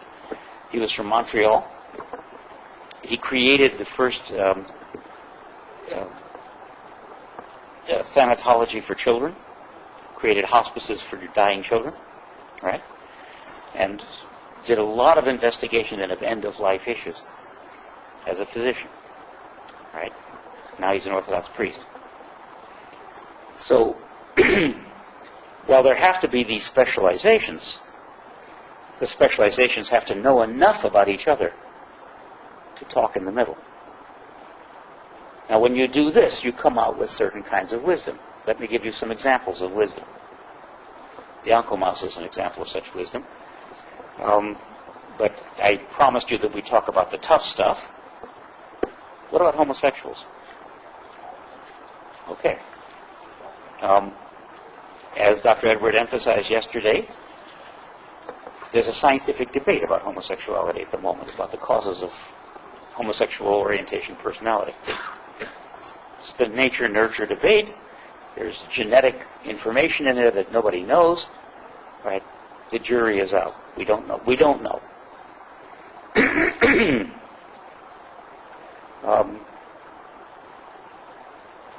What then should churches do with homosexuals? On the one hand, we have our ethics, our social values.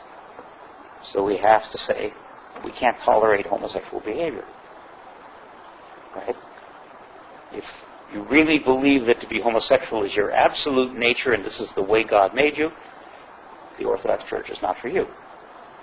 There are churches that are for you, but not the Orthodox. Right?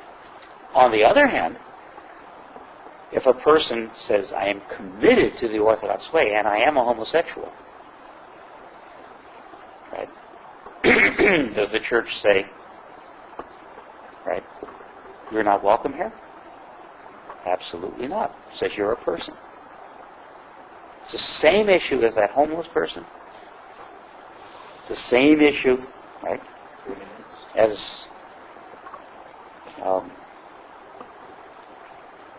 the racial issue, the convert, all kinds of things. Now, in behavior, as we said yesterday, churches like to ghettoize themselves. They like to keep oddities out and only have the familiar inside.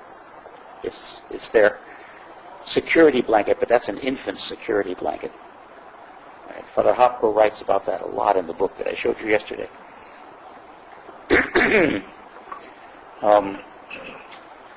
We have to treat persons as persons. We distinguish between persons and behavior.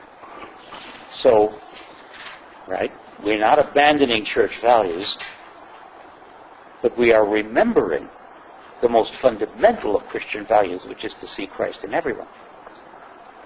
Right? Right. But in life, we have to have acceptance. Acceptance, there are people who do not have the capacity to practice sex.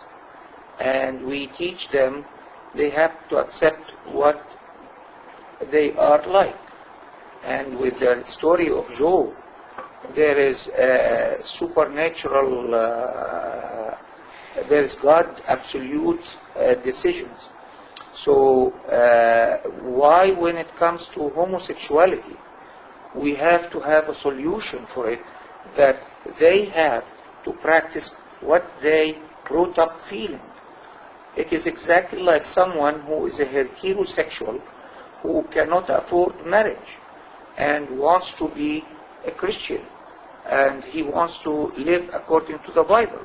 So he does not allow himself to practice sex, although he is heterosexual, because he cannot afford sex in the legal, spiritual, religious Christian for man. So why when it comes to homosexuality, we make it something that the churches divide on it, although they don't divide on the issue of a heterosexual who cannot marry. Did we have any church that say a person who cannot afford marriage have to use the escort service? No. So why when it comes to something like homosexuality, we start to make this big issue about it. No, you're confusing two different things. You're really confusing two different things. Please help. The division between the churches is not about premarital sex. I don't know of a church that approves premarital sex of any kind. The issue in the churches is about whether or not homosexuals can contract a marriage the same way heterosexuals can. That's the dividing issue. I didn't say except that Right. they do not divide on that. Why they divide on that? They did not divide on premarital sex. Although if any church has a member who cannot marry, they don't tell him, please go practice sex outside marriage, right? Right. So why a person who has homosexuality tendency, they say, oh, you have the right to practice sex because this is the image of God, and so you are allowed to marry a man. Again, you're confusing two different things. One, it's all about order, working within the structures, right? Control. Marriage. The idea is that marriage is marriage, and some churches say marriage is a gift of God to every person, and some churches say marriage is only a gift of God only to heterosexual persons. No church says sex, right, out of control for any person is the godly way. Right? Jesus says, "Go and do not sin anymore." I don't find any sympathy in the Bible towards homosexuality, whether in Sodom or whether St. Paul himself. He denied this. So how come the Bible, through the inspiration of the Holy Spirit, says that homosexuality is something which is not accepted by God, and He punished those who went into this line of life? And in the New Testament, the same thing. St. Paul in the Romans, he said that this is very bad, and this is some examples of how human beings can deviate so much from the will of God. So I think when things are so clear in the Bible, how come we come to discuss it and to find ways and to attach this to human rights and the nature of God, and we have to accept them and have to help them, although they themselves don't feel that this is bad or this is against the Bible. Right. We are not, in fact, debating that. Right. That is the Orthodox view of homosexual behavior, and we simply don't recognize it. So there's no place in the Orthodox Church for homosexual behavior. It's as simple as that. There are other churches that say, the moral rules and the regulations and so on of the Bible, they are only first century, and we have to look at the big picture, and we have to say love for all people is the essential commandment, and so we have to change with the times. Those are the liberal churches. They aren't the Orthodox churches. That's not what we're debating. The issue I brought up here is that we, without a clear-cut scientific law about homosexual persons, the only thing we can do, right, is accept them as persons. That they are, to say, yes, certainly they are persons. And we don't really know, scientists haven't told us yet, why they are homosexuals. Scientists may never tell us that. But we then agree with the liberals. Love is the mandate, and we have to love them as persons. That's all we're saying here. And the reason it's such a hot issue is twofold. One is that it's a current social issue, a hot social issue, and we have to pay attention to it. We can't stick our heads in the sand. Right? And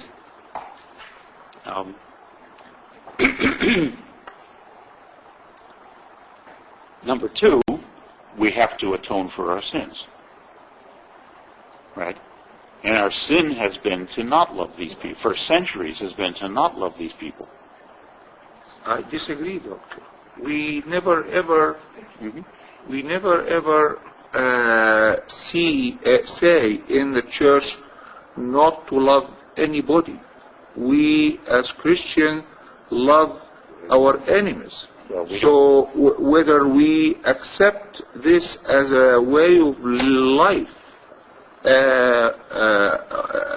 of our life or not, but we love everybody. So I disagree with the word love. I am talking about allowing, accepting this to be part of our life practice, is to have sex between man and man. But I love my enemy, the homosexuals, the heterosexual, and this is not a question at all. Right. It isn't. Maybe it isn't nowadays, and maybe it isn't in your circles.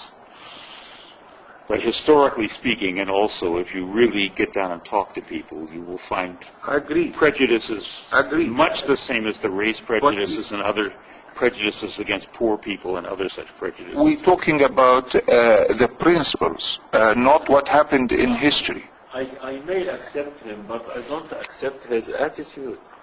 As it happens with somebody who has been in prison for 10 years for killing.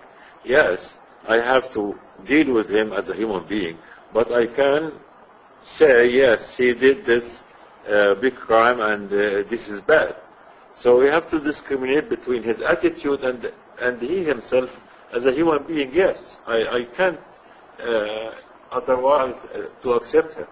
And the Bible is clear about it. Yes, nobody is saying. In fact, the whole point is for people to be honest and open and frank, right?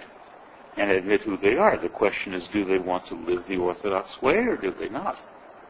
If they wish to join the Orthodox Church, it is a distinction that we have to make. How can they? But what we're talking about here is language and attitudes and learning. In this regard, for example, the Orthodox could learn a tremendous amount from the Quakers or the Salvation Army, who have been the best at dealing with former prisoners, for example. The example you brought up, right?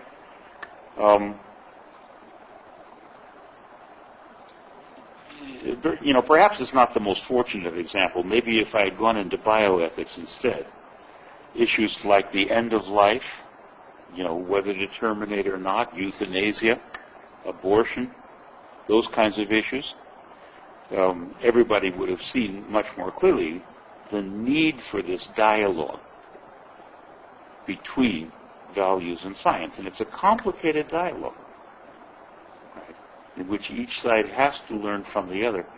We also didn't bring up information technology and how it muddies the waters of discussion of religion and science. Can I briefly comment on the scientific explanation or theory or about homosexuality? Because you mentioned this, that science didn't say or didn't give the final report. That's true, but our present understanding of homosexuality, like other diseases in the human being, diabetes and other things, these are multifactorial. The genes that affect them are not just one gene. There are many genes that can affect the inclination to something. And the inclination may be very strong in some person and may be less in another person. So that's the present understanding.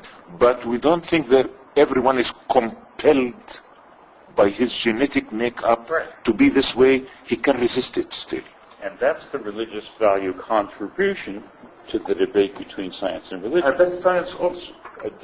Science says that. Now, the pure understanding, you're wise scientists, but the pure scientific view, the value-free methodology, says there are these implacable laws of nature, and therefore nothing can be changed. If we have such and such a genetic makeup, that's the way it's going to be, and there's nothing we can do about it. But the genetic is not compelling. Of course not. It's just an inclination that you can resist if you want. There is psychological and social. But you see, you're now speaking from the religious point of view. No, from the biological point of view, you can resist it if you want to. You're not compelled. It may be influenced by religion, but I mean, till now science couldn't find anything that compels a person to be even homosexual or other diseases, except in the very well-known hereditary diseases that are controlled by one gene or 2 or 3 genes only. Right. These sometimes are compelling, definitely. Right, but in fact, you see, what you're talking about is free will, which is a theological topic. Yes. Right? And what's happened is that scientists are learning values. They just aren't admitting that they've learned this from the theological language. Right? It is exactly the same, Doctor. And it's the same when the theologians, instead of ignore the science, and instead of taking account of it, start talking about, the warfare with and use that monastic vocabulary, the warfare of the flesh, the warfare with the world, the separation of flesh and spirit, all that kind of stuff. There's a book. The last bullet here is about therapy.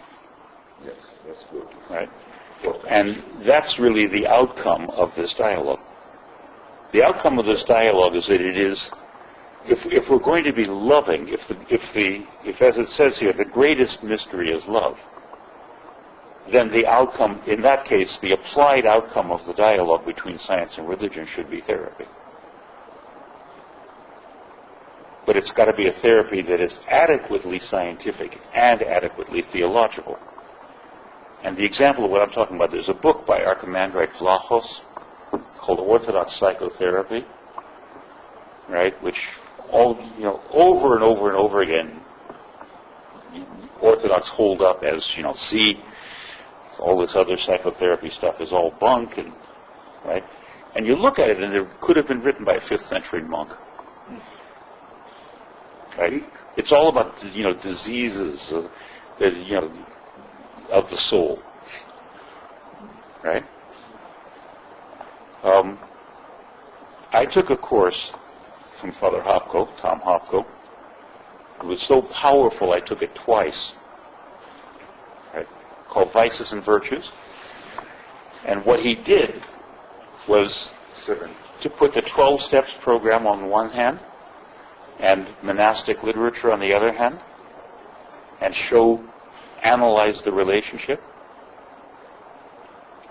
And the outcome of this was that if you do it this way, you end up with a dialogue.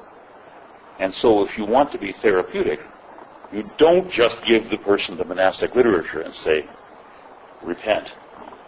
You send them also to the 12 steps. Right? It's hard to describe this. It was exceedingly powerful. Right? Because it was taking account of both sides to create a therapy that took advantage of the best that science had created, as well as, right, the best that pastoral care had created. Now that we're in a more biochemical age, it's gotten even more complicated, and there's even more for therapy to learn about the brain, about neurology, about all those kinds of things. Schizophrenia is the great example, of course. At the moment, the pendulum is swinging toward a biomechanical model of mental conditions. In the 70s, the pendulum was all the way at the other side. Right? What we need is some kind of dialogue here. Right. Okay. I'll end by reading you an example, but I'll be right back. You can start talking. Thank you. Who's Julie? ان الروح يشتهي ضد الجسد، الجسد يشتهي ضد الروح، وكل واحد منهم يريد ان يفعل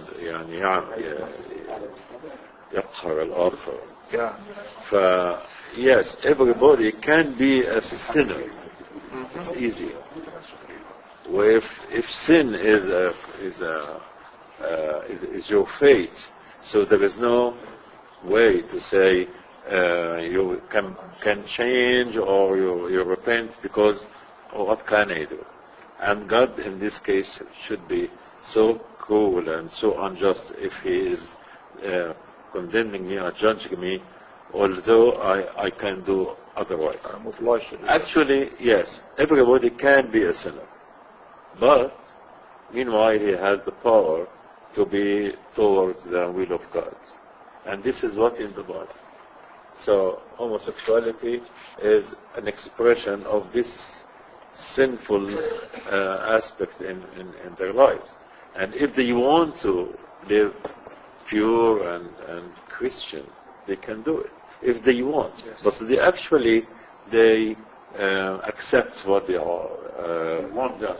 They are very, yeah, like a shoplifter, for example, or any person who has something which is compelling, and he didn't condemn this. If you do anything bad, if you are unable to live your friends or your community and others, if you confess about that to God or to any person, that this is a bad thing which I feel. I am unable to live other person except myself.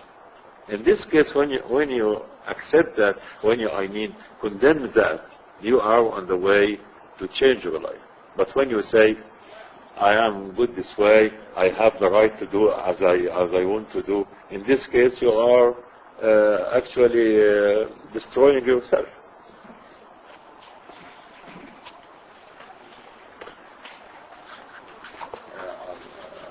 Okay. I end with two examples. One is to illustrate what the one example is to illustrate my point about therapy. Okay.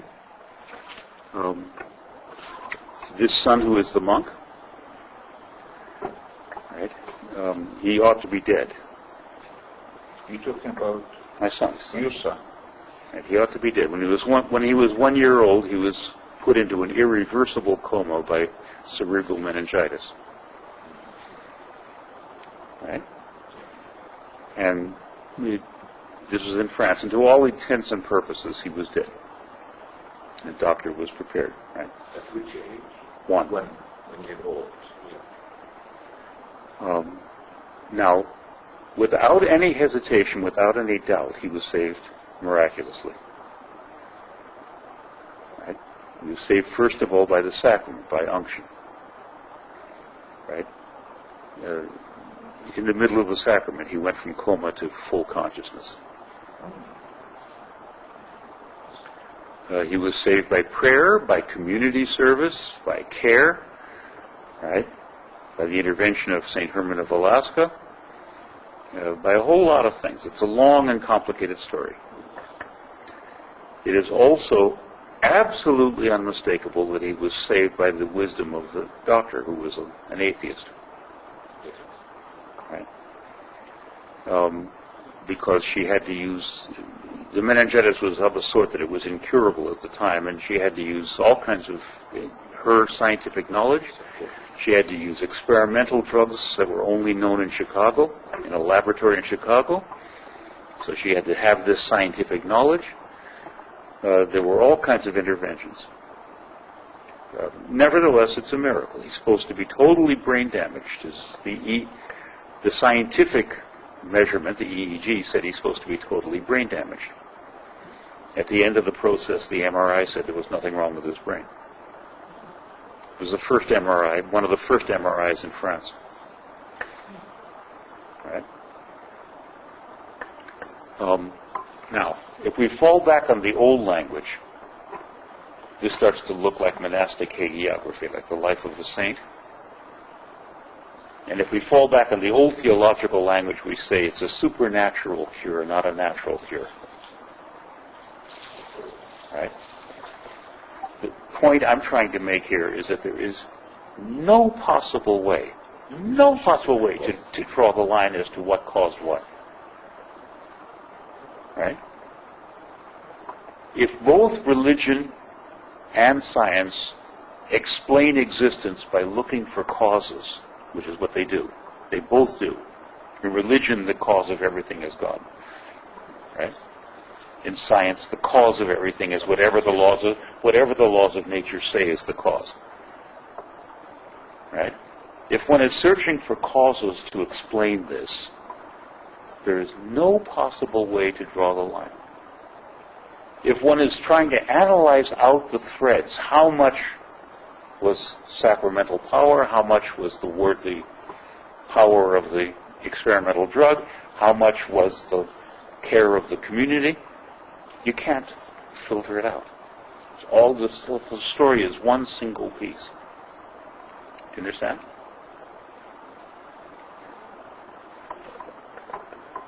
The clue to the whole story is love. I came in one night. My wife they allowed my wife to live in the hospital with this boy because we were in France and he was new to France. It was the first time that the hospital had broken its policy and allowed a parent to stay because we told them that the boy only spoke Russian. By the way, when he came out of the coma, his first language was French, which he had only heard in the hospital, in a coma.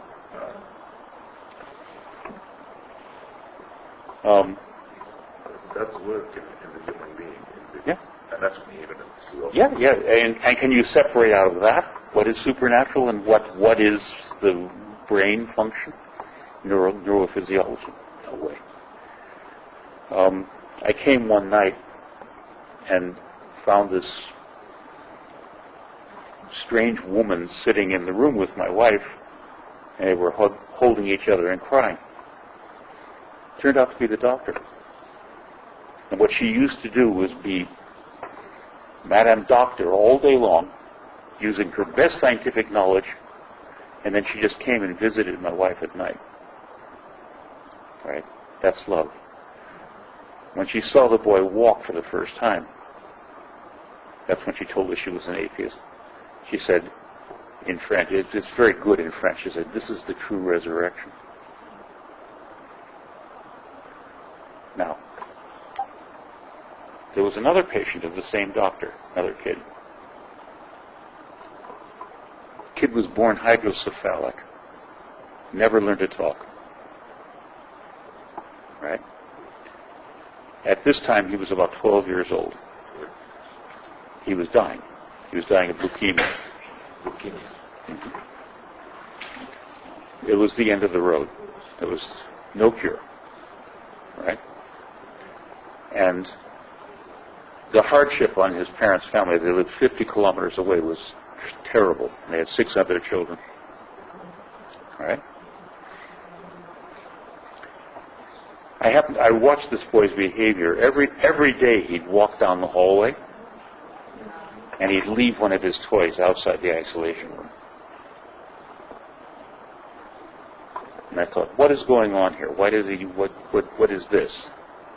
And in the meanwhile, I am asking God, why is Christoph, his name in Greek means the one who carries Christ,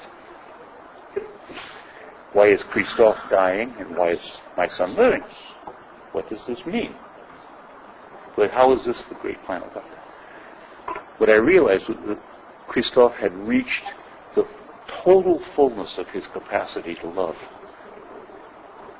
He had learned as much as he could learn about love. So the arc of his life was complete.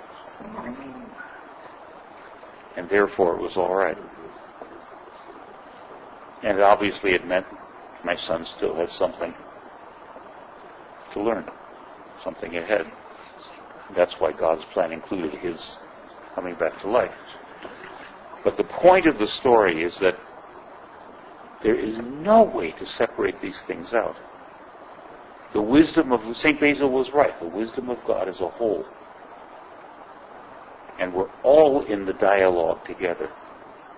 That's been the point of all 3 of these lectures. We'll get somewhere if we realize that we're all in the dialogue together. My last example is to read you a Bible passage.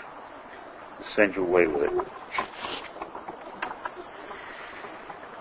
Right. This is from the Gospel of Matthew. Right? When Jesus comes to the lake and the disciples are in the boat. Jesus is walking to them on the water. Right? And says to them, "Come." So Peter got out of the boat and walked on the water and came to Jesus. But when he saw the wind, he was afraid, and beginning to sink, he cried out, "Lord, save me." Jesus immediately reached out his hand and caught him, saying to him, "O man of little faith, why did you doubt?" And the question I want to leave you with is, what does it mean to get out of the boat?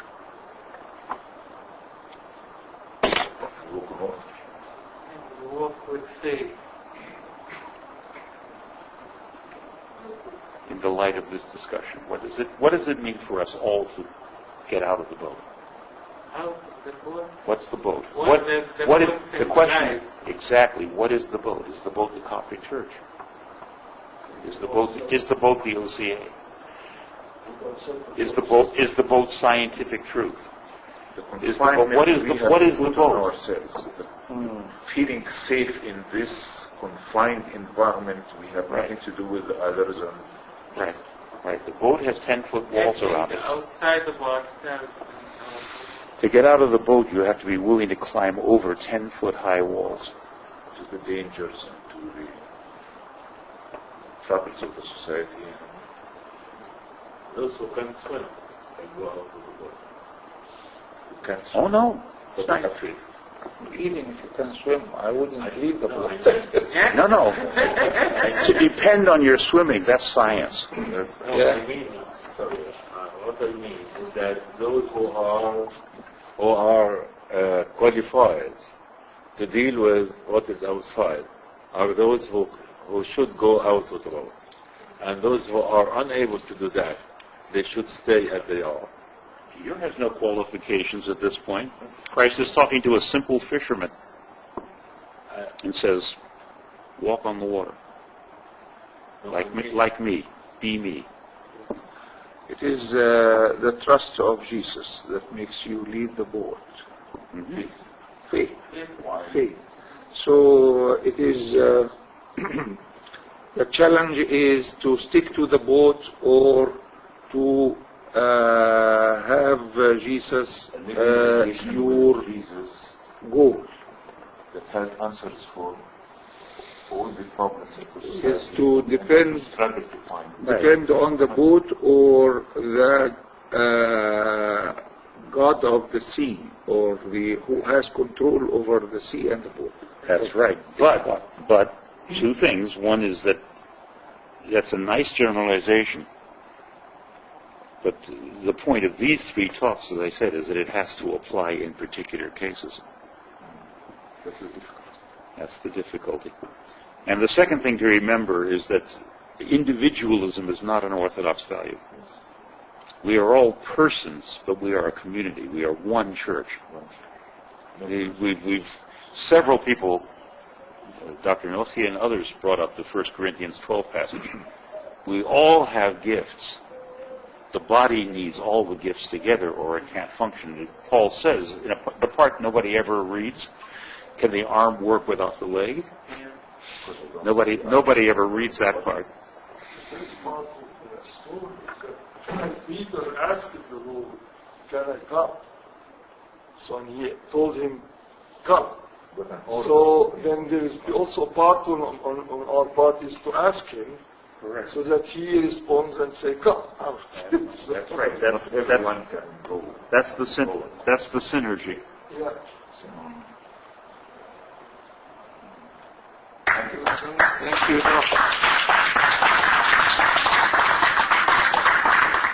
I discussed with Professor Schneider that we will have year-round kind of project and in Toronto City about topics to avail from his spirit and mind.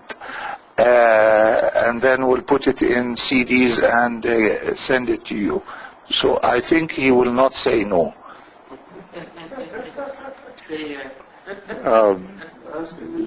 It doesn't have to stop at Toronto. Thank you, Dr. Schneider, Professor.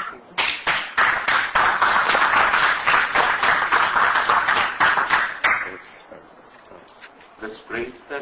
Yes, let's pray for ترجمي.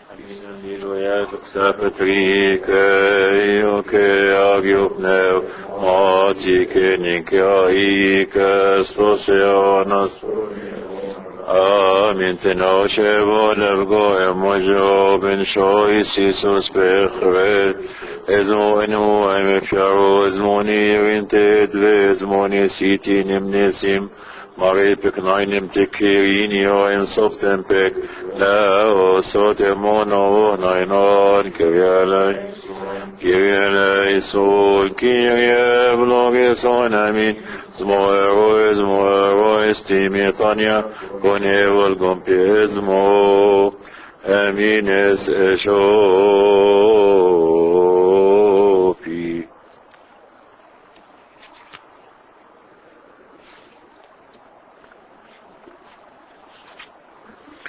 يا ربنا نشكرك من أجل هذه الأيام التي أعدتنا وسندتنا لكي نتحدث عنك ولكي نحتفي بحضورك في وسطنا، ونطلب يا ربنا أن كل ما أعطيته لنا أن يكون سبب فرح وسبب بركة وسبب تنوير لذهننا، وأن تعطينا أيضا أن ننشر كل ما عرفناه إلى من حولنا، وأن تبارك ربنا هذه الجماعة القليلة كما باركت في تلاميذك ال12 ورسلك ال70، وأن تبارك حياتنا كلها، وأن تذكر هذه الجمعية لكي تعطيها أن تكون مصدر بشارة للعالم المحيط بنا.